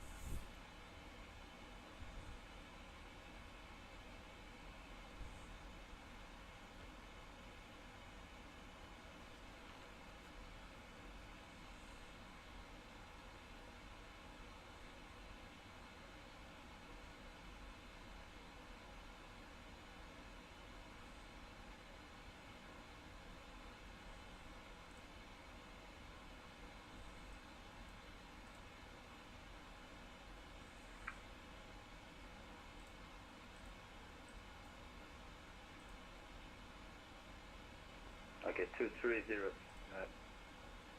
That's a 450. Clear 11-0. 4. Hang on, let me continue to look here.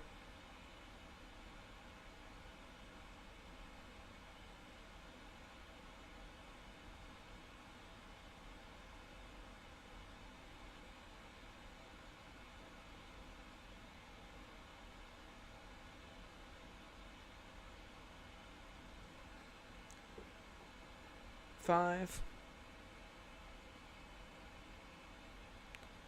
Okay. In Boston, we used to do those. 1, 2,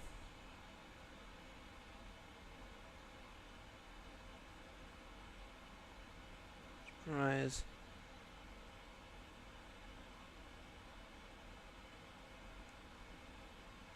So that's 2.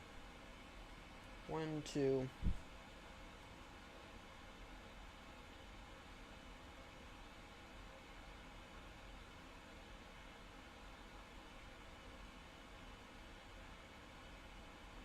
3. I think that's it. I'm inclined to think that that's about it.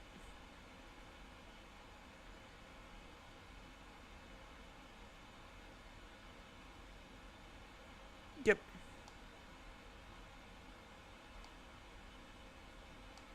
Yep, okay. So this year, let's see here. Yep. 1, 2, 3, 4, 5, 6, 7,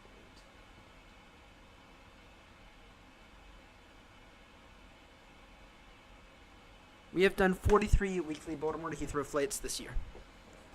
And I think that's, considering we got essentially 3 months left, that we are actually over it. So, we are definitely good.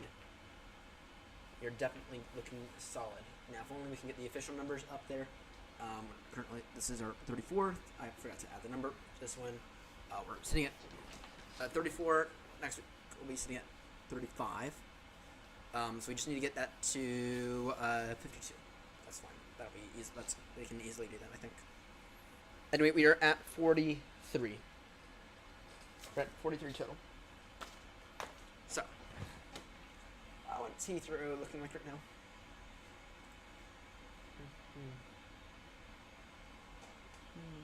Heathrow's looking not very busy at all. Definitely have a headwind. We haven't. Yeah, we don't. We're definitely landing by edge sevens.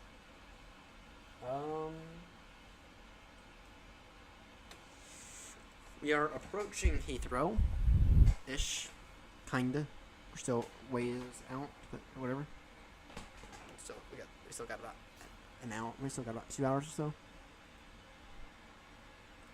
VNav, we can throw in. No. Nucra arrival.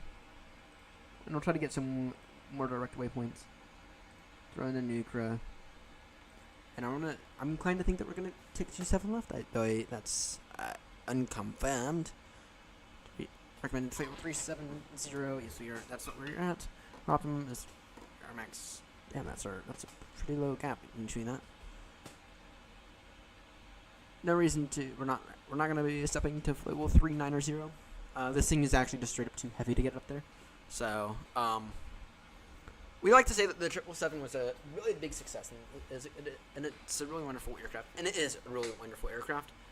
With that said, though, it did definitely have a failure point in terms of being a little on the too heavy side. The wings are not exactly as big as they needed it to be, and so they're really susceptible to turbulence. Right. So the wings need to be a little bit bigger. I mean, you look at the A380, and it's like those wings are freaking massive for that. So okay, have an A380. Pop it right here.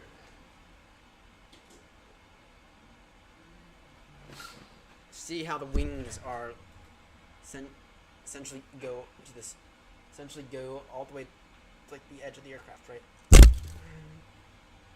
So you don't drop it. Whatever, it's a cheap model anyway. So, anyway, the A380 is big. The wings of it are much bigger. Actually, the intention with the A380 wings was for the A380 to be a little bit different. So.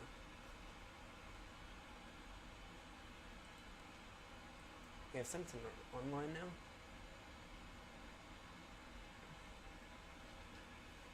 Is that Munton? That's deciding to hop online.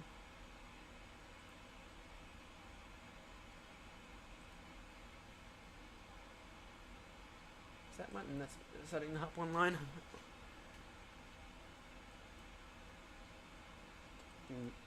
It's kind of interesting how it's still in range.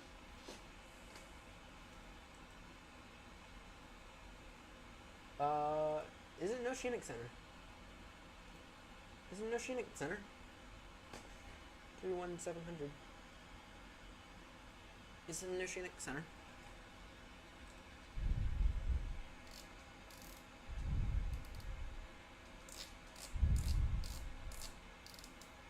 Is it an Oceanic Center? It says it's an Oceanic Center. But that's interesting. That's really interesting. What is it here?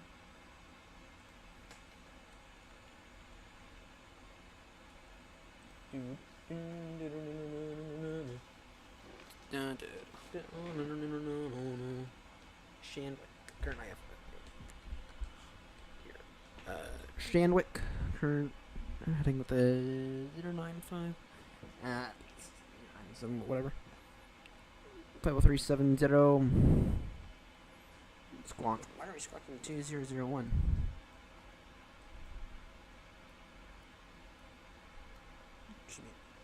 Squawk 2000. Departure, Heathrow, ETA in 1 hour, 39 minutes. Really? Our Heathrow ETA is 8:51, so... Oh. Yeah, no, that's so accurate. So. Yeah, okay, yeah. What I thought. These are just simply out of range of us now. But, I don't know. Yeah, it is Gander, to be clear. It is Gander. CPDLC. No, we're fine. We are not constantly way past them. 22.8 for a bit. And we begin to get some good screenshots.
we got a viewer. We got a viewer. We got a viewer. Just getting some screenshots here because I ran out of screenshots for today's stream because it's been forever since we last flew the flying pencil. I will say this has been by far the most interesting stream because our buddy Seb didn't tune into the stream.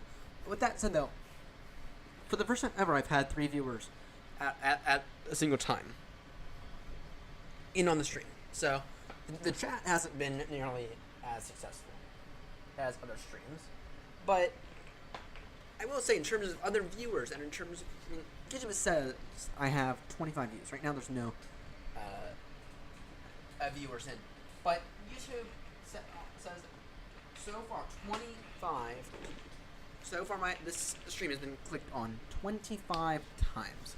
So maybe flying pencil works. Maybe flying pencil works out pretty well. I don't know. Still, maybe.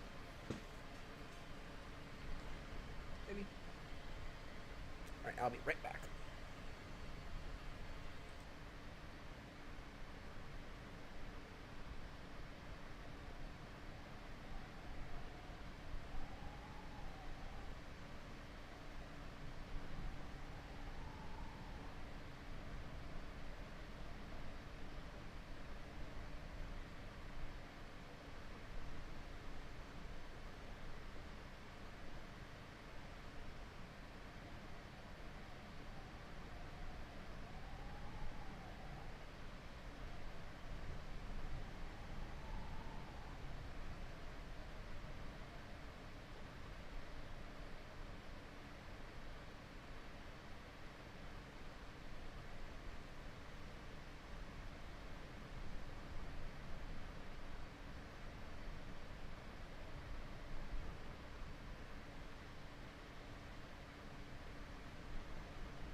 continue to get some good screenshots.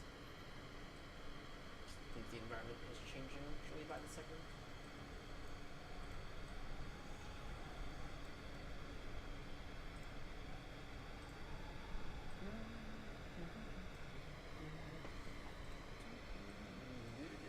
Damn, this thing's dirty! This thing is dirty! Damn!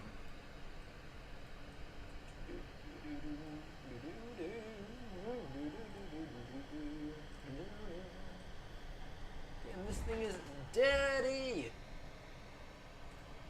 Ouch. That sucks. This is actually disgusting. Oh dear. Don't worry, I'll tell maintenance to. I'll make sure maintenance is aware that they also need to clean their freaking aircraft. And give it a good scrub. Take it into the hangar. It needs some time in the hangar. And it really does. Make sure to tell maintenance about that. Damn, this thing is dirty. I'm being serious. Wow. This thing is dirty as fuck. And then, now, in terms of the brightness, though, it's looking a little better, but still, it could be a little better.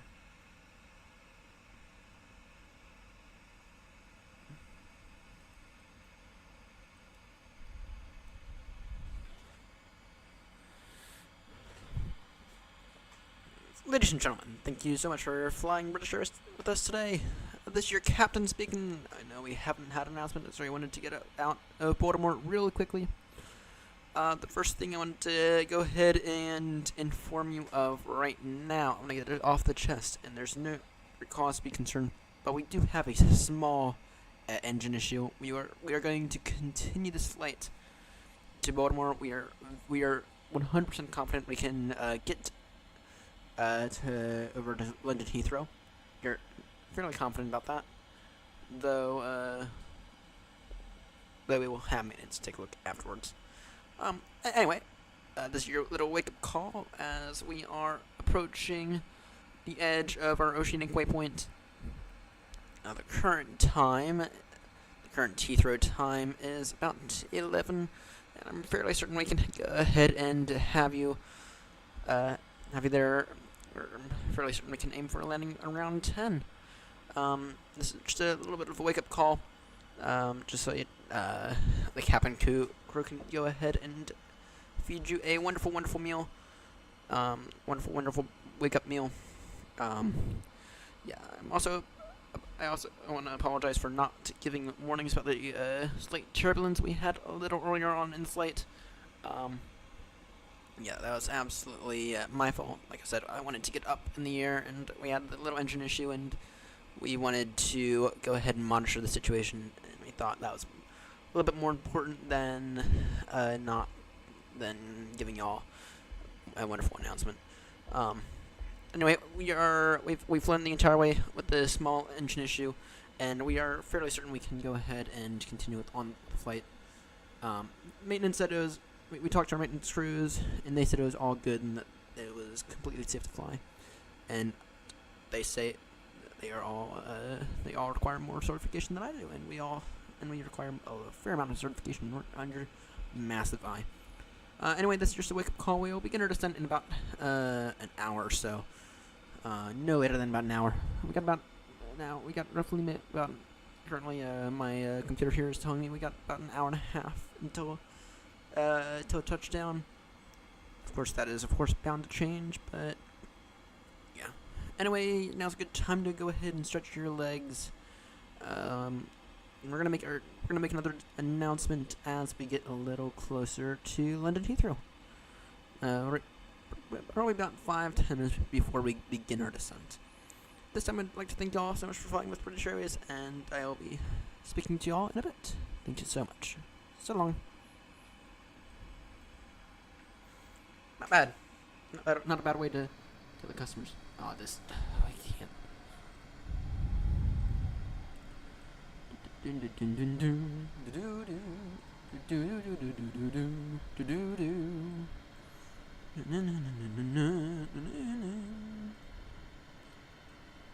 Have a pan. Yeah. Now the question is, do we declare the pan? question is, do we need to declare the pan arriving into Heathrow? And I think that the answer is yes. I think we need to declare a pan. At the very least, get on the record that we need to get in as quickly as possible. Do do do do do do do do do do do.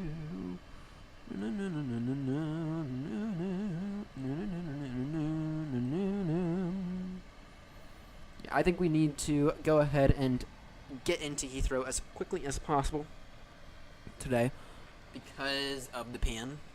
We are with the pan today, and we will go ahead and declare the pan as we get a little closer to Heathrow.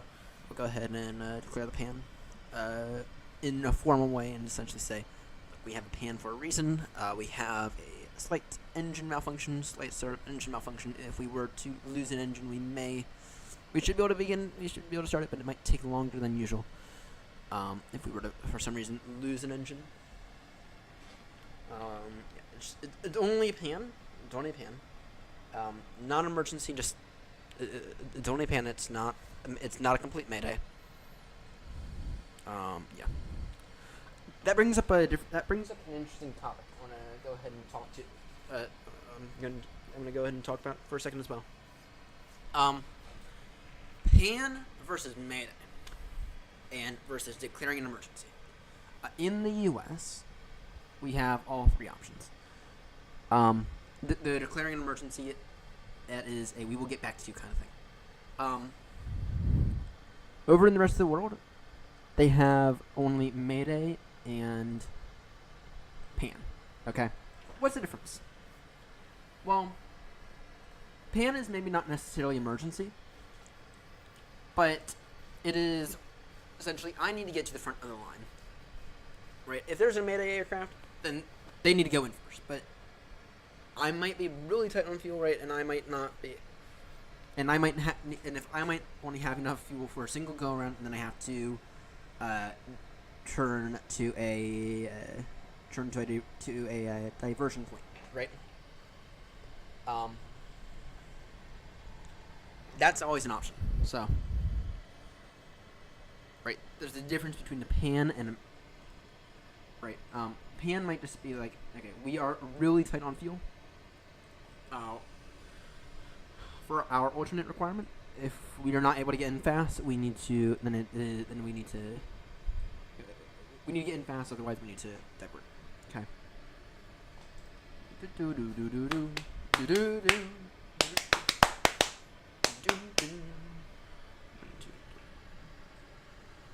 The flying pencil again, ladies and gentlemen. So, anyway, mayday is another option. Okay. However, it's worth noting that in the U.S. and in other parts of the world, pan and mayday are actually two. Mayday and pan are very different, right? In the U.S., they will not. In the U.S., if you declare either, they're gonna get you to the front of the line. They're gonna take it. They're gonna treat it as it. They're really gonna treat it as both, right?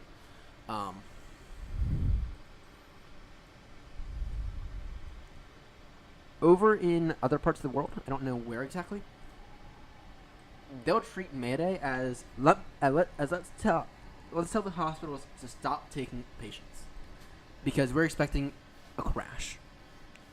Okay. There you go. That's a bit of a difference, right? Bit of a difference. Let's see where we are. An hour and 20 minutes touchdown. That's what that's saying.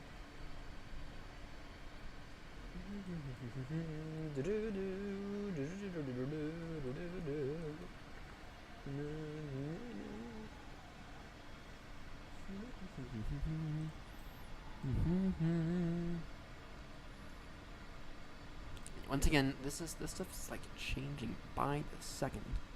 So I need to take as many screenshots as possible because I don't have any good ones.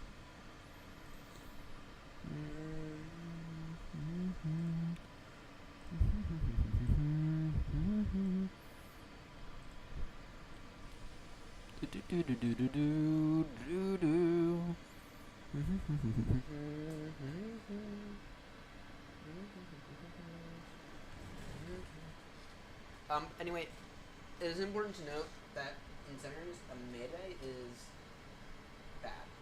Mayday is essentially we are expecting a main approach.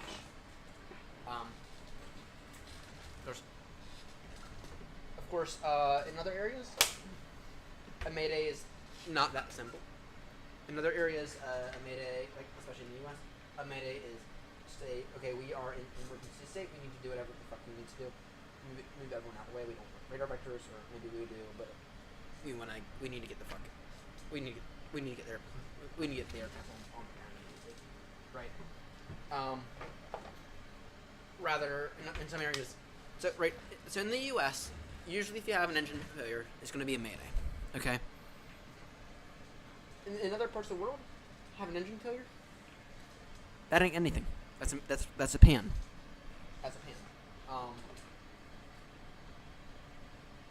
So it is important to note that in parts of the world there are differences between mayday and pan.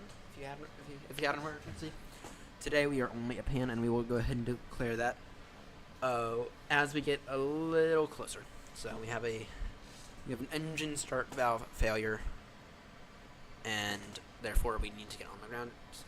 So if we had a bird strike at all, we can take care of it. So.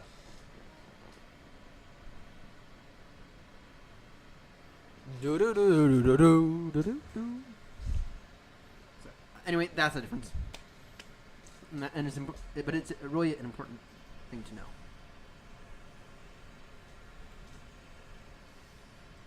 Speed bed.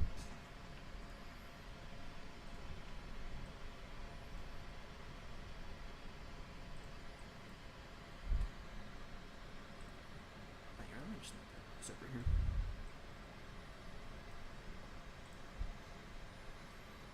You're in the very, very, very skinny wide body today. There's a reason that I call this thing the flying pencil. Tell me this thing doesn't look like a pencil. Tell me this thing doesn't look like a pencil. This thing is like the flying pencil today. This thing, we're in the flying pencil. Tell me that the 777 does not look like a fat flying pencil. Tell me it doesn't, because I don't believe you. This thing looks like a fat flying pencil, and I'm completely serious about that as well. There's a reason that I labeled this thing "Time to Fly the Pencil" again. Weekly Baltimore Heathrow. So.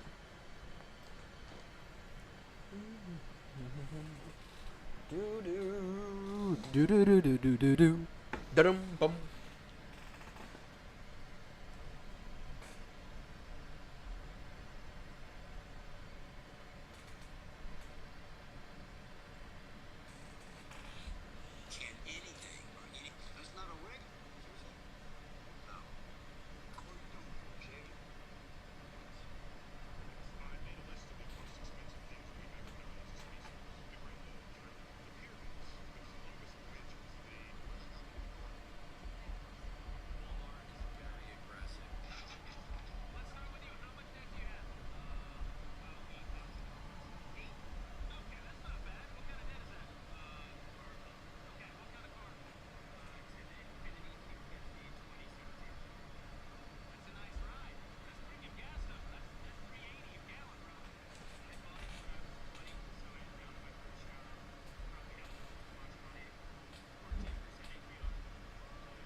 We're chilling right now because I'm bored. So we need to begin our descent briefing here soonish. We have some time though. I want to wait until we're past this next waypoint. So we are. We have Brexit in here, right? Brexit, not to be confused with Brexit. I don't mean to get political. Direct Brexit, which is tiny tiny turn. Tiny turn.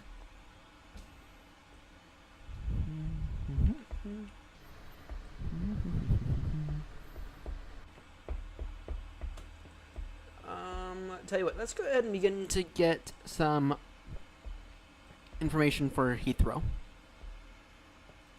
So begin to monitor the situation. ATIS request. Actually, yeah, can we just get like a meta request actually? ATC. Can we just get like a meta request, please?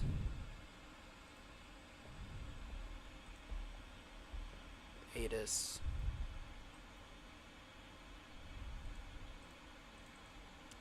London Heathrow. Auto ascend request. Very, very fast. Information Romeo current. The surface wind 230 degrees, 8 knots. Variable 210 degrees to 280 degrees. Visibility 9999, which I'm expecting right now. Temperature 12, 0.9, Unit 1024, generated by PMDG. Using vaccine data. End of information Romeo. The one thing I will say about that is that it doesn't tell you if it's going to change. It doesn't tell you if it's going to change. So it's not a direct emitter. Rather, if we were to take a look at this, I want this up there. I will say this EFB is not great. PMDG, if you could figure out a way to like move the EFB onto like an iPad or something, that would be wonderful. An electronic flight bag is that? Yeah. Arrival. Yeah. So you see this noisig, right? You see that noisig, right? That noisig is stands for no significant change. Okay, and that's what I want to see. That is what I want to see. So let me go ahead and read out this meta for you. Just give me 1 second.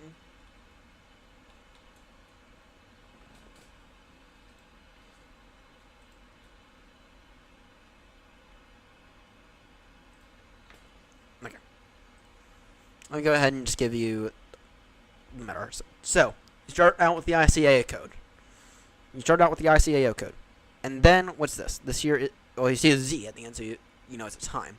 Okay, but you see, it's not quite a time. It can't quite be a time though, right? Because it says 0. Because the time would be, is it 0606 or is it 0650? Let me go ahead and tell it to you. Okay, these first two numbers, it's gonna be the how many days. It's gonna be the day of the month. Okay. So it is. Today is. It's now August. Sorry, it's now October 6th. So it's gonna be 06. Okay. And then it's time in Zulu. So 6:50 Zulu. Okay. The core is. I don't know. 1 second.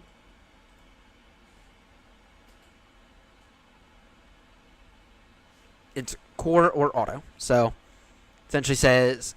This was formed automatically. Okay, this is an automatic report with no human intervention. Okay, then you have the wind. Okay, the wind is it tells you the wind 230 degrees, 8 knots. Okay, that's what it is on average. If you see something beyond that, right, then it is. If you see this, right. So it's a 3-digit number followed by a V, followed by a Victor, and then another 3-digit number at the end. Okay, it is. That means the wind is variable. Okay, in today's case, it's the wind is variable between 210 degrees and 280 degrees. Okay. Then you have your visibility, which is 9999, with an NCD, no clouds detected. And then you have your temperature and dew point information. It's going to be temperature / dew point. So that in this case, the temperature is 12, and the dew point is 09. Okay. By the way, if if for some reason these numbers were minus, or were were minus, you'd see an M. You'd see an M at the end, at the beginning of those. Okay. And then you have your altimeter setting. If you're flying in the U.S., it'll be you'll see an A. If you're flying anywhere else, it'll be a Q. Okay. So altimeter for the U.S., right? Then it'll be followed by a number, and then for everywhere else, it'll be a Q for Q and H. Do you contact Nat? Nat just hopped off. Just hopped online. I don't think so.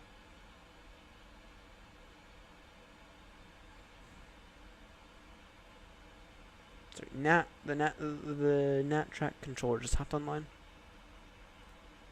Do we need to contact them?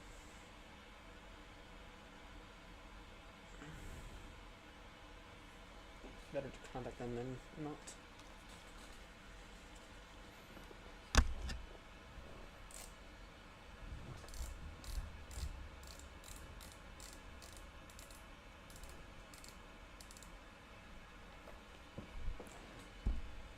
Oceanic controller, good morning. Speedbird 2 Limit I believe we're about to exit your airspace. That's right.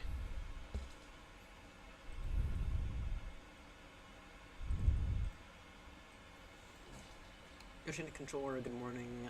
Speedbird 2 Limit I believe you're about to exit your airspace.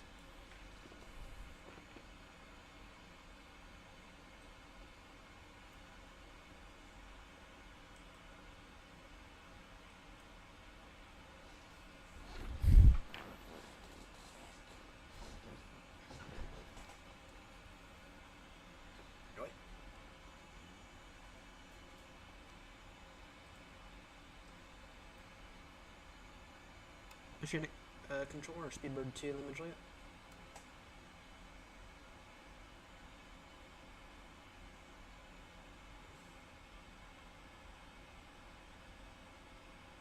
One 900.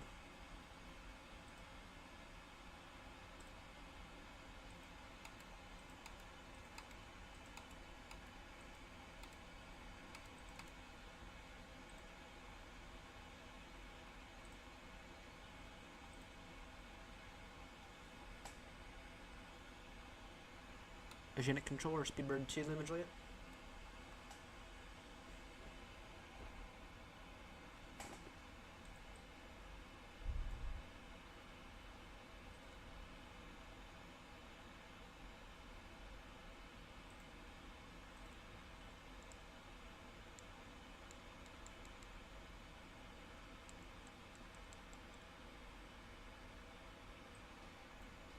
Speedbird 2 Limit Juliet, radio check.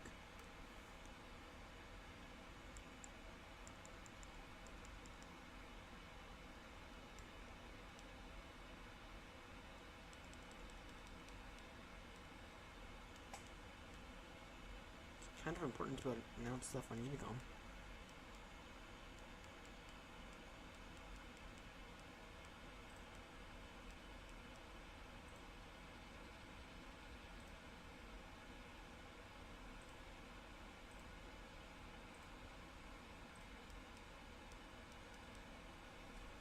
Speedbird 2 Limit radio check.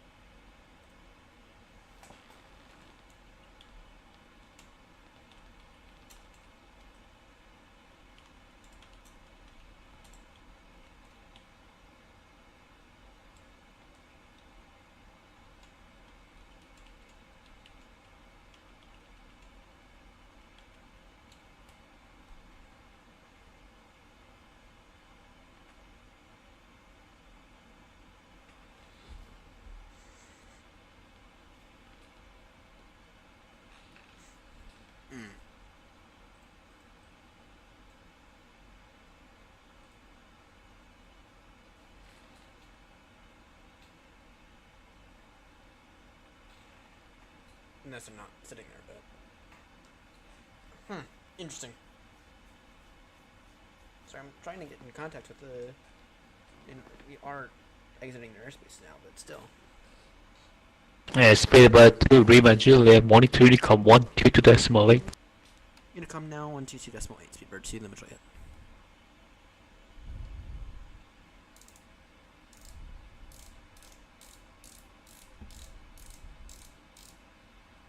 There we go. A little concerned there.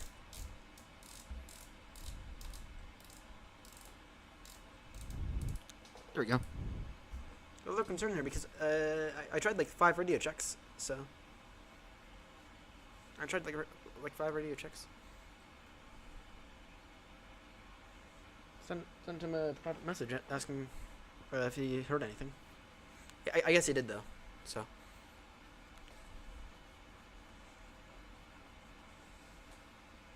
I guess he did though. Alright, let's go direct nuclear then.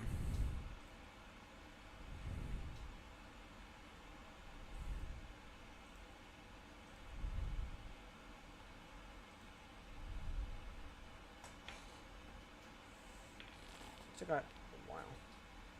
Heathrow is looking like Heathrow. I think we might have some HTC online by the time we get there though.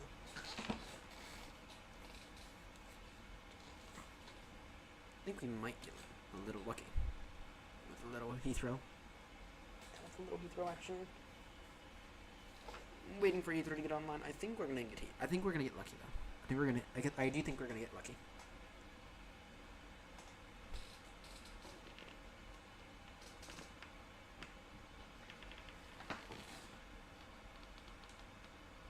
I do think we're gonna get lucky though. Don't see how much of a way we can't.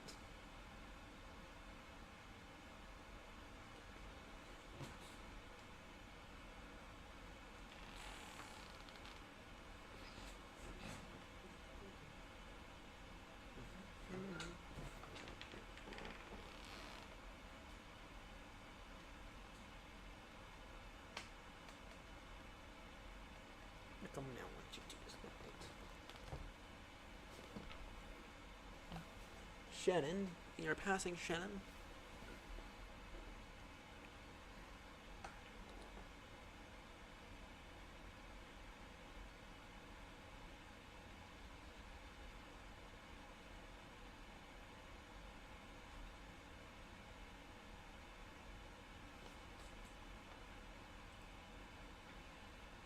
And I'm serious about something.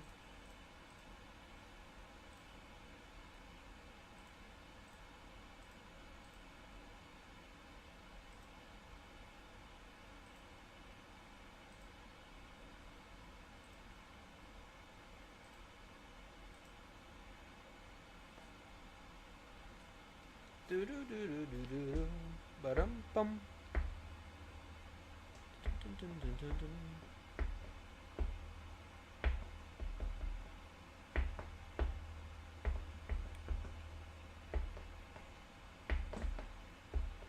So the FAA is actually making a new NOTAM system. I don't know. It's interesting. What they need to do is they need to put the NOTAM. They need to fix the rest of the stuff, though. I think we might get lucky with a little ATC action.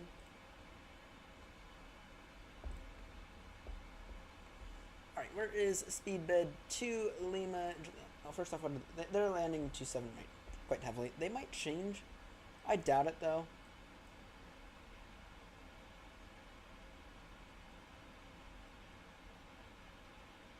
Taking a look now. Speedbird 2 Lima Juliet.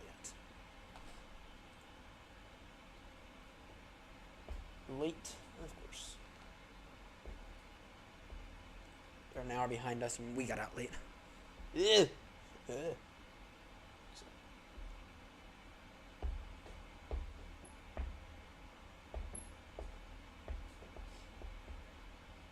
Baltimore, Heathrow. Like over here. We are actually gonna be in our descent here soonish.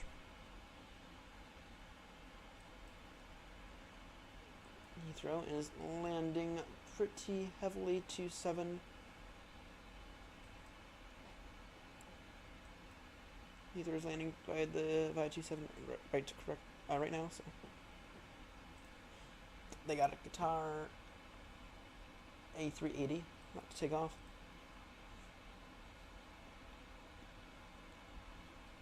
Max right now for that. Was that the one-way flight?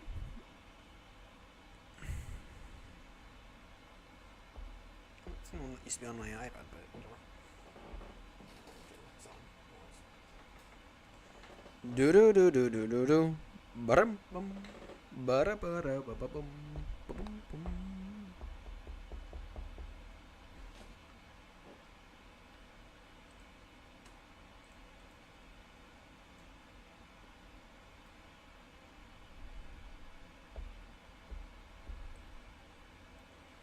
Our engine issue appears to be a non-issue.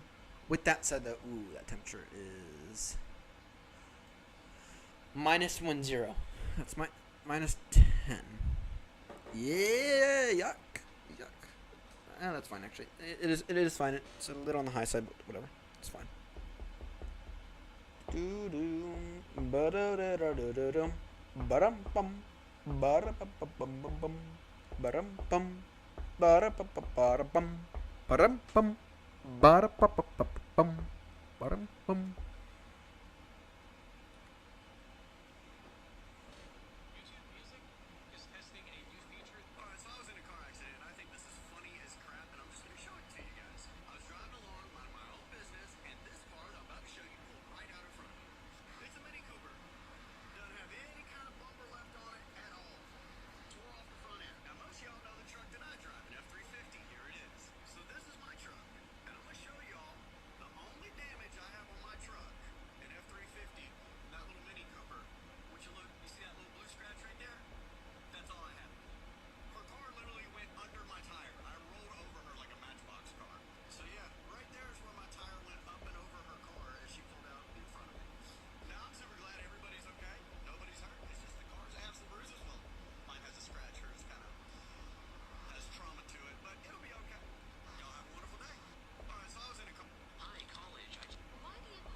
I thought we said we went direct to Niagara.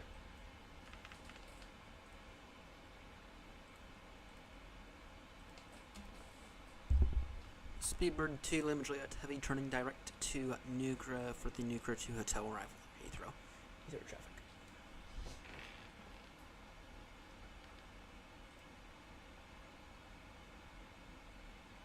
Yeah, I would expect so. They're landing via 27, right? I'm thinking we're gonna take 27 right because that's what they're using in real life. With that said, though, you know, happening the day, right? We did 27 right, and then literally as we're turning final, they switched the runways. It's in the gray area from Bovington, Bravo, November, to the time we turned final. They literally switched the runways real life. They literally switched the runways real life. It was so infuriating. Because we landed on the wrong runway. And that was after I had already gotten mad at someone for, I sent them a message like, hey, please, by the way, I know you're new here, but two things: make sure you're following ICAO standards, and then second, make sure you're landing on the right runway. They were landing on the right runway. I was the one in the wrong. It's like, what on earth?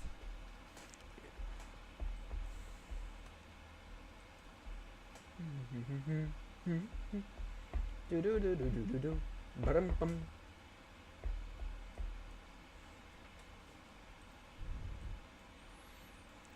Right, can we get there a little faster? What's V now telling us? Heathrow ETA 8:46. Time to top descent. About 40 minutes. We'll do our next announcement in a bit. We will do our next announcement in a little bit.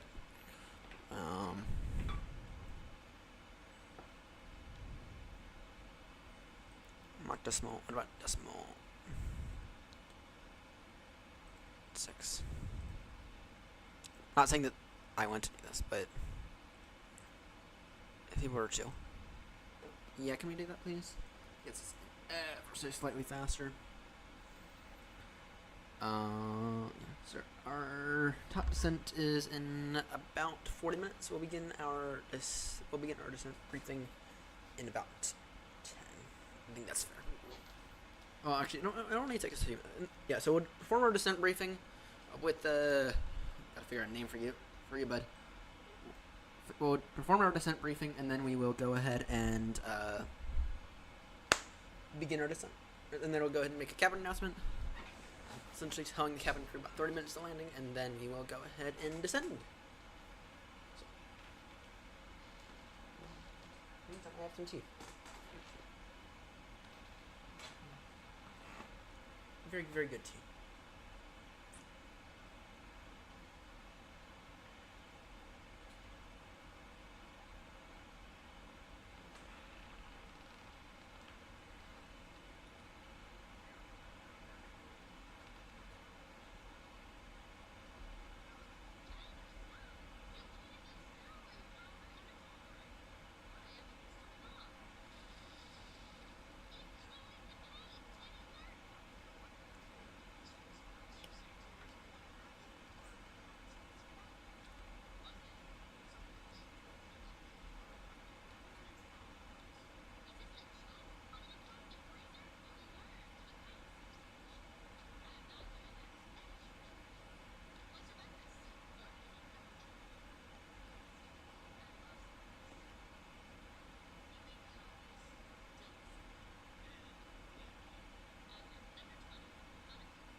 Right, let's go and perform our descent briefing.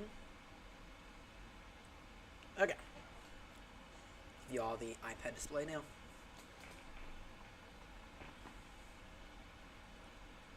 Alright.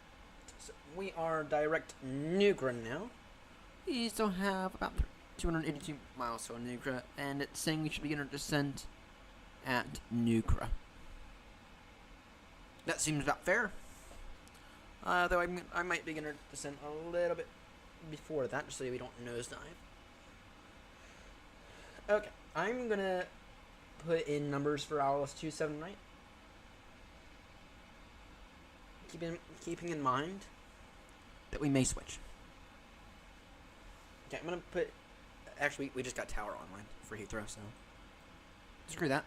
We'll take a look at information Sierra. We'll be getting unupdated ATIS with the general ATIS. John Cardiff, the goat of Heathrow himself. Oh wait, we will wait a minute. The greatest of all time for Heathrow.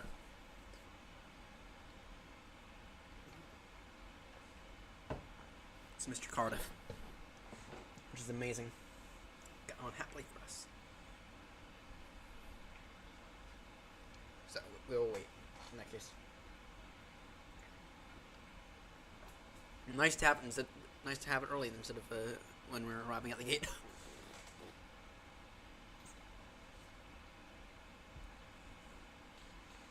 I'm looking.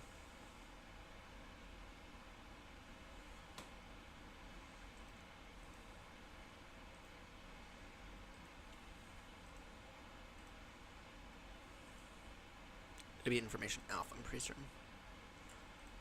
What now?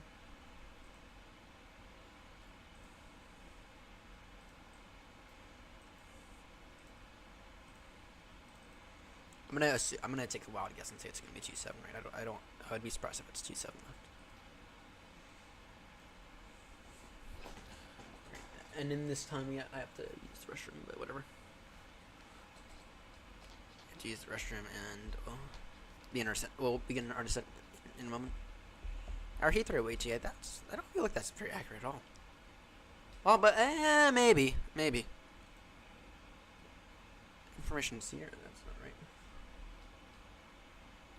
Okay, let me treat it off then. Heathrow information alpha at time 0720 Zulu. Okay, arrival runway 27 right, departure runway 27 left.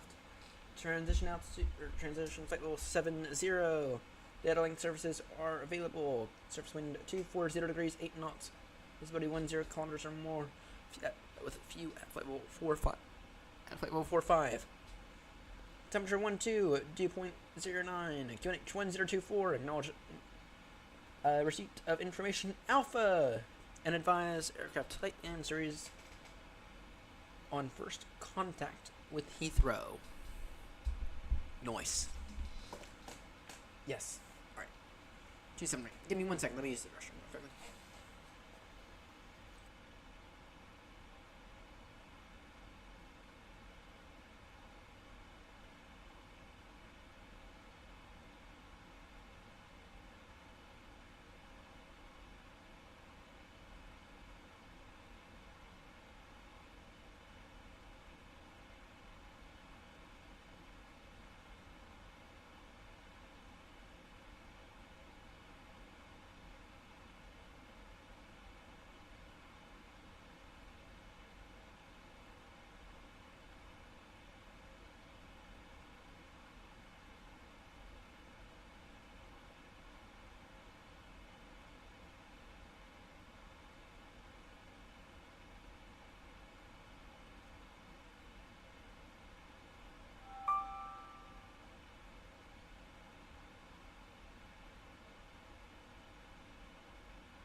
Had a bit too much caffeine.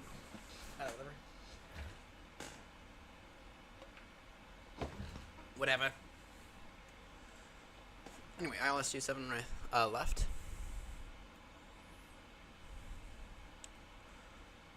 Sorry, ILS 27 right.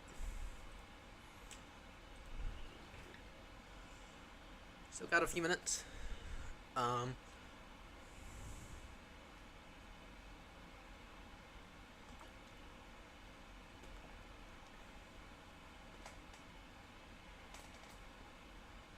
Oh, nice.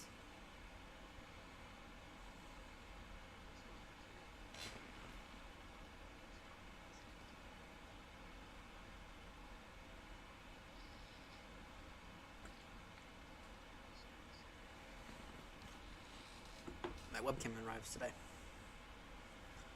We already have the new correct? That's transition via Bovington. Okay.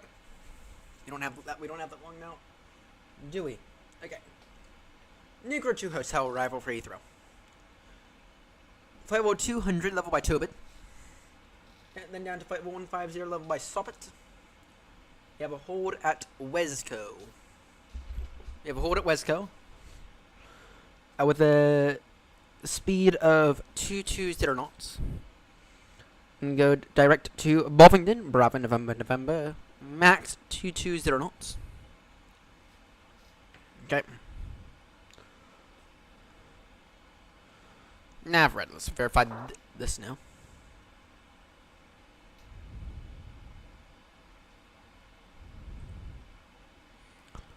.110.3. Check. The course of 269 degrees. Check. All accurate. Okay. On the baro, it's gonna be 278. 278 on the barometer. So that's our minimums. So this is essentially, if we're not clear to land, then it's an immediate go around. If we are unstable, to go around, we have to be stable. We have to have the aircraft configured. We have to be at our final approach speed. And we have to, why am I not setting this right today? And we have to be cleared to land. And because there is air traffic control in land, we do have to make sure we are cleared to land. Okay. Sometimes with Heathrow, they'll give it to you at the last possible moment. It's kind of annoying, but yeah. Anyway, so when this thing says minimums, which we're setting at 278, we have to be clear to land, and we have to have our stable. We have to have a stable approach, and everything has to be looking tidy. Okay. In case of go around, it is climb. Whenever at the edge of the runway, it is climb with a track of, with a heading of 316 degrees. Okay, so we will go ahead and throw that. So it's climb with the heading of 316 degrees to 3,000, then as directed.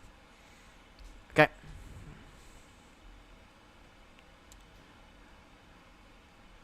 We intercept at altitude 2,500 feet.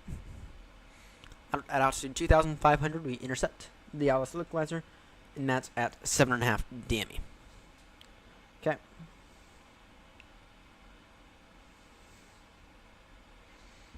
Yeah. Essentially, we have to make sure we are able to read DME. Which we are. We are able to read DME, to be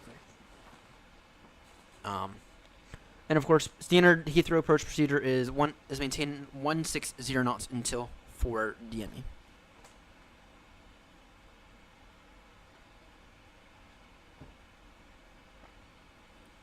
Okay.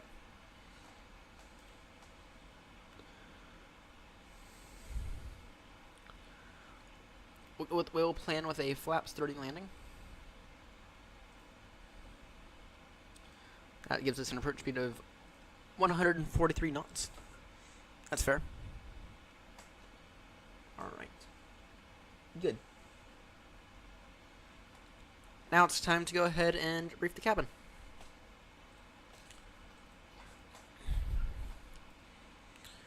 And a lovely good morning to everyone in the cabin back there. This is the captain speaking again from the flight deck. In a few moments, we are going to begin our descent into Heathrow. Before we begin our descent, I just wanted to go ahead and take a moment to give you all some wonderful information. First things first, we will be arriving into Heathrow under a pan, meaning we are not an emergency aircraft. However, we do get priority. Okay. Good news for all you is that we're going to have a very, very quick route into Heathrow. We're not going to hold. Okay. The downside, it's going to suck. And we do still have the engine concerns. Okay. Aside from that, just wanted to go ahead and say that when you arrive into Heathrow, you can go and just follow the signs directly to Border Patrol. Yes, we did get out a little late. We have not gotten any messages about any passengers missing their connecting flights. And even then, we are still arriving well within our time. This time, I'd like to thank the cabin crew very much for providing a good flight, for providing y'all a hopefully good experience. And at this time, I would like to go ahead and tell the cabin crew we have about 45 minutes to touchdown. Go ahead and give you a warning as we're establishing on the ILS localizer to make sure you're in your seats, to give us a buzz if we are not. Okay. If you wish to walk in between terminals, which will most likely be parking at terminal either 5B or 5C, as in 5 Bravo or 5 Charlie, you may wish to walk between terminals. It is an underground walk, so keep that in mind. I'd like to go ahead and thank you all so much for flying with British Airways today, and I will talk to you as we get closer to Heathrow. At this time, cabin crew, please begin to prepare the aircraft for landing. Cabin crew, about 45 minutes till touchdown. Cabin crew.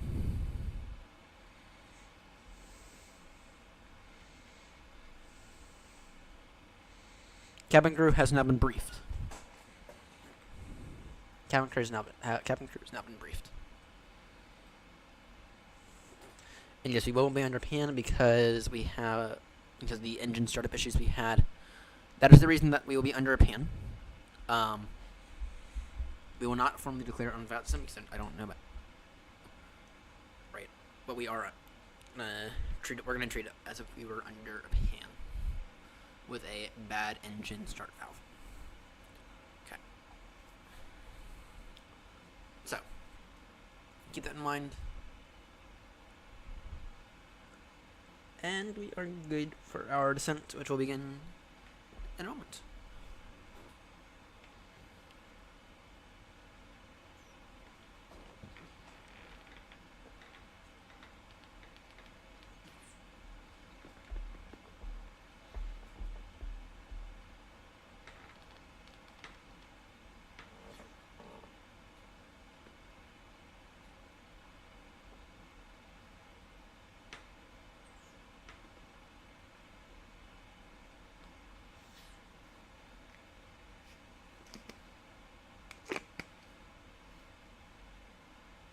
Clean this out in a moment.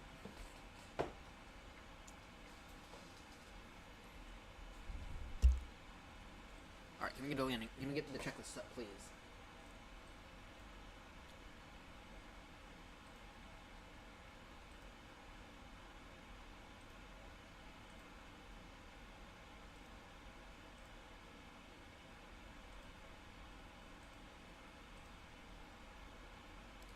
Descent. Order break 2. Recall. Any notums that we have to be aware of?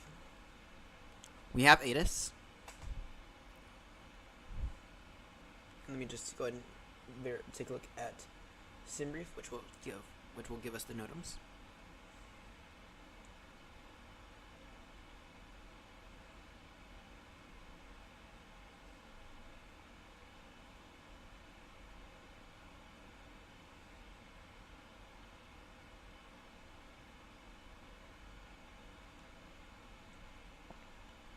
Baltimore. Heathrow, weather, get NOTAM is fine. No significant change ahead. 8 is 5, VATSIM, information Bravo, departure, okay, arrival, runway 27 right, departure 27 left, 7 0, okay, QNH 1024, we can go ahead and set that now. Okay. NOTAM's restricted area, temporary, for US, okay. Yes, okay. Heathrow, aerodrome, obstacles, excavator edition, excavator. Okay. Sure. Okay. Then one. Okay. And that was. Okay.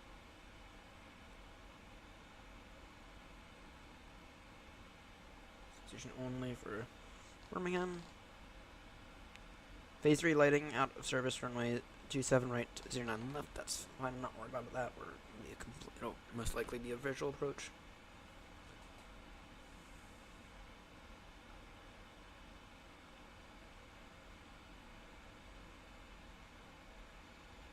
Okay, and then runway 27 right. Okay, basically lighting out of service. Okay, that's fine. And then for runway 09 left, 27 right. Alpha 10 whiskey closed. Alpha 10 whiskey. Oh, that's fine. We most likely wouldn't take that anyway. Okay. 10 whiskey is closed, so we have to keep that in mind. And then Alpha Bravo 1-2 and Alpha Bravo. And then Alpha 1-2 closed as well. Alpha 1, that's closed, and then Alpha Bravo. 1, 2. Oh. So that we have that closed. In other words, we have to get off at either the very end at Alpha 1-3 or Alpha 1-1. So anyway, recall checked. Notes checked. Under pan. Arriving. For landing data.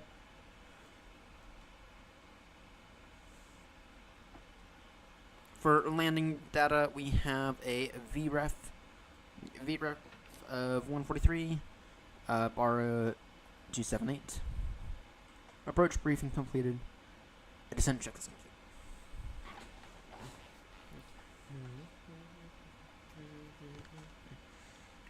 If we can get London Center, that'd be amazing. Doubt it though.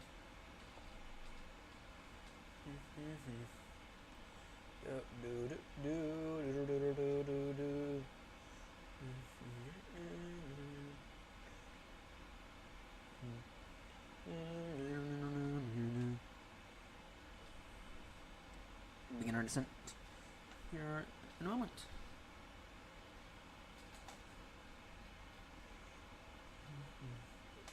We might get London. I doubt it, but it's an option.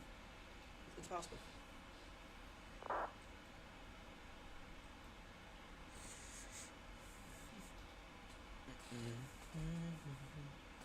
And it looks like for the Negro, we should be looking alright. Looks like we should be looking solid when it comes to the Negro arrival. It's really looking solid. Right, I just need to get these, should get the brightness up a little.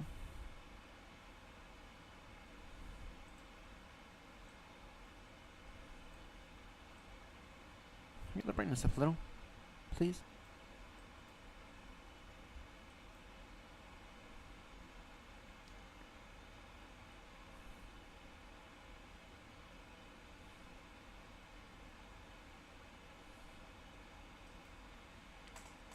That's a little bit better. Or is it? I don't know.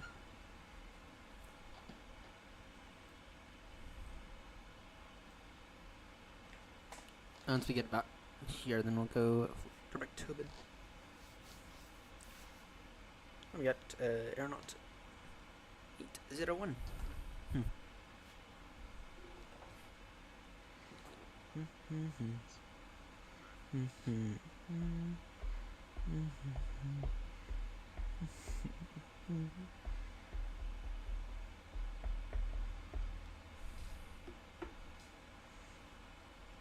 Right, we'll begin our descent in about, call it 20 miles or so. Actually, we'll call it about,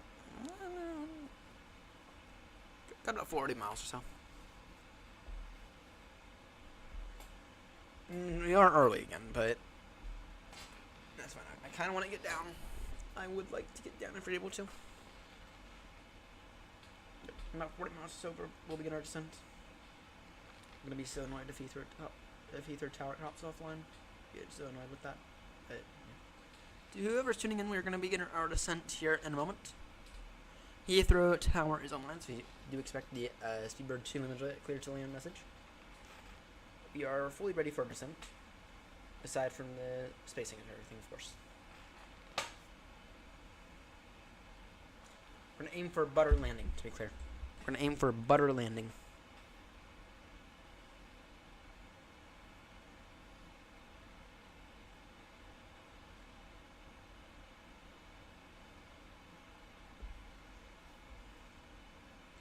We do have a few high-speed exits that are closed. Unfortunately, we do have to keep that in mind.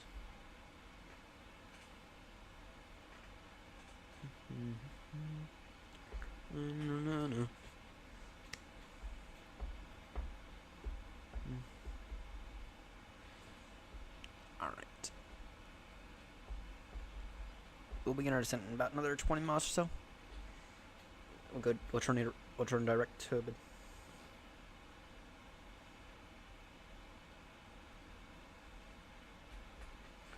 And the reason that I say we're in the flying pencil today, is because we are the 777-300.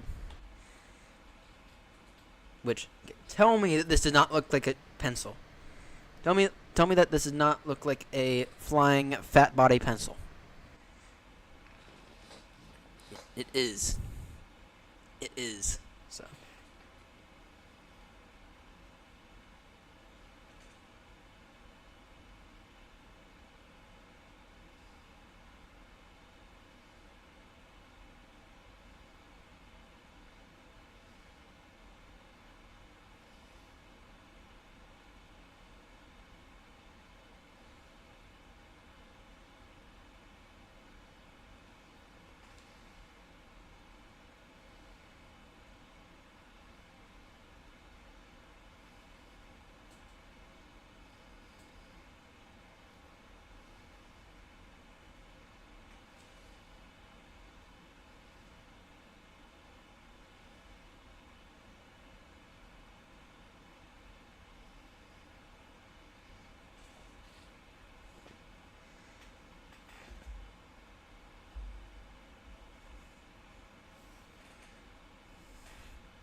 Turn direct to it in a moment.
Alright.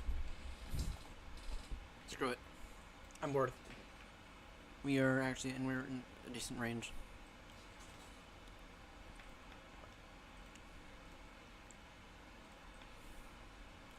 To now flight level 200.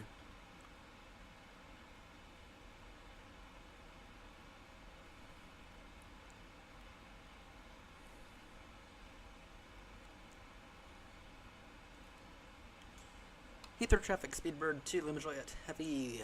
We're very happy. We're a very heavy 777-300 ER. We are beginning our descent now with a direct turn to Tobid, from flight level 370 to down to flight level 200, level by Tobid, and we'll try to keep our speed up as well. For Speedbird 2, Limit at heavy.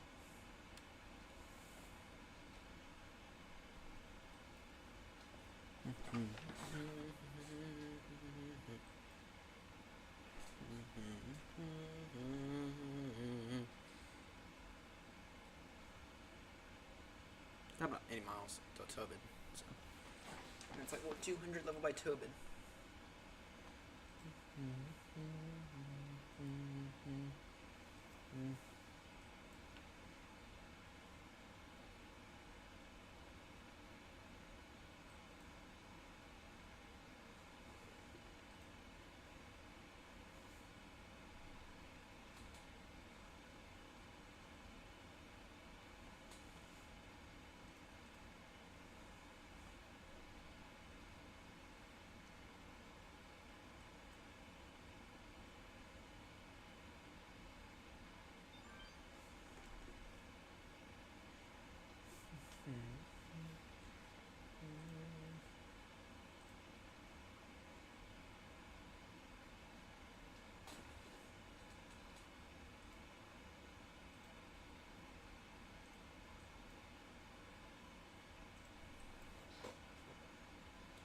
Oh, we'll try to keep our speed up a little.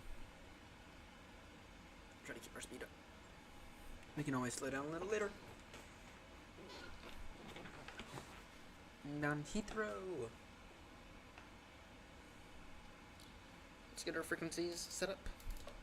Heathrow Tower is on 110.505. 118.505.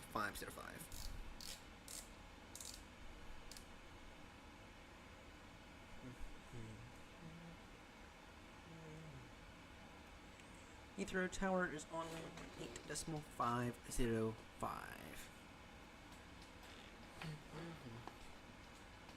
Do do do no no no no no no.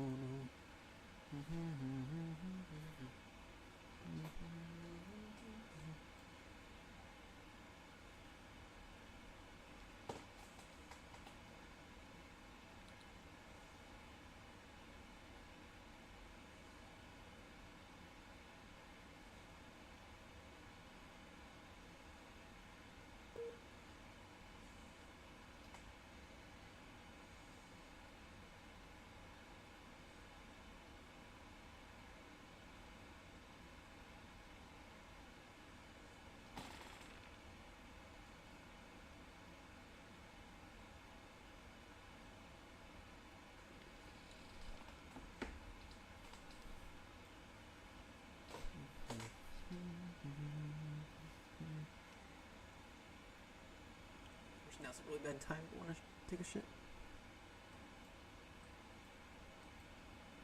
You don't have to be doing that.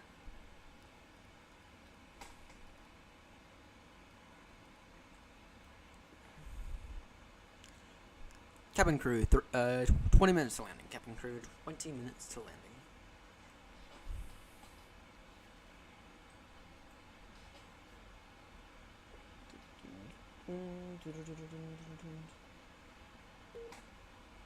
And there goes the voice server.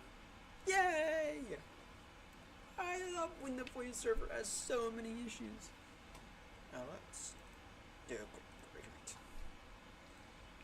That'll solve that issue. For now, anyway.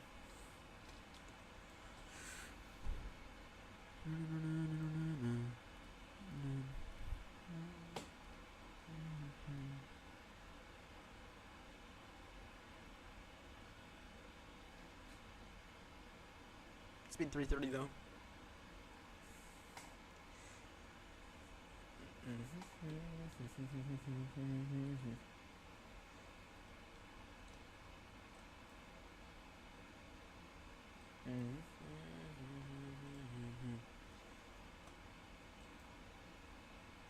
Where is it? Where am I?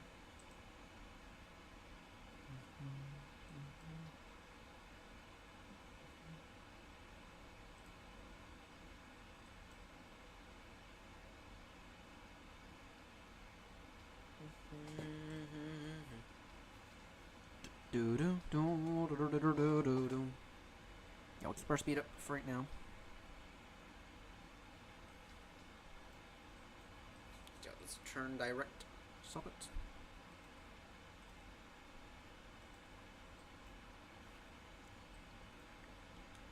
Heathrow traffic speed bird 2, limit rate heavy, a bit of an early direct. Stop it now.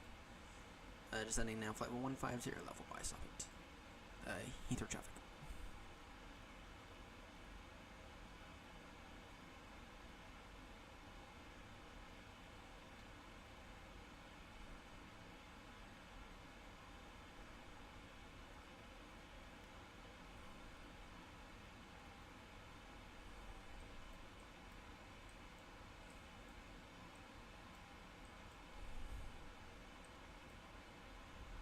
Level by. Stop it.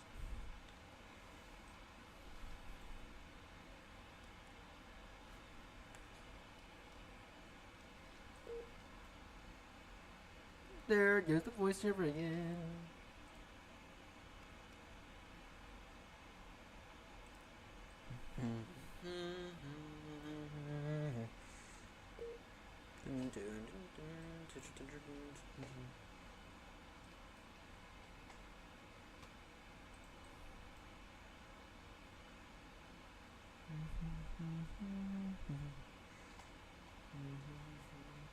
Right, we get to just chill for a second, which I don't like doing.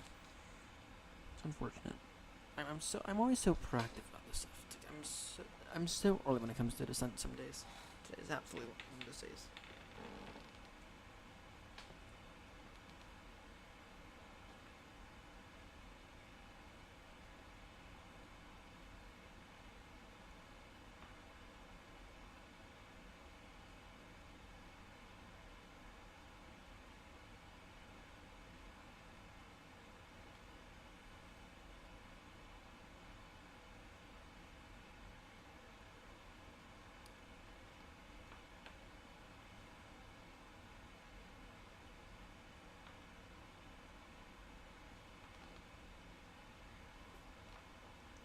We will be leveling off level 150 at Soppet in about 5 minutes or so.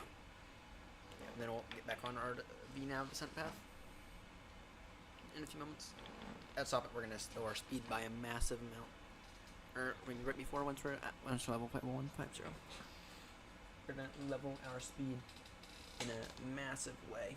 We're going to level our speed like you've never seen before.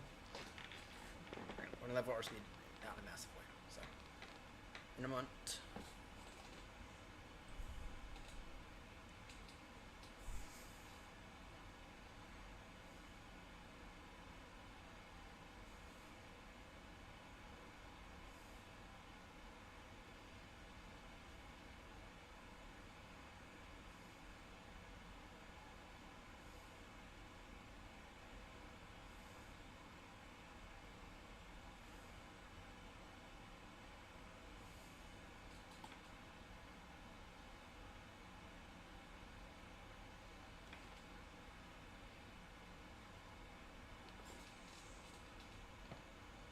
Right, to whoever's tuning in, we are in our descent. If you want to stay in, we should be landing in about in the next 20 minutes. 20 minutes to landing. Sorry, 20 minutes to touchdown, about 80 miles or so. About 80 miles to touchdown.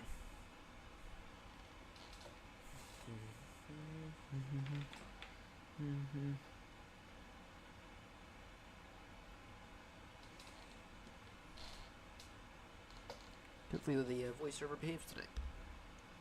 108.505 is tuned in. appropriately. And it looks like, by the looks of it, we are most likely number 1 for arrival.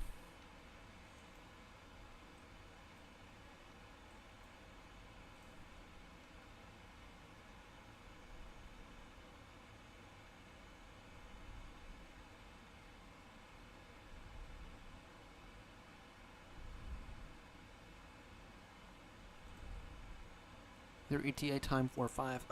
Yeah. That's about right.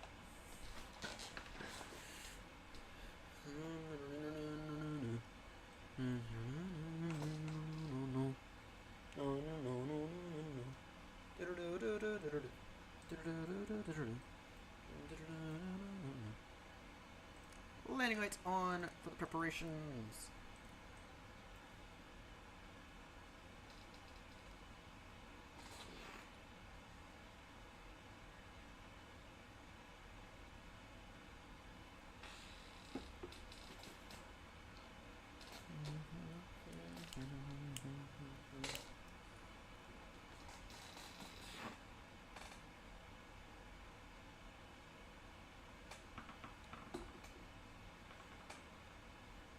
We have Virgin 6 Juliet, which is, I can guarantee you, a Heathrow flight.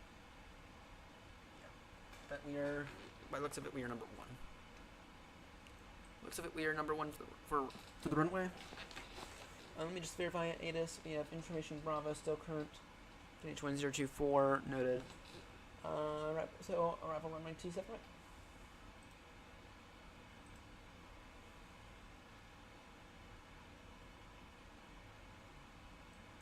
And in real life, they're still arriving quite heavily at 27 right as well. In terms of where the real aircraft is, it's likely down to the south.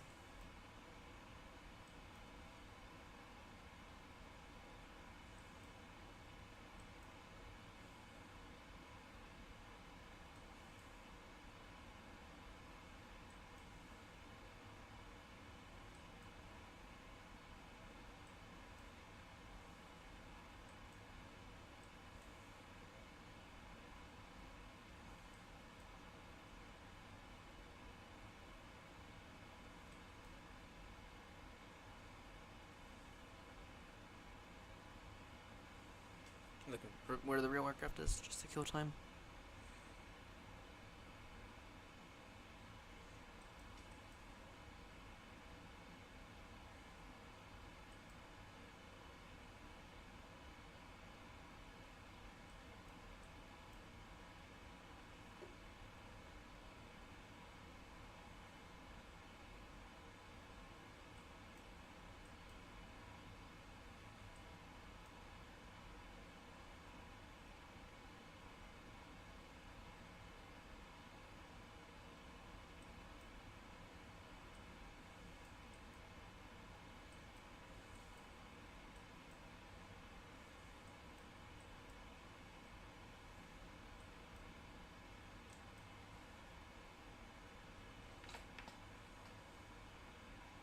I don't know.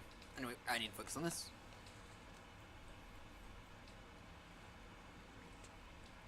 Heathrow traffic speedbird 2 Lima Juliet. Now direct to Wesco, descending now flight level 70 level by Bovingdon, Bravo, November. To the north of Heathrow. And we are now going to slow our speed to 220 knots. Heathrow traffic.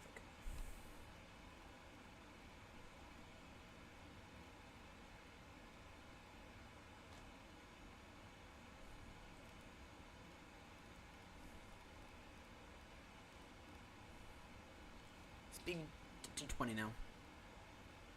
So let's turn direct to Puffington.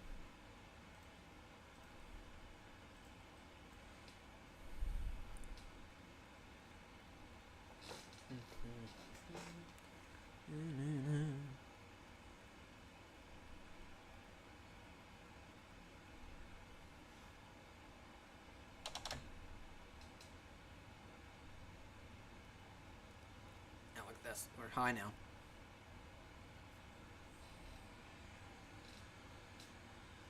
Speedbird 2 Lima Juliet Heavy now direct to Bovingdon, Bravo, November. Slowing the speed 220 knots.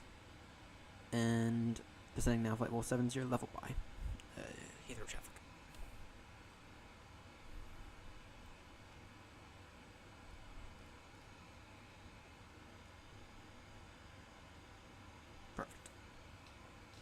Perfect.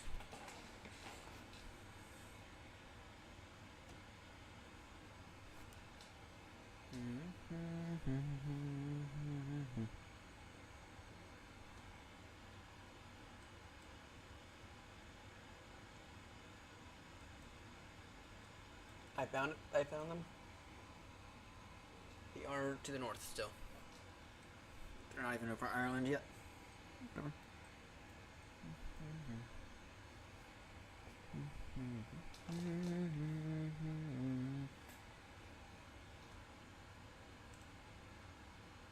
Close all that. Close that. If anything that's not strictly necessary for this landing, take a look at as much stuff as possible on the iPad.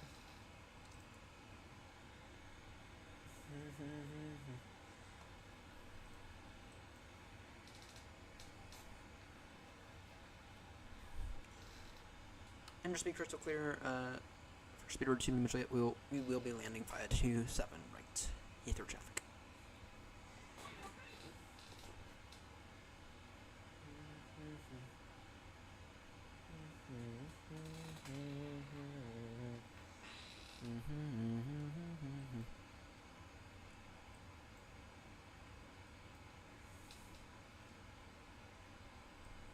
And upon leaving Bovington, you'll leave Bovington with a heading of, I'm thinking, about 125 degrees is what I'm thinking is fair. 125 degrees is an altitude of 2,500 feet.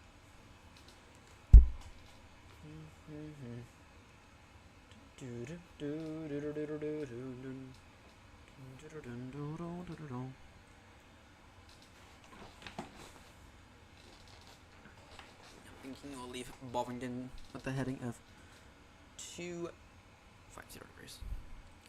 Meantime, we can go ahead and begin to get our approach checklist.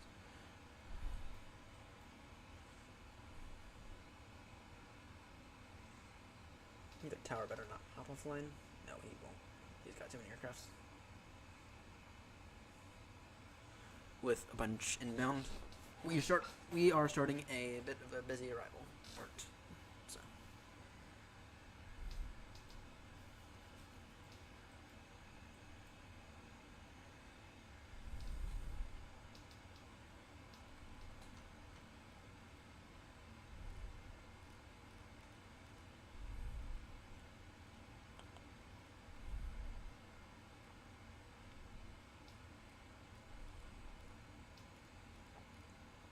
I'll go ahead and level off right here. For right now, and then we'll go ahead and descend in a moment.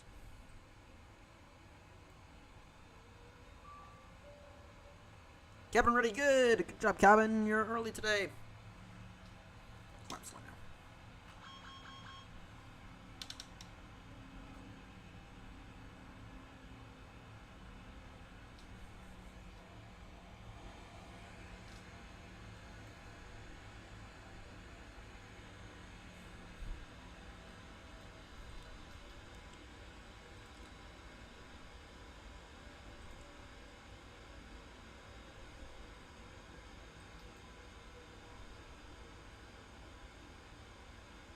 Heathrow traffic, Speedbird 2, Lima Juliet Heavy, leaving Bovington with a heading of 125 degrees,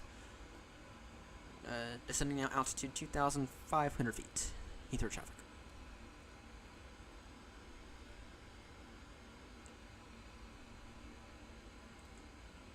H1014.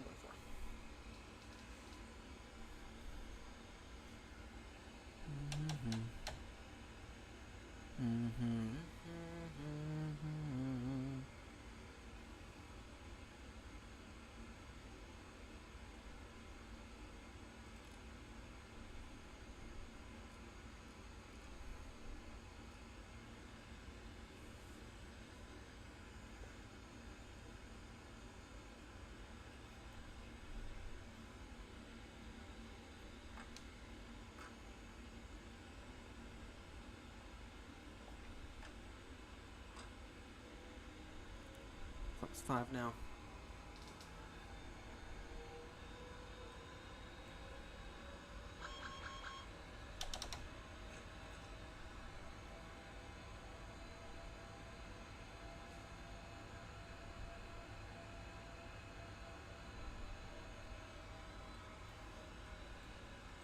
course, we get the laggy approach now.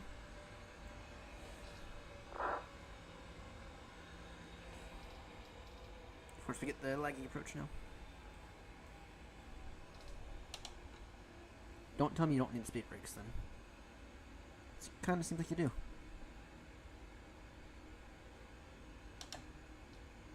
Still has 200 knots.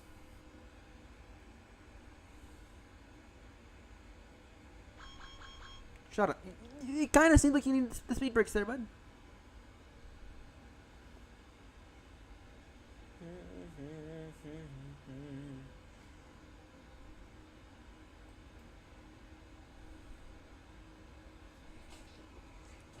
Remember, we are arriving under a pan.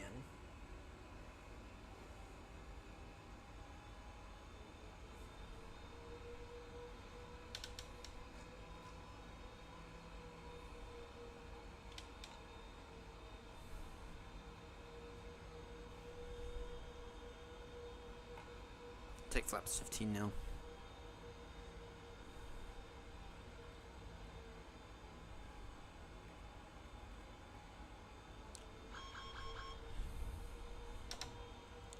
Speedbird 2 limit at heavy, adjusting heading with the heading of 115 degrees. It is a base turn, or sorry, a downwind turn, ILS 27. It's 27 right, Heathrow traffic.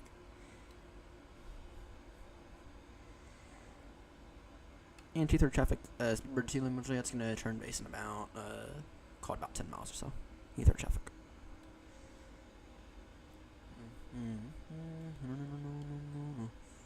Field in sight though. Okay, approach checklist complete. Cabin crew, last call. It says you're ready. Last call, cabin crew. Last call, cabin crew.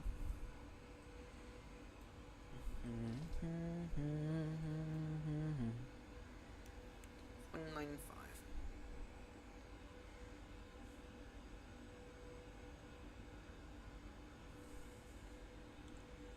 Okay, come on now. Let me see here. It's always a little nerve-wracking, especially when the frames are plummeting out of the sky. Heathrow's like the worst airport for that. A lot of people don't have success with Eddie, but I find that Heathrow to be the absolute worst when it comes to the frames.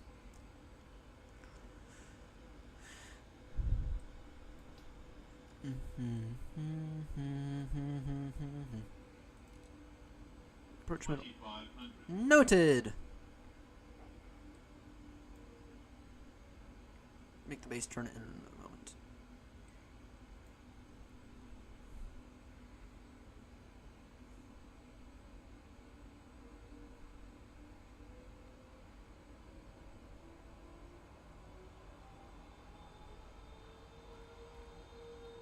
Speed 190 would be a good idea.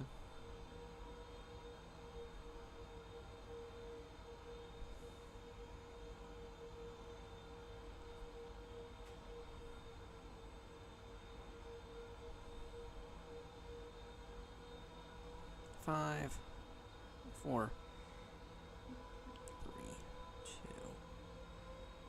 1. Heathrow traffic Speedbird 2 limited at heavy base turn now. ILS 27 right Heathrow. Take 201 4 mile final. Runway 26 left. Gatwick traffic.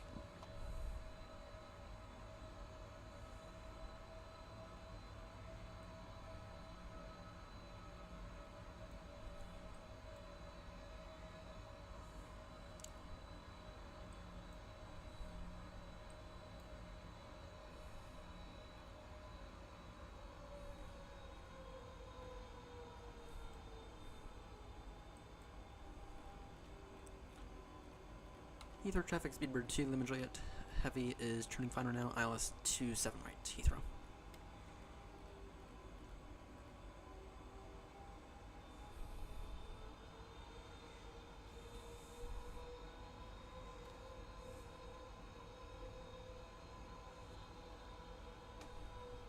And we are beginning a massive knock-on effect of lots of arrivals for this guy.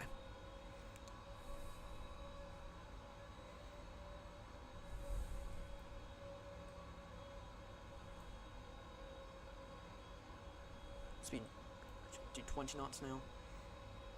Speed 170.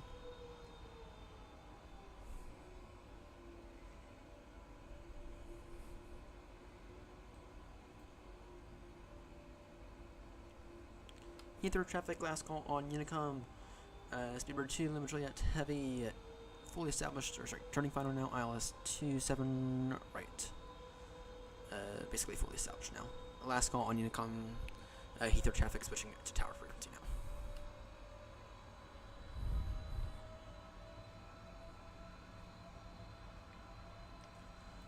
Heathrow Tower, good morning, Speedbird 2, Limit Juliet Heavy, type 777-300, with you on the ILS 27 right.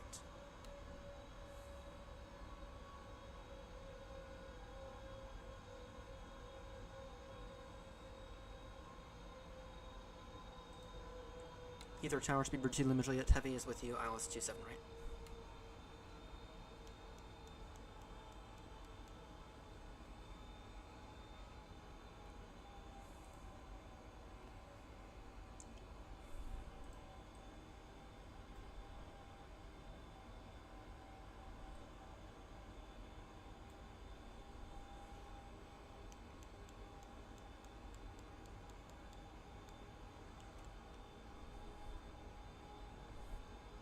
Heathrow Tower, Speedbird 2, Limit Juliet Heavy.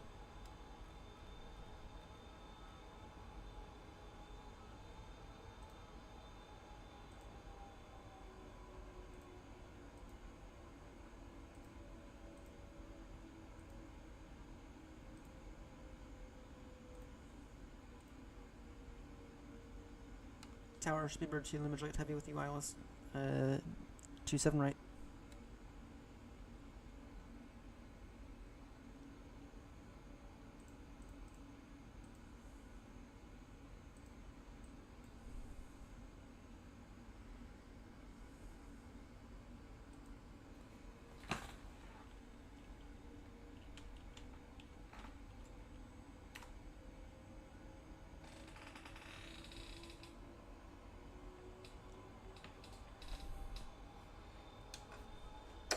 You're down.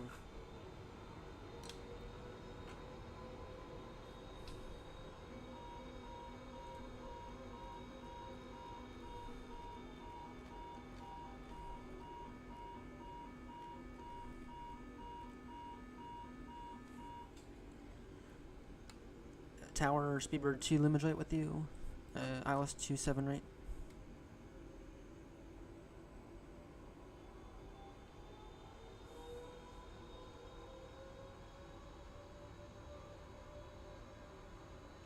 Speedbird 2, Limit Juliet Heavy, radio check.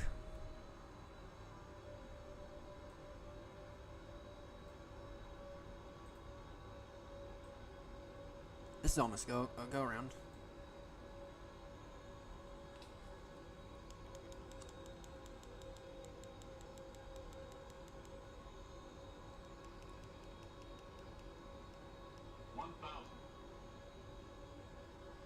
Tower, Speedbird 2, Limit Juliet.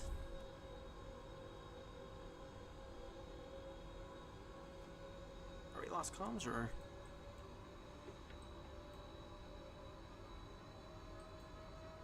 I'm going around.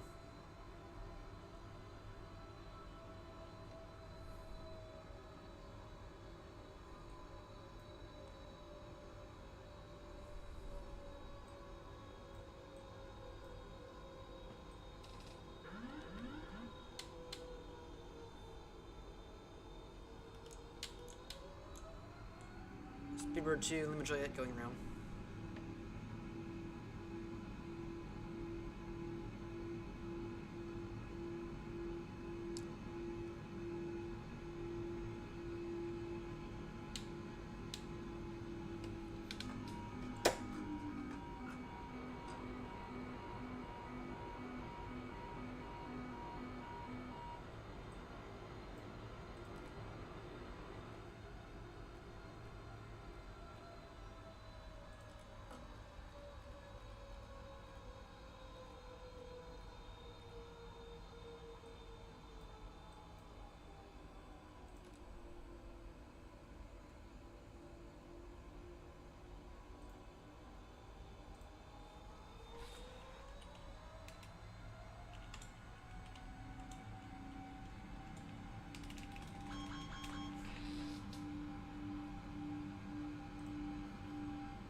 Speedbird 2 Lima Juliet, heavy went around due to lost comms.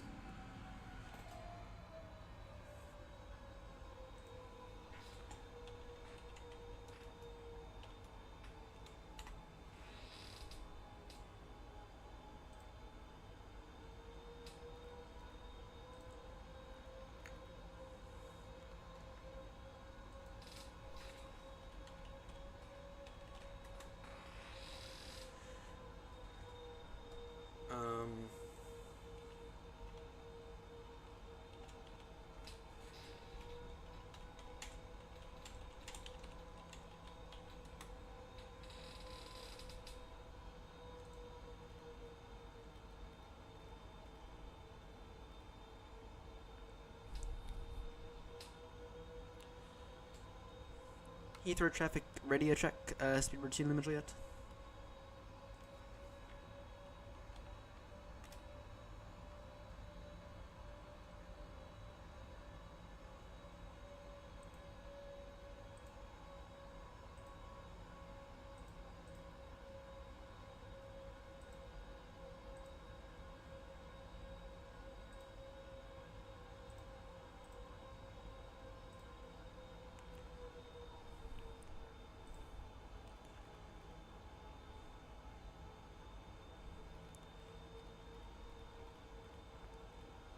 Heathrow traffic, Speedbird 2 Lima Juliet radio check.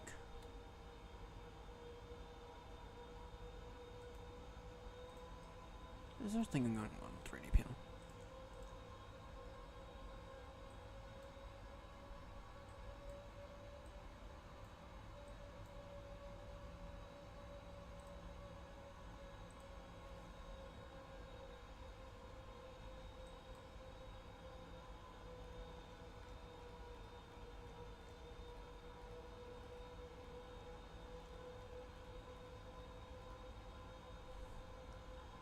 Heathrow traffic, anyone radio check?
Speedbird 2 Lima Juliet radio check. 5 by 5. Think you had some radio issues at the tower, went around because of it.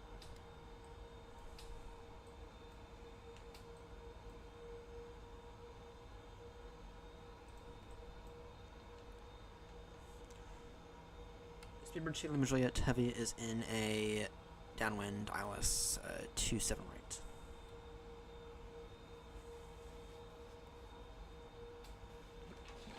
Okay. Oh my word.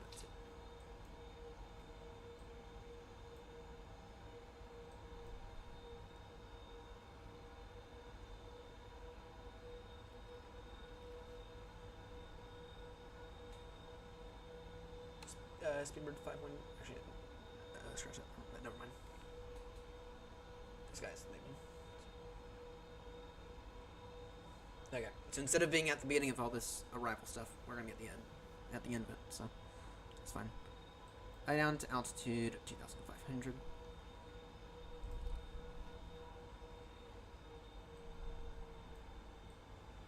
Damn. Okay, there we go. Now I figure this thing out. Speed 190 knots.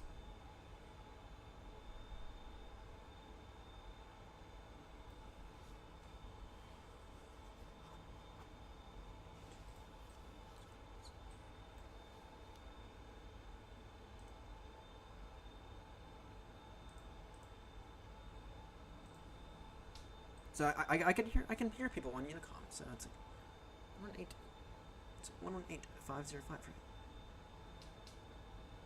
2500.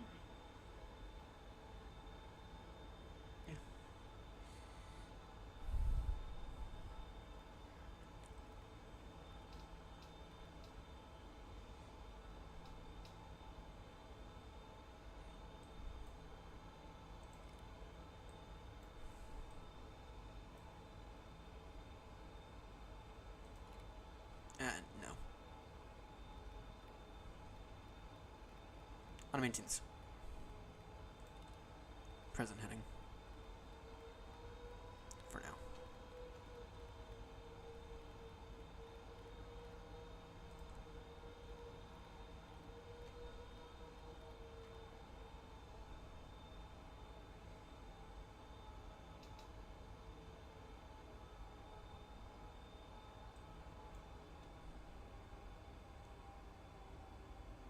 Okay.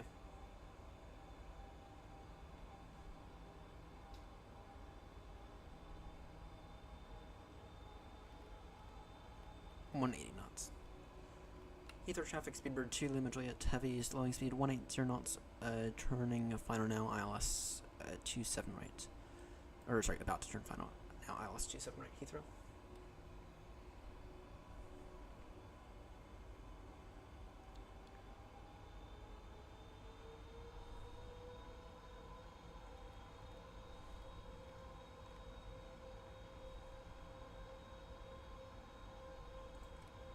Heathrow traffic, speedbird 84 Kilo Victor. Continuing the climb by the Deadling to Golf departure SID, but just cancelling the altitude constraints and heading straight up to flight level 390 Heathrow traffic.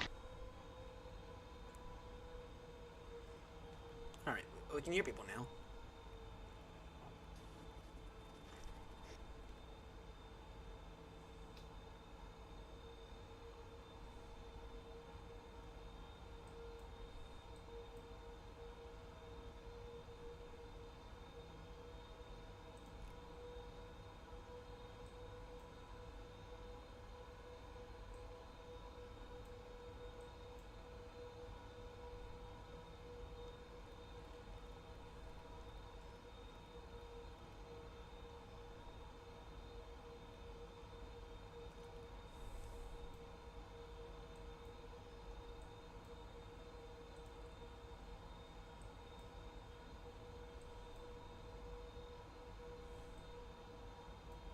Alright.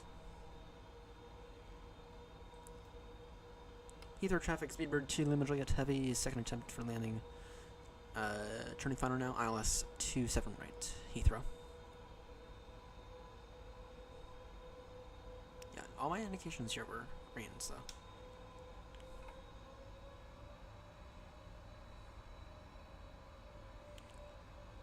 Last call on Unicom, speedbird 2, Lima Juliet, heavy, now fully established, ILS 27 right, Heathrow.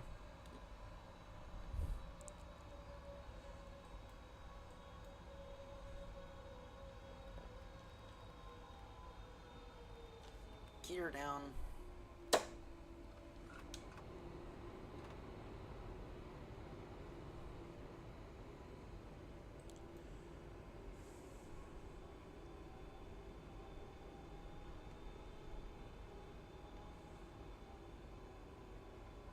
Okay.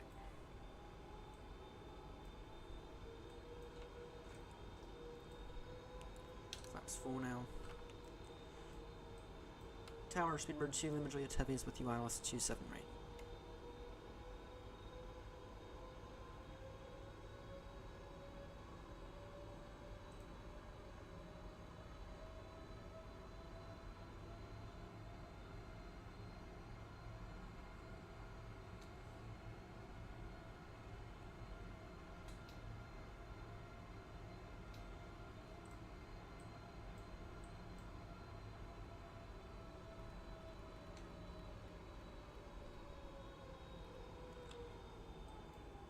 Tower, speedbird 2, Lima Juliet, with you, ILS 27 right.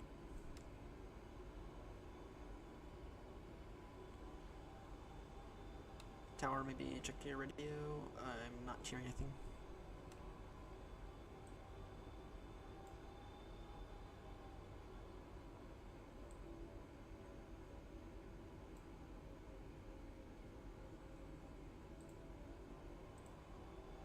Speedbird to Lima Juliet. Speedbird to Lima Juliet. Heavy with you, ILS 27 right.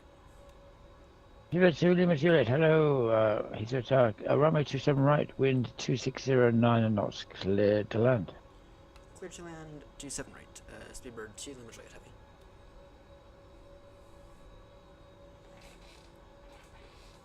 Nice, we got the clear to land message. Shuttle 8 Golf, I can't remember, are you still on frequency? Affirmative. Sorry about that, Monitor Unicorn 122.8, bye-bye. Unicom 122.8. Thanks for the ATC. Short Lake Golf. Bye-bye. Alright. Heathrow Tower, good day. Virgin 3 November is requesting I for clearance to JFK. Virgin 3 November, Heathrow Tower, hello, cleared JFK. Compton 3 Golf departure, squawk 7023. It's over passing 700 or so. Clear maybe the 500. JFK. Compton 3 Golf departure, squawk 7023. Virgin 3 November. Virgin 3 November, that's Coming correct. in, I think you're you said coming in for information landing. Charlie, QNH 1024. Charlie 1024, Virgin 3 November. Alright. Clear to land 5. Heathrow Tower, good morning. Shuttle 120 Hotel. Sam 506, connections 1034. Information Charlie on board this morning. Never safely 20. Request claims to Newcastle, please. Shuttle 12 Hotel, Heathrow Tower, cleared Newcastle, Umlaut 1 Golf departure, squawk 6035. Alright. 5, 4, Clear 3. Newcastle via the Umlaut 1 2. Golf departure at squawk 6035. Shuttle 12 Hotel. Shuttle 12 Hotel, read back correct.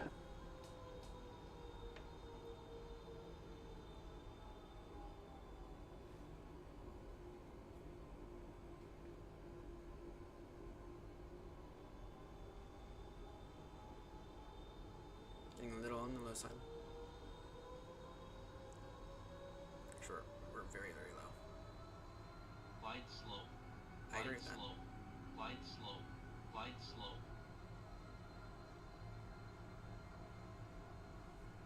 Minimums. Continue approach.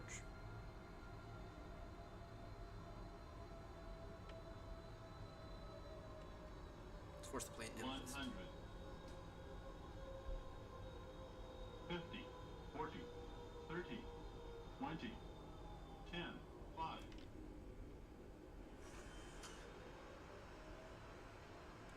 227 feet per minute. Nicely done. Got that approach though was Tower, good morning. Scandinavian 421, stand not as good as it 219 could have been. with information Charlie on board. Request that outlands to Copenhagen. Scandinavian 421, Heathrow Tower, hello, cleared Copenhagen, Brookmans Park 6 Juliet departure, correction 7 Golf departure, squawk 6460. Scandinavian 421, Flaps away clear to now. Copenhagen, Valley Bravo, Papa Kilo 7 Golf departure, squawk 6460. Scandinavian 420, correct. Speedboat 336, runway 27 left, wind 27010 knots, clear takeoff. Runway 27 left, cleared for takeoff, Speedbird 336. Looking at Speedbird 2 Juliet, correction Lima Juliet, taxi Bravo, Delta, stand 567. Bravo, Delta, stand 567, Speedbird 2, Lima Juliet Heavy.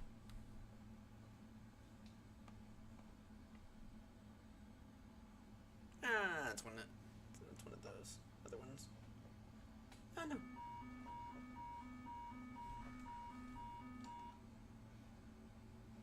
This is a very, very short taxi.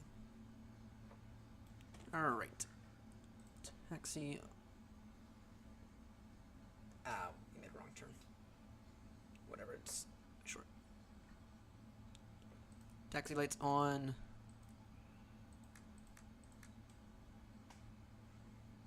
This is really short taxi. JSX, please.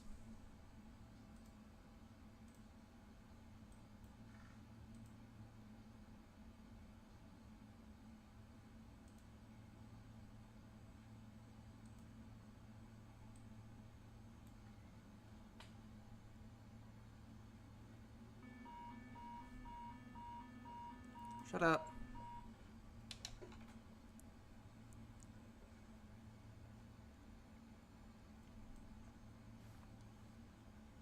Made a wrong turn. Whatever. Flight director's off.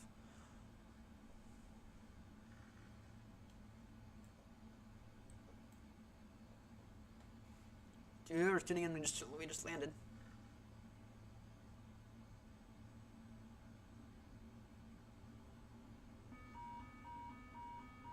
Shut up.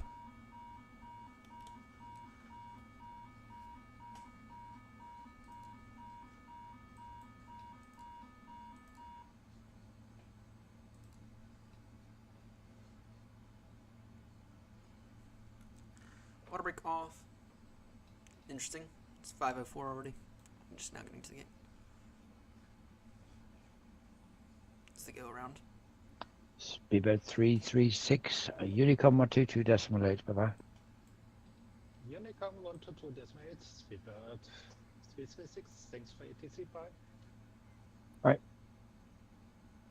Virgin 3 November is Postman 6756, stand 602, with the information Charlie, ready to copy for clearance to Milan. Postman 6756, Heathrow Tower. Hello, your flight plan hasn't come through, try refund. I'll check with you in a couple of minutes for that matter, Postman 6756. Okay, no problem. Another station calling for push and start. Virgin 3 November. Virgin 3 November, push and stand 331, push and start approved. Strip base off. Roger, thank you.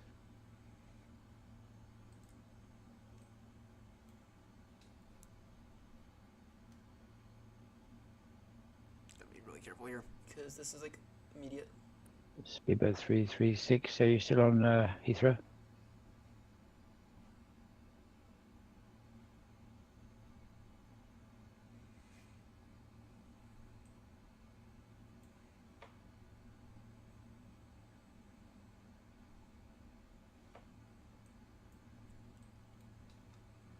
Tower Scandinavian 421 at stand 219, I request push start. Scandinavian 421, the information is now Delta, QNH now 1025, push and start approved, face south. The QNH is 1025, information Delta and push start approved, facing south Scandinavian 421.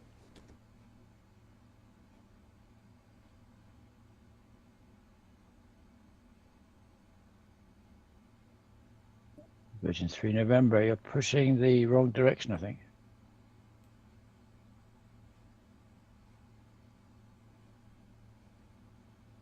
Maybe I'm pushing right to facing right, maybe. But we can do a 180 into the taxiway to rejoin Perfect. the taxiway. Yes, I think you'll have to because you can't get out the way you're facing that way. There you go. Roger. Right on the money. Right on the money. Heathrow Tower, good morning. Voiline 7 Let's Uniform Alpha with PDCs ready for push and start. Well, 7 Uniform Alpha, good morning. Information is Delta, new QNH 1025, push and start approved. QNH 1025 and push and start approved. Voiline 7 Uniform Alpha, thanks. Right, shut down. You already got the AP running. That's fine. Ground ops.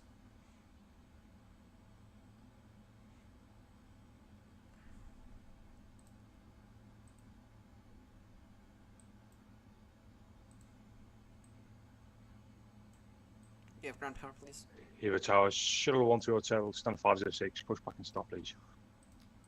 I shall want to tell UQNH 1025, push and start approved, face south. Push up approved, face to south, new QNH is 1025, shuttle 120. Was late. Correct. 9.81. See. Damn, we made the airline a lot of money. 117.09. Off-center line takeoff and off-center line landing. Considering the frames, I'm not annoyed with that. Flight delayed 5 minutes.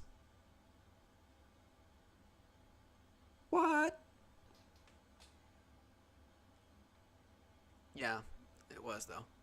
Like delayed 5 minutes. Ouch. With a little bit of money from because of that. Ouch. Ah, whatever.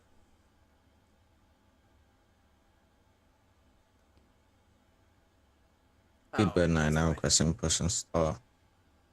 Off center line, take off. Speedbird 9 up, stand 538, push and start approved, face south. Push and start approved face south. Virgin 3 November is ready for taxi. Alright. Virgin 3 November, taxi, I don't know if you get round to the right there, and then on to Foxtrot, left on Bravo, hold Lucky. Right on, turn right, then Foxtrot to the Lucky Virgin 3 November. Good, Can you get round there where you are?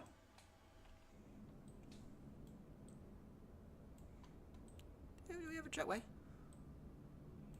Oh, it's stairs. Yeah, whatever. It's buses. Whatever. Tower from Postman 6756, we check Delta and we would like to start up, please. Postman 6756, push and start approved, face east. Negative, no pushback required, so just startup is approved and copy the QNH speaker 6756. Roger, start up and when ready. Report ready for taxi. What code for taxi? Alright. Shut down checklist now. Those are all off. I'll keep the battery on for right now. APU off, no APU. All the hydraulics now away. Fuel pumps off. No heat off. Alright.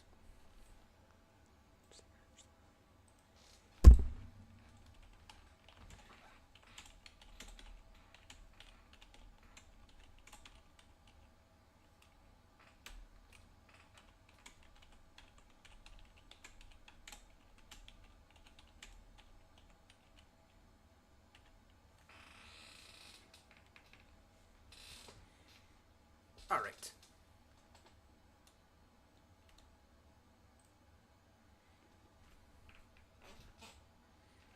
Let's get out of here.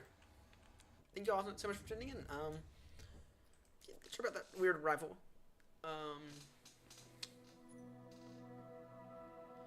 Yeah. I apologize for that weird arrival. With the comms issues. Anyway, solid arrival, and I will see you all in the next one. So long.